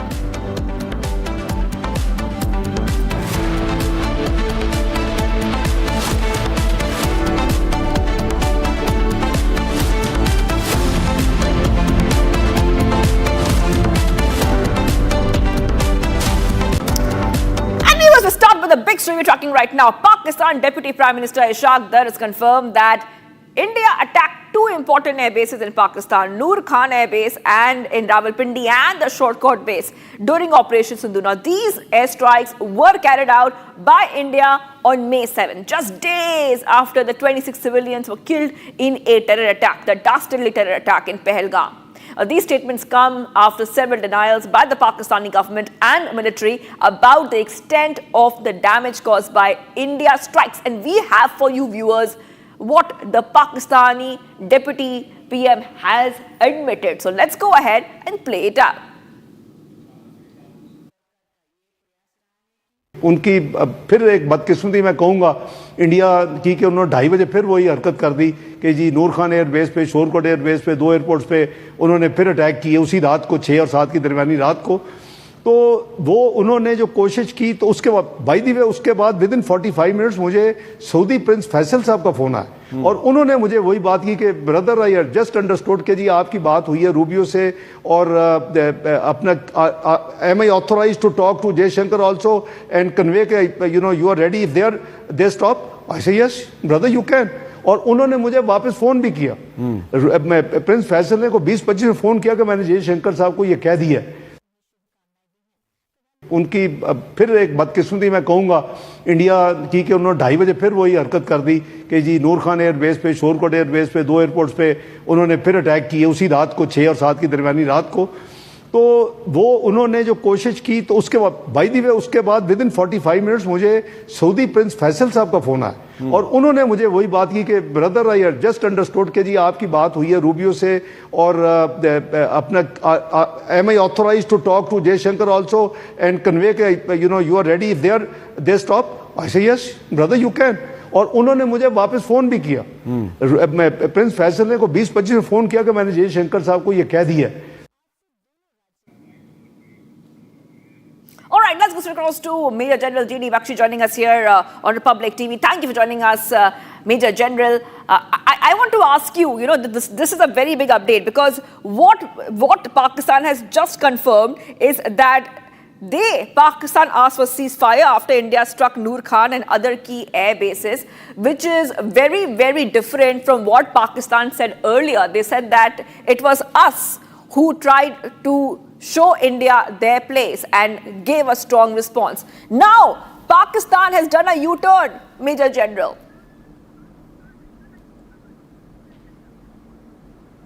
No, there is no doubt. You see, the fact is that you cannot hide the truth from all people for all the time. Like the layers of an onion, it is peeling off and the truth is coming day by day.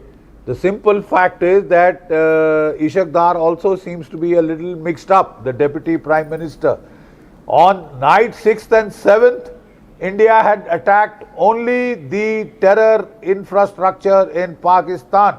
We had hit 9 terror headquarters and camps, 5 in POK and 4 in Punjab heartland, to include Bawalpur, Muridke in Lahore and Sialkot headquarters respectively of the Jaish, the Lashkar and the Hizbul Mujahideen. It was on the 9th of 10th that we had hit, 9th and 10th that we had hit the Pakistani air bases. Out of 12 Pakistani air bases, we had severely hit and damaged 11 air bases, which included Noor Khan, Shorkot and those that he is mentioning. The simple fact is Noor Khan is between Islamabad and Rawalpindi. Let us not forget that this was the command and control headquarters of the Pakistan Air Force and their strategic plans division, their nuclear triad. They don't have a triad, but their nuclear command and control apparatus was all there in a bunker in Noor Khan. Our satellites had picked up that bunker. They had also picked up an air vent which was just 45 centimeters in size, and we had fired a BrahMos missile right down that air conditioning vent into that command and control bunker where the entire C4I of the Pakistani Air Force was located. There were hundreds of officers and technicians inside operating that main command and control room, where on a screen you watch every single aircraft and direct the air battle. They were all vaporized. Nistana bhoot, like we say in Hindi, they were vaporized. They were destroyed by the BrahMos which exploded inside that hardened bunker, underground bunker. And Pakistan, to hide this, you know what Pakistan did? It used a dozer. It did not take out any dead bodies. They were all blasted to pieces. It did not take out any damaged computers and equipment. It just got a dozer and buried them all.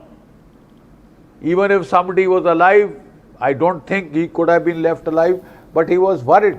This is the extent to which Pakistan has been going to try and hide its losses from the world. But with Maxar satellites, you can't do that. Every single thing is visible in commercial satellite photography. And the Noor Khan base hit was a decisive hit which forced Pakistan to sue for a ceasefire. Yes, Major General, I just want you to hold on for a second, because I just want to play out once again what Pakistan has to say. Huge U-turn, admitting that India has done extensive damage on their land. Let's play out that statement again. उनकी फिर एक बदकिस्मती मैं कहूँगा India की कि उन्होंने 2:30 बजे फिर वही हरकत कर दी कि जी नूर खान एयरबेस पे, शोरकोट एयरबेस पे, 2 एयरपोर्ट्स पे उन्होंने फिर अटैक किए उसी रात को, 6 और 7 की दरमियानी रात को। तो वो उन्होंने जो कोशिश की, तो उसके बाद बाय द वे उसके बाद विद इन 45 मिनट्स मुझे सऊदी प्रिंस फैसल साहब का फोन आया और उन्होंने मुझे वही बात की कि ब्रदर आई जस्ट अंडरस्टूड कि जी आपकी बात हुई है रूबियो से और अपना am I authorize to talk to Jaishankar also and convey के you know you are ready if they stop. I say yes brother you can. और उन्होंने मुझे वापस फोन भी किया, प्रिंस फैसल ने को 20-25 फोन किया कि मैंने जयशंकर साहब को ये कह दिया। All right. I want to go back to Major General G.D. Bakshi joining us once again. So, Major General, there are two things, and if you could expand more on this. So, by the statement of Pakistan, it's very clear that Pakistan was caught by surprise. Number two, Pakistan wanted, I repeat, wanted and wanted support from other nations, so India does not escalate on them. They were scared, and that is very, very clear from the statement, Major General. No, absolutely. It is crystal clear that Pakistan was shaking in its boots. It was extremely worried. It was looking for an escape hatch, an escape clause to get off and stop this conflict somehow, a conflict which it had started and which India had given it a solid retribution. And therefore he mentions that the Saudi Arabian minister rang him up and said, brother, I heard you have spoken to Marco Rubio. Do I have your permission to also convey the message to Jaishankar that you are ready for a ceasefire? Now the cat is out of the bag from the horse's mouth. Who begged for the ceasefire? Pakistan. And Jaishankar had told him that yes, he had told Marco Rubio also that please speak to General Asim Munir. He is the man in charge in Pakistan. These civilians are just a facade, a democratic facade, a fig leaf to cover the direct rule by the Pakistan army. And therefore Marco Rubio then spoke to Asim Munir. And Asim Munir asked him, what do you want me to do? He said, ask your DGMO to talk to the Indian DGMO. It's as clear as all that, as clear as daylight. The first call that the Pakistani DGMO made could not be taken for technical reasons at about 10:30 in the morning. And then later he called again at 1 and he conveyed ki kafi ho gaya janab, ab band kariye, begging for a ceasefire more or less.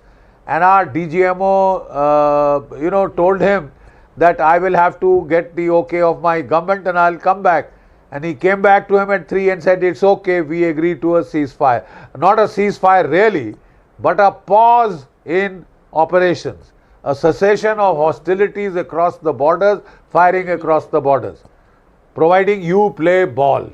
Providing you behave. Right? And this is what was done.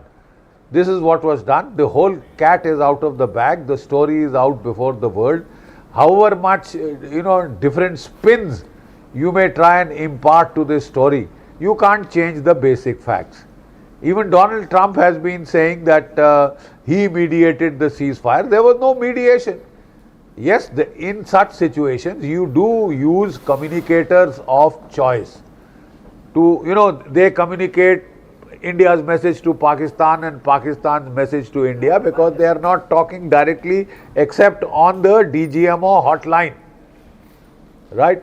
Except on the DGMO hotline. So that is exactly what Pakistan was told, that ask your DGMO to contact our DGMO, and they did.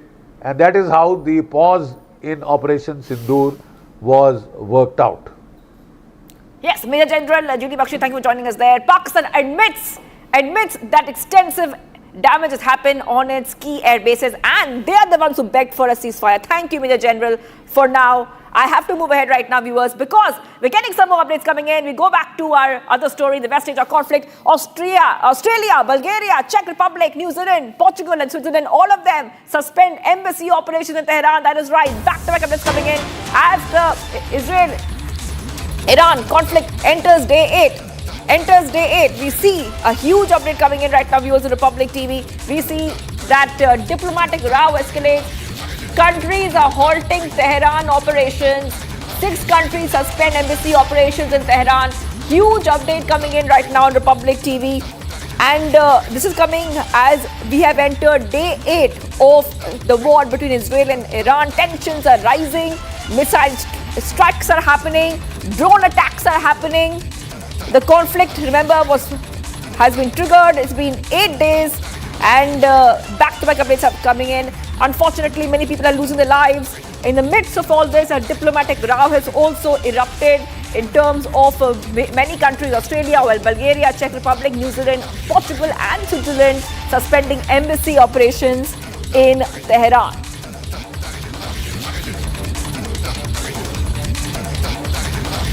And viewers, we move ahead right now because we're getting some updates coming in. More than 60 Israeli Air Force fighter jets attacked dozens of military targets in the heart of Tehran last night using approximately 120 munitions. Military industrial sites for the production of missile component and sites for the production of raw materials used to cast missile engines were attacked. In addition, we see that the headquarters building in Tehran, which is used for research and development of advanced technologies and weapons for the Iranian regime, military capabilities, has also been attacked. Israeli jets are hitting Iran. This is a video from June 19th, and we can clearly see which are the top key areas being targeted. And we have to tell our viewers that it is the military sites. I repeat, the military sites which are being targeted, the headquarters of the research and development, those sites are being targeted. 120 munitions have been sent across. Military and industrial areas are targeted, viewers. And we're getting some more breaking updates coming in right now, viewers. More breaking updates coming in. Iran launches new attack on southern Israel. A fire erupted and cars were set ablaze, viewers, following an Iranian attack in southern Israel. Earlier on Friday, the Israeli army said that sirens sounded in several areas across Israel following the identification of missiles launched from Iran towards Israel. Now, the emergency services did not report any casualties, but released a video showing cars on fire and a big cloud of smoke rising near some buildings. And we have those pictures coming in for you. We can see those pictures coming in where the southern Israel area specifically has been targeted. And it's very unfortunate to know that some civilian areas are being targeted. Hospitals are being targeted. Cars are being, we can see that cars are on fire, and a fire has erupted and cars are set ablaze following an Iranian attack in southern Israel.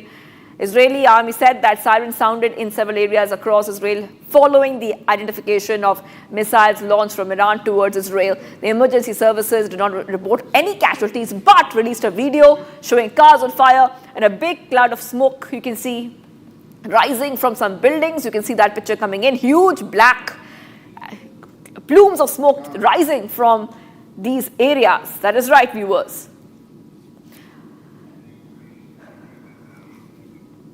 And viewers, let's move ahead right now, because as we stay on the story, Republic, I repeat, Republic is the only channel reporting from the war zone. Here is a report from Tel Aviv.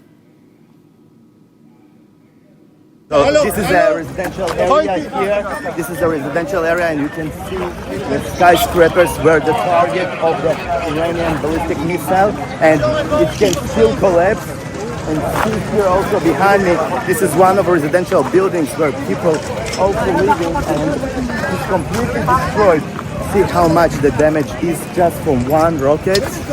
All the skyscrapers around, all of them almost completely destroyed. And there is now some danger that it can collapse, and that's why we can't stay here. But just see how big that damage. Behind me you can see the targets of the Iranian missiles. You can see that those are skyscrapers where people are working, people are living, and tens of thousands of people should come here today in the morning. But fortunately, just before the day started, the work day, the rocket hit the ground, and that's why there are no so many casualties as it could be if the rocket would hit just a bit after that. Israel just yesterday released the restrictions, and cafes, restaurants, offices, workplaces could be open if there is a bomb shelter that they can reach in time after the alert. There are several minutes to reach the bomb shelter. And here the security forces ask us all the time to leave the area because it's not safe. Those skyscrapers can collapse, and it's not stable here, and also there's underground metro stations, and that's why the ground also can maybe collapse. And how extensive is the damage just from one ballistic rocket of Iran. And you can see that Iran targets civilian residential areas, business areas, but there are no military targets here, no military bases, no strategic targets here. It's a residential area, and that's where Iranians are sending their missiles for almost a week.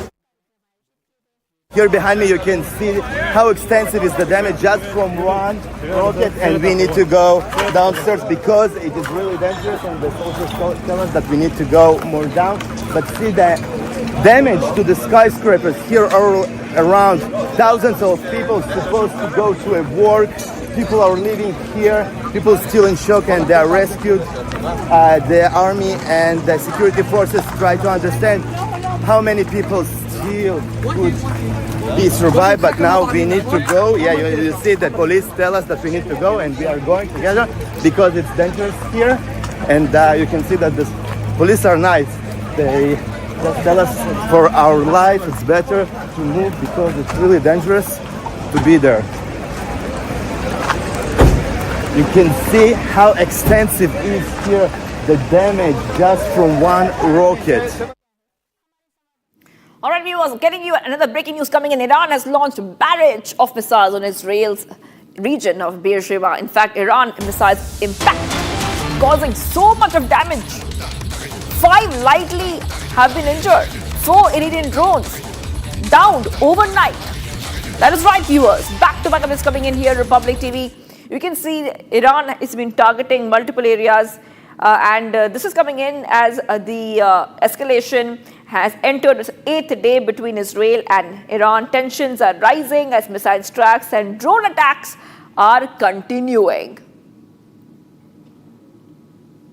These pictures are coming in specifically from the Beersheba city. You can see that from what we understand, there has been an update in terms of what is happening there. These missiles have impacted that city. Heavy damage can be seen, heavy damage. Some of the buildings have been completely ripped off. 5 have been lightly injured, and 4 Iranian drones have been downed overnight.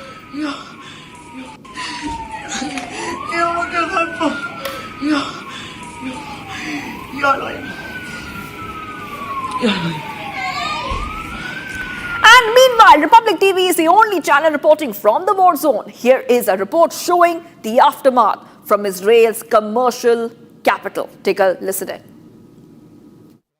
I'm currently standing in central Tel Aviv, which has been very much affected with the Iranian ballistic missile. As you can see at the back, most of the buildings are charred and have been destroyed.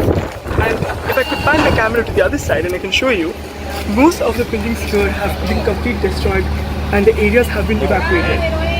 Most of the citizens once are flooding a street with people flooding in, eating in the cafes around. It looks very empty right now. And at this point of time, we could hardly see anyone on the street. What do you see right now? What was before? Very popular hub for Olim and Israelis alike. There's lots of different internet cafes in the area that are now closed because of the damage behind us. We have what used to be a very normal streets. Down there, there's a very well-known internet cafe that is now closed. Insane. I try not to walk here super often since Sunday because of all the glass and all the destruction, but eventually it's just unavoidable. So it's a bit freaky seeing it and just what it used to be. It used to be just a very normal place where you just see everyone, like as you walk down all the cafes, you see everyone you know, and now it's just totally different. And let's focus on that building for a second. Can you show that building? That building is standing for sure, but that looks nothing like what it used to be. No, standing, but it's just barely. I mean, thankfully a lot of the buildings in the area, as long as you're in the shelter, in the miklach or the mamak or the mamad, whatever you go to when there's a siren, you'll be safe. But then you exit and it's just absolutely chaos and destruction. So it's there's tons of broken windows. It just looks bad. Breaking everyone, but much more coming right up. The big story, Pakistan Deputy PM makes a huge admission, confirms India hit 2 key air bases during Operation Sindhu. The second leg of Operation Langda continues in Uttar Pradesh. Criminals shot in encounters in 10 cities. Stay tuned, viewers. We are live and breaking.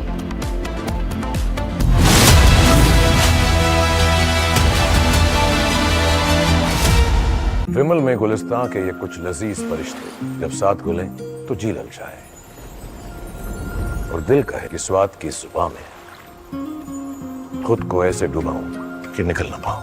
विमल की जुबां कुछ है ही ऐसी, मानते हैं? विमल, बोलो जुबां कैसी?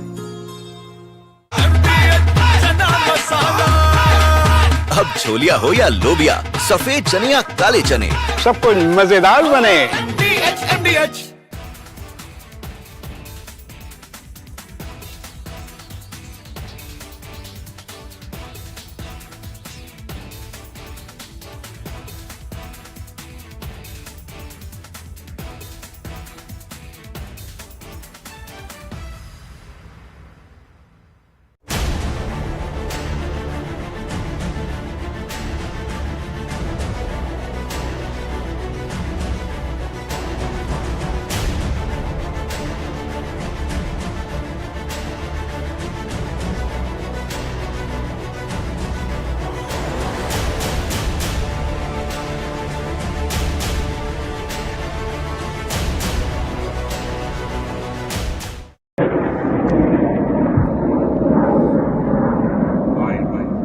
יש שם, זה לא נפילות? זה נפילות, אבא, זה נפילות.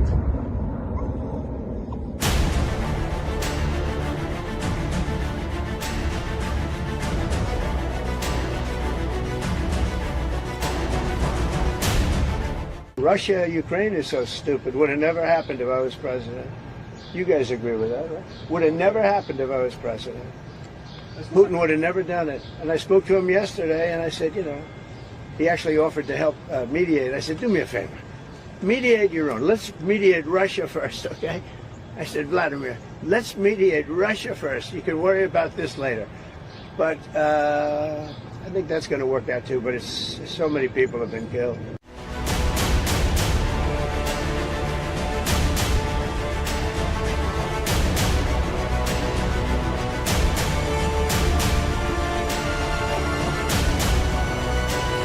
I'm not happy with what Putin's doing. He's killing a lot of people, and I don't know what the hell happened to Putin. I've known him a long time, always gotten along with him, but he's sending rockets into cities and killing people, and I don't like it at all, okay? We're in the middle of talking, and he's shooting rockets into Kiev and other cities. I don't like it at all. Mr. President, what do you want to do about that? I'm surprised. I'm very surprised. We'll see what we're going to do. What am I going to tell you? You're the fake news, aren't you? You're totally fake. All right, any other questions? I don't like what Putin is doing, not even a little bit. He's killing people. And something happened to this guy, and I don't like it.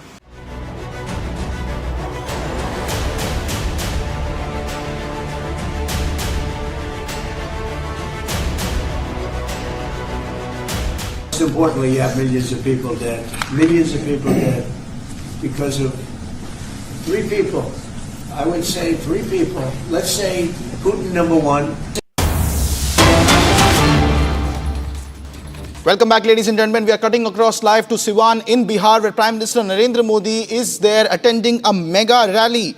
Just moments from now, Prime Minister Narendra Modi is about to dedicate developmental projects worth rupees 5,700 crore in the state of Bihar today. And this is a mega blitz. There you can see Chief Minister Nitish Kumar along with the Deputy Chief Ministers of Bihar on the vehicle that Prime Minister Narendra Modi is at the moment boarded on, and he's en route to the stage at the moment. This is a mega show of strength of the JDU and the BJP as we are inching every day closer to the mega Bihar elections that are scheduled to be held later this year in the month of November. Massive show of strength. Chief Minister of Bihar Nitish Kumar on the stage sharing it with Prime Minister Narendra Modi. It is a big afternoon in Siwan, Bihar. Prime Minister Narendra Modi's 3rd visit in the span of last 2 months in the state of Bihar. This time, once again, Prime Minister Narendra Modi is all set to dedicate multiple infrastructure and developmental projects worth rupees 5,700 crore. This also includes the Vaishali-Deoria railway line project, which will be built at the cost of rupees 400 crore, which is one of the major projects. A new train service will also be flagged on this route from Patliputra to Gorakhpur, which will be a Vande Bharat Express. So these are various initiatives that are going to be inaugurated by Prime Minister Narendra Modi on his historic visit to Siwan in Bihar today. Those are visuals coming in live. Prime Minister Narendra Modi is also set to mark a major milestone under the Make in India movement, where he is also going to flag off the first export locomotive manufactured in the Marhovra plant of the Indian Railways. So big railway push also coming in from Bihar this afternoon. And there you have on your screens Prime Minister Narendra Modi and Bihar's Chief Minister Nitish Kumar in a mega show of strength in Siwan, Bihar.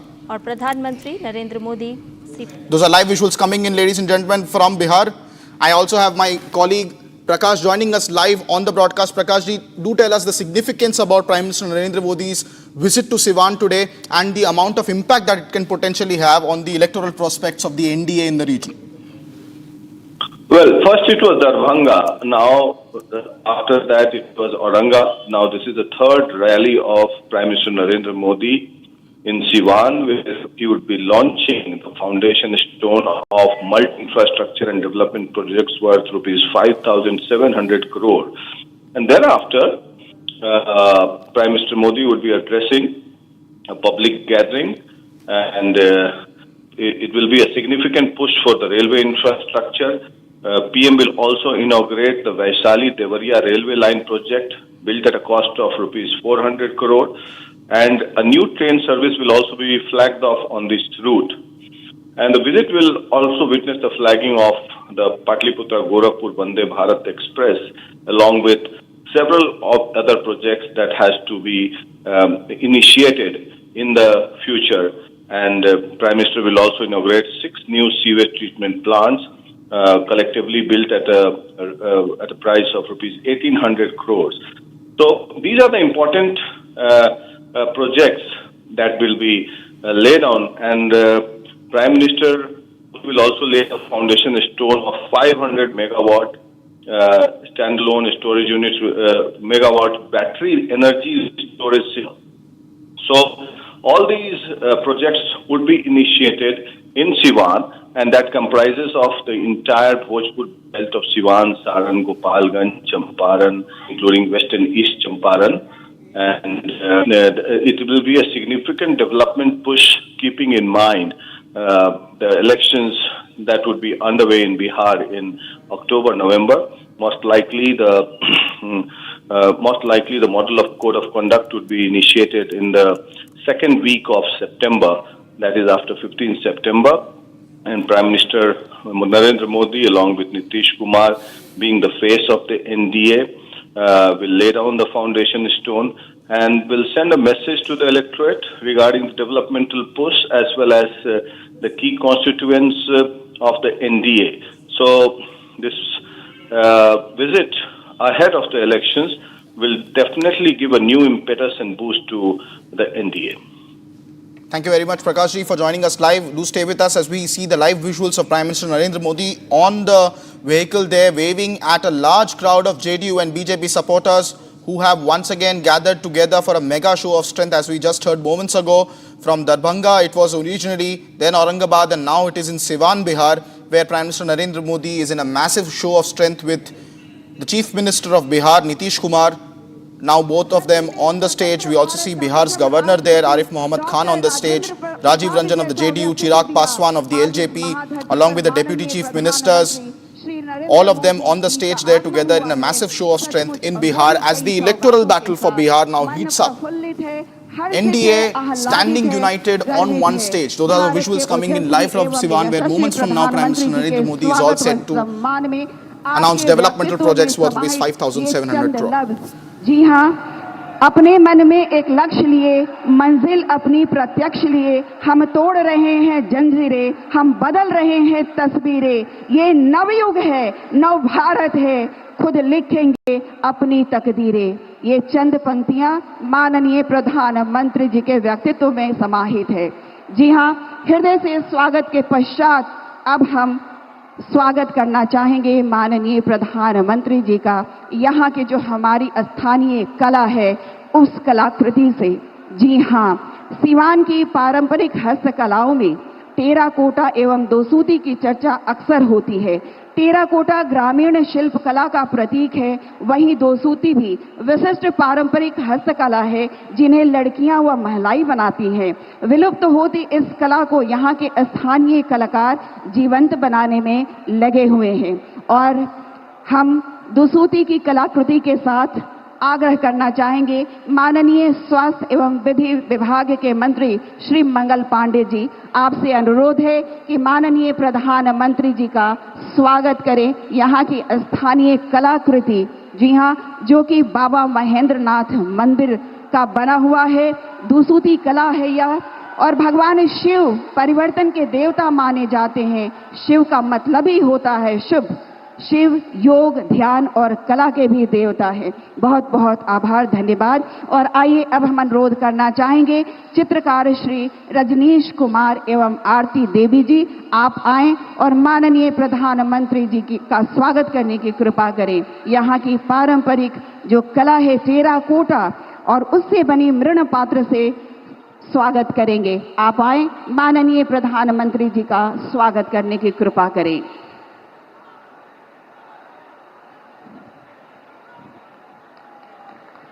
जोरदार ताली, क्योंकि ये स्वागत आप सबकी ओर से है।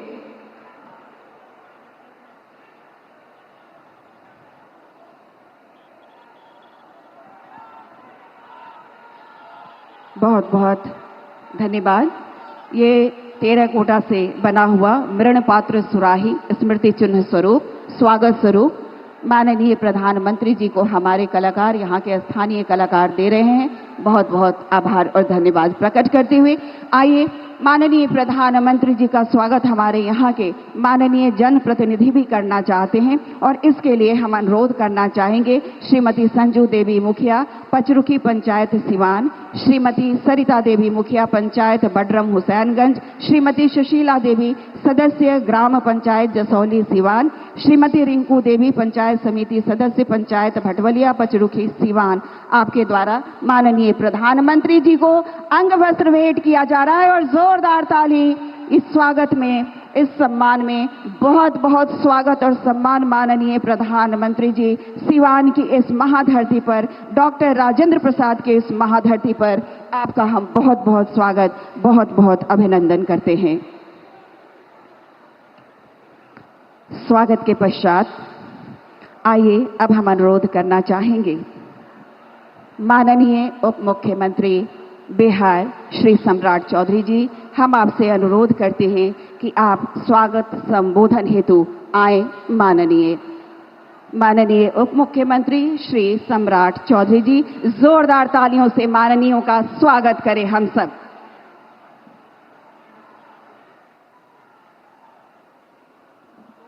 एक बार जोर से बोलिए, भारत माता की, भारत माता की। आज सिवान की इस पावन धरती पर देश के यशस्वी प्रधानमंत्री और दुनिया में सर्वश्रेष्ठ और दुनिया में सबसे लोकप्रिय नेता भारत के प्रधानमंत्री आदरणीय नरेंद्र मोदी जी का मैं सिवान की एक एक जनता से आग्रह करता हूं कि ताली बजाकर इनका स्वागत करने का काम कीजिए। साथियों, इस मंच पर बिहार के लोकप्रिय महामहिम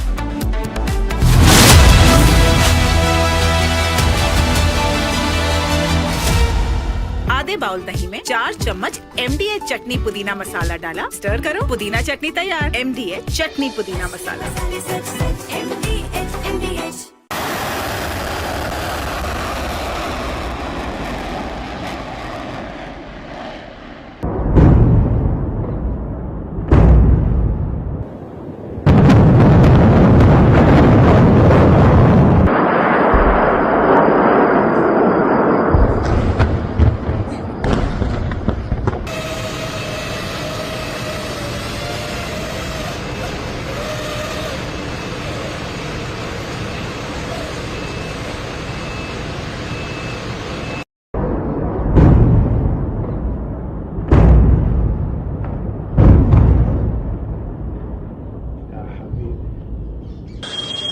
כל המיון. תראה גבול הברצים, תראו את האנשים, תראו את האנשים.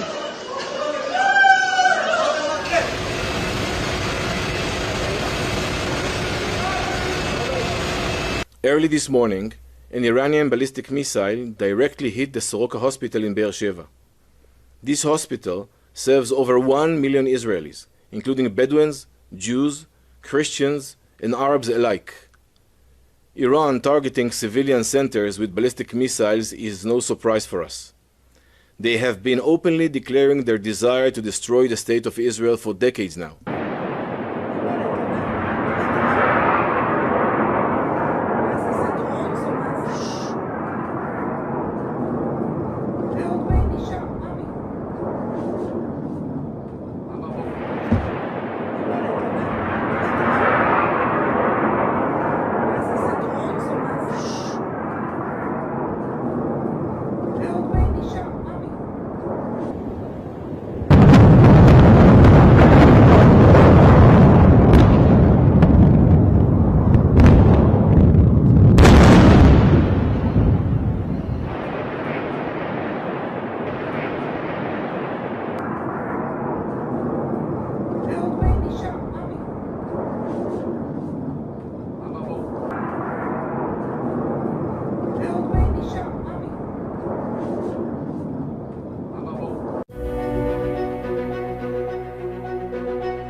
את המצב בחמינאי, היטלר המודרני.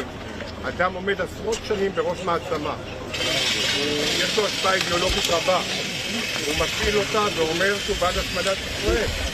הוא מפעיל את כל המשאבים גם על חשבון העם שלו למען המטרה. ואנחנו רואים היום הוכחה שהוא באופן אישי נותן הוראה לירות על בתי חולים.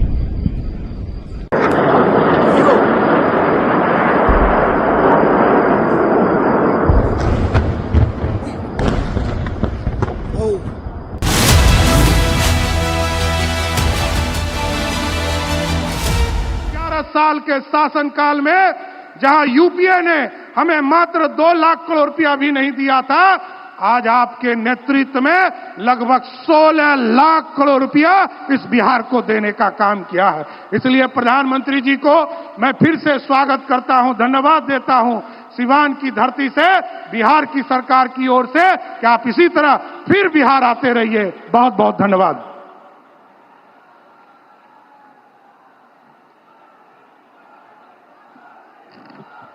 माननीय उप मुख्यमंत्री जी का बहुत बहुत आभार, धन्यवाद स्वागत संबोधन के लिए। आमंत्रण से पूर्व विकास की दिशा में बढ़ता बिहार, नित नई मंजिल चढ़ता बिहार, क्योंकि नेतृत्व माननीय श्री नीतीश कुमार। जी हाँ, मैं बड़े ही सम्मान के साथ माननीय मुख्यमंत्री जी से अनुरोध करती हूँ कि कृपया आप आएं और हमें अपना आशीर्वचन भेंट करें, हमारा मार्गदर्शन करें।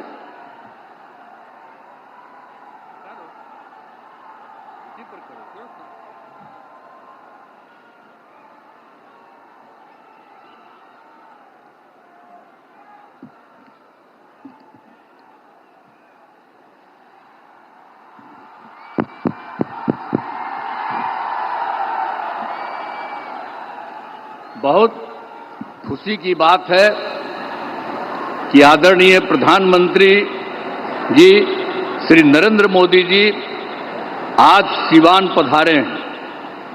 सर्वप्रथम मैं आदरणीय प्रधानमंत्री श्री नरेंद्र मोदी जी का स्वागत करता हूं, उनका अभिनंदन करता हूं।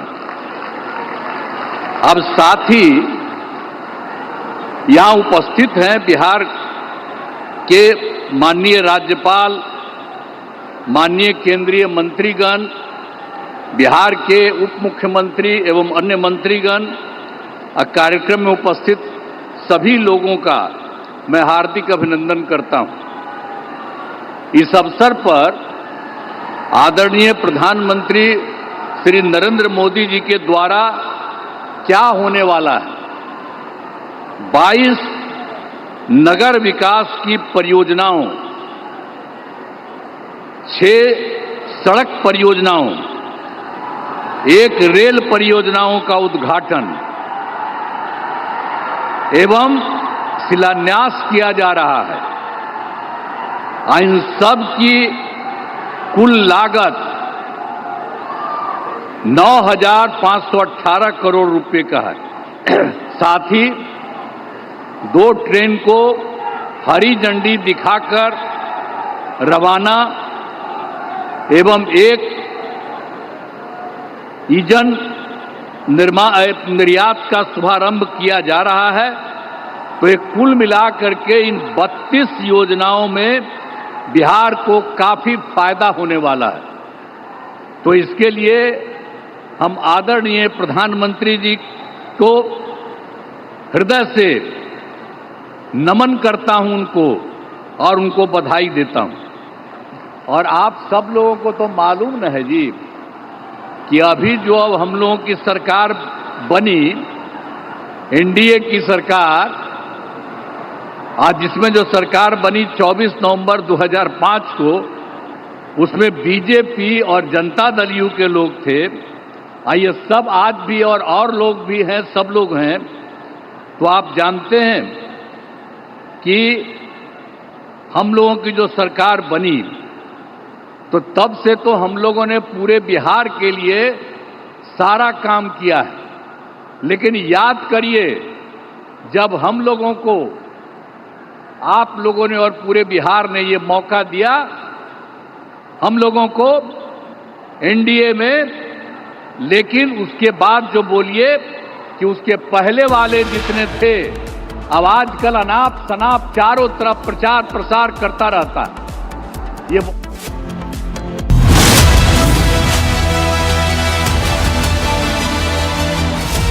दादी के हाथों का जादू और खुशबू से महकता घर, माँ की मुस्कुराहट और खाने की सुगंध। MDH गरम मसाला, क्योंकि हर रिश्ता है स्वाद से जुड़ा।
כל המיון.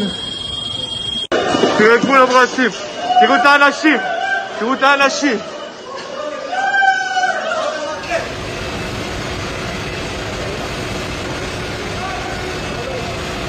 Early this morning, an Iranian ballistic missile directly hit the Soroka hospital in Beersheba. This hospital serves over 1 million Israelis, including Bedouins, Jews, Christians, and Arabs alike. Iran targeting civilian centers with ballistic missiles is no surprise for us. They have been openly declaring their desire to destroy the state of Israel for decades now.